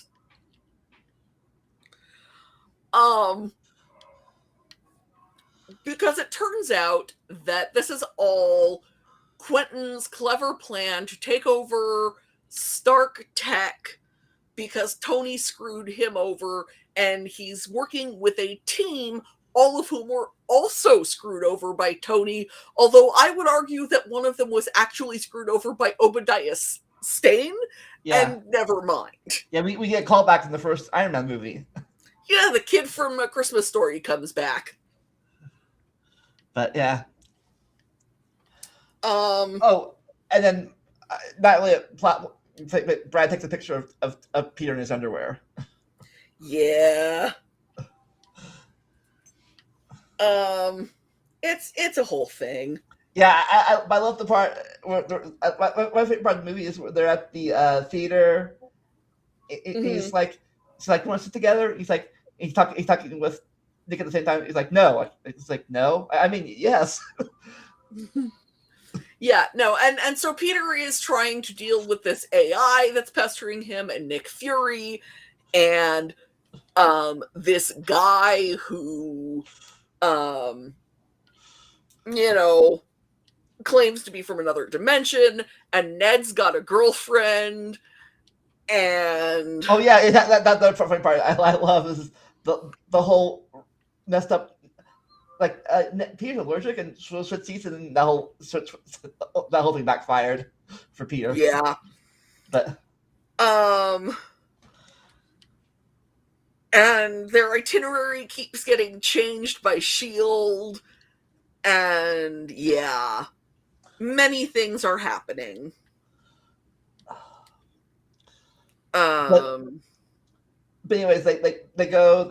He rescues Ned and Betty from the Ferris wheel, and they snuck off. And she, being MJ, she manages to get a piece of technology. Yeah. MJ has figured out that Peter is Spider-Man because, again, MJ, most perceptive person in the MCU. Yeah. But anyways, before that happens, though, that happened. Peter's like, "I can't do this. Here, you're the hero Tony wanted. Here's the glasses." Peter gives Quentin the glasses because Peter realizes he is a teenager and should not be responsible for this level of power, except he thinks Quentin's a good guy and Quentin is not. I think a lot of people, it's a funny thing. I someone brought this up once in a thing where it's like, shouldn't the glasses recognize Quentin Beck? Tony. Yeah, but on the other hand, only if Tony thought to program that sort of thing into them. Like you are like this is a glasses. You are a former Stark employee, got fired. Go fuck yourself. I mean, maybe he had cosmetic surgery and no longer looks like the person, and I can't imagine that there's any way Tony would have been allowed to have their DNA on file. Yeah, I think mainly it's through eye scans, I think, mainly. Yeah, but I don't think that would have been programmed into the glasses, because why would that need to be programmed into the glasses? So, but yeah, he gets to the thing. He tries to confess to MJ, and he's like, "Yeah, I know you're Spider." But she thinks he. The line says, "Were you just watching because you thought I was Spider-Man?" And she's like, "Why else would I be watching?" Like, she was lying there. I do love that the two choices are that either he's Spider-Man or he's a high-paid escort.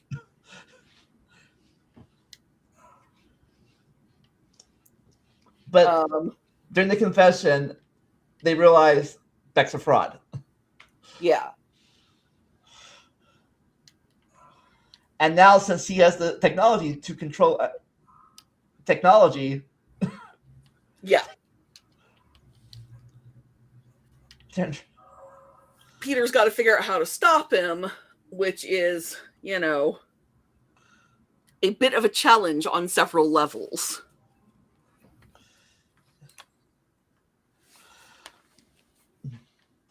Yeah, I think there we have one of the few. We see. I think I was mentioned in their video. We have one of the few of Peter going all out. And he punched that steel beam. Yeah. If that had been Beck, Beck would have been dead. Peter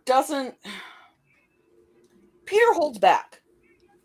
I think honestly Peter's afraid of what his own strength might be. Yeah. Because he's a fairly normal kid. And he's trying to navigate through a world where he's suddenly really overpowered. Yeah. And he doesn't want to get used to using that, because then how do you go back to not using it in your day-to-day life? Yeah, I think that comes back to No Way Home. Yeah. Like in No Way Home, his first fight with the Green Goblin, he's very much holding back, and that's why the Goblin laughs at him, because he knows he's holding back and wants to push him. And then during their last fight, that's him not holding back. Yeah. You see him dent that shield. Yeah, and I have to admit, it's been a while since I've watched No Way Home. I'll get to it when I get to it, but starting tomorrow, I have to try to watch a whole bunch of Golden Girls episodes real fast for an article I have for Friday, and then I've got Oscar stuff to start watching. I watch a lot of stuff for a lot of different things that I'm doing. Anyways, we also see how strong he is back when Beck tricks Peter into telling him that he told that MJ and Ned know, and maybe Betty. So I'll tell them now, and then Peter gets hit by a bullet train. Yeah. Or high-speed train. I don't know, they're called bullet trains in Europe.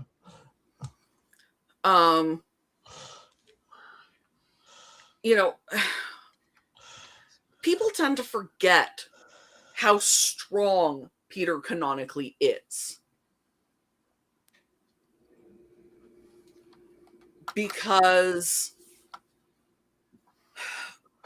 he doesn't need to be for most of the stuff he does. And then suddenly when he does, it's like, oh, wait.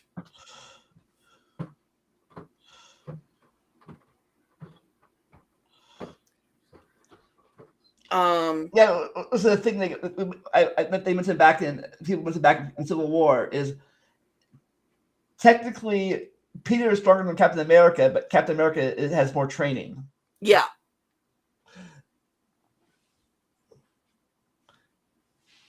He knows how to use his strength to its full advantage. Yeah. Captain America has gone through boot camp, and Peter Parker has not.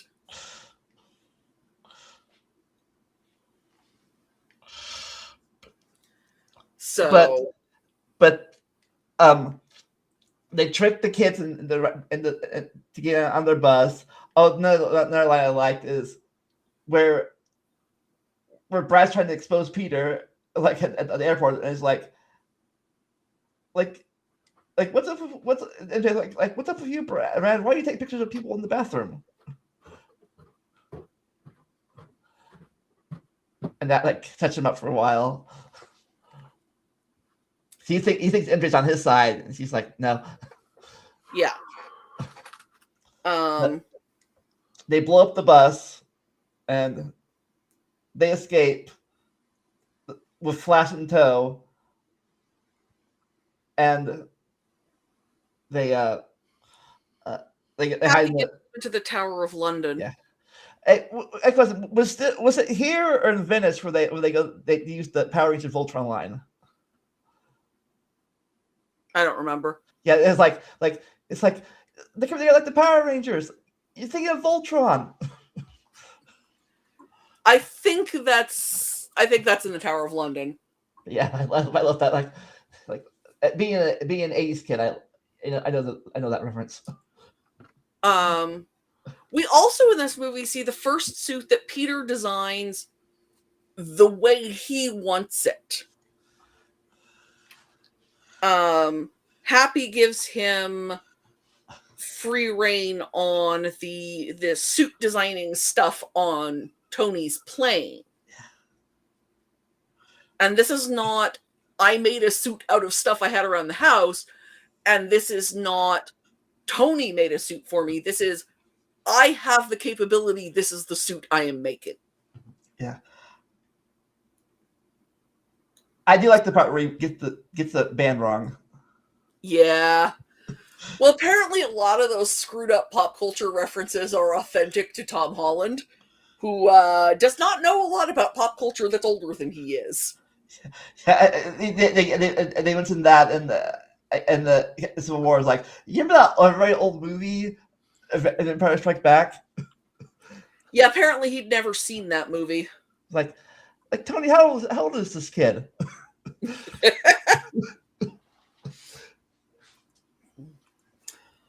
So, but yeah, for the longest time he couldn't trust his spider sense, and at the end he just closes his eyes and goes for it. Yeah. Through the illusions. He defeats Mysterio, he saves the day, blah, blah, blah. He goes home, he takes MJ for a swing through New York, which she hates. And then J. Jonah Jameson, who is in this universe something of an Alex Jones type, reveals footage of, fake footage, but footage of how Peter Parker is the mastermind behind all of the stuff that was happening in Europe, and also is Spider-Man. And he killed Mysterio, the hero. Yeah. And apparently he's a high schooler. Yeah. And a lot of people, like, this is the same Jameson from Tobey Maguire movies, the actor. Yes, J.K. Simmons, who was so happy to be asked to take the role again.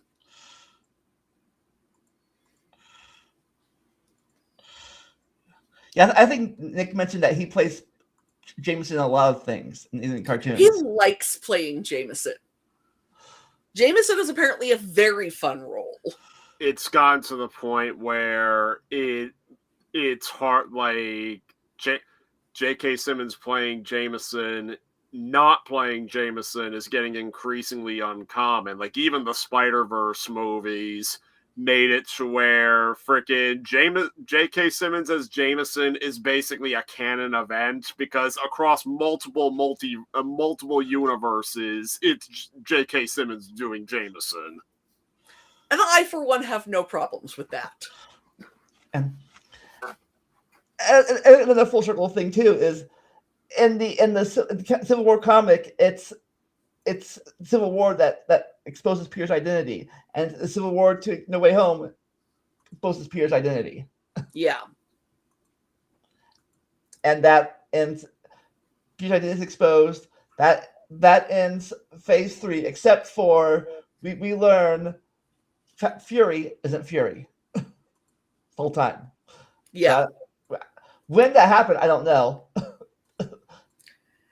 No, they don't ever tell us when it happened. It might be in the Secret Invasion stuff, which I haven't watched because by all accounts it is bad. Yeah. I tend to assume that it is sometime post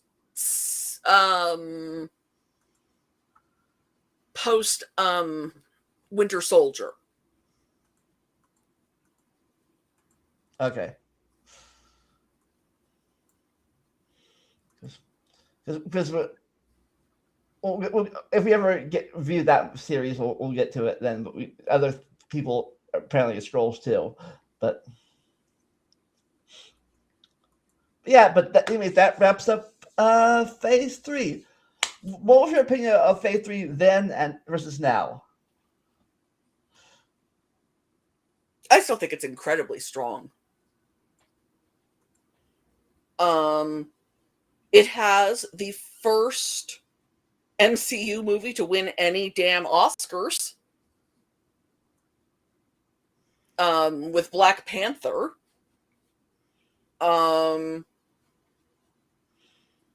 It introduces a lot of interesting characters. It closes out the Infinity Saga very nicely. And it gives good endings to a lot of characters. Endings that make sense within the characterization of that figure. What about you, Nick? Is your opinion of Phase 3 went up, down, or stayed the same? Same. It's great. Yeah. But like I said, a lot of people think this is when the MCU peaked. We'll talk about if that happened, if that's true or not when we get to Phase 4 eventually. Whatever that might be, a month or 2 months, I don't know.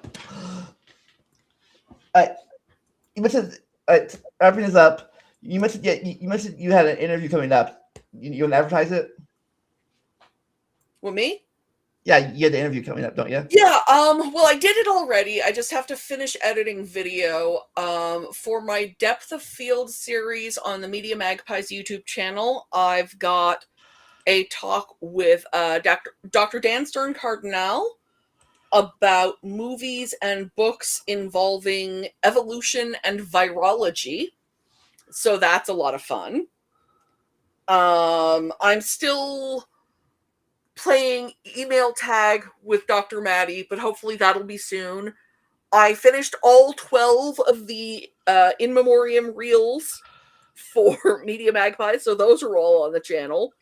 We're talking about doing a live stream tomorrow about Oscar nominees.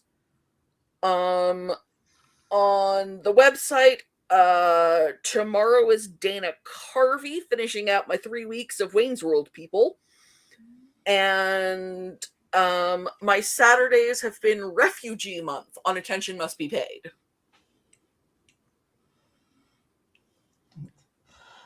If you pass out, Nick, anything you want to advertise? Nah. All right. Well, for me, nothing I planned next week. In 2 weeks, I'm interviewing the Kentucky Atheist. In 3 weeks, I'm interviewing Lilith. And then, like I said, and for Phase 4, it'll depend on when these two are free. After that, when these two are free again. But until then, it is 3:30 a.m. on the East Coast. So me and Nick had to sleep, and it's like what, midnight on the West Coast now? 12:30, yeah.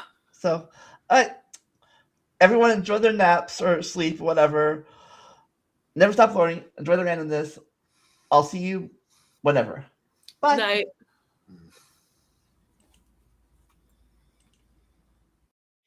Hey, thanks for watching my podcast or Let's Play.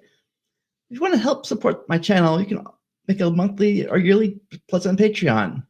or just a one-time donation on Venmo, PayPal, or Cash App. For those looking for something to wear, we have some shirts, hats, and other stylish things in our merch store. If you enjoy gaming, you can always follow and sub to me on Twitch. For those who don't want to give money, I have an Amazon and Steam wish list who can help the channel out. And of course, just liking, leaving a comment, and sharing this video helps more than you can imagine. And always remember to never stop learning and enjoy the randomness.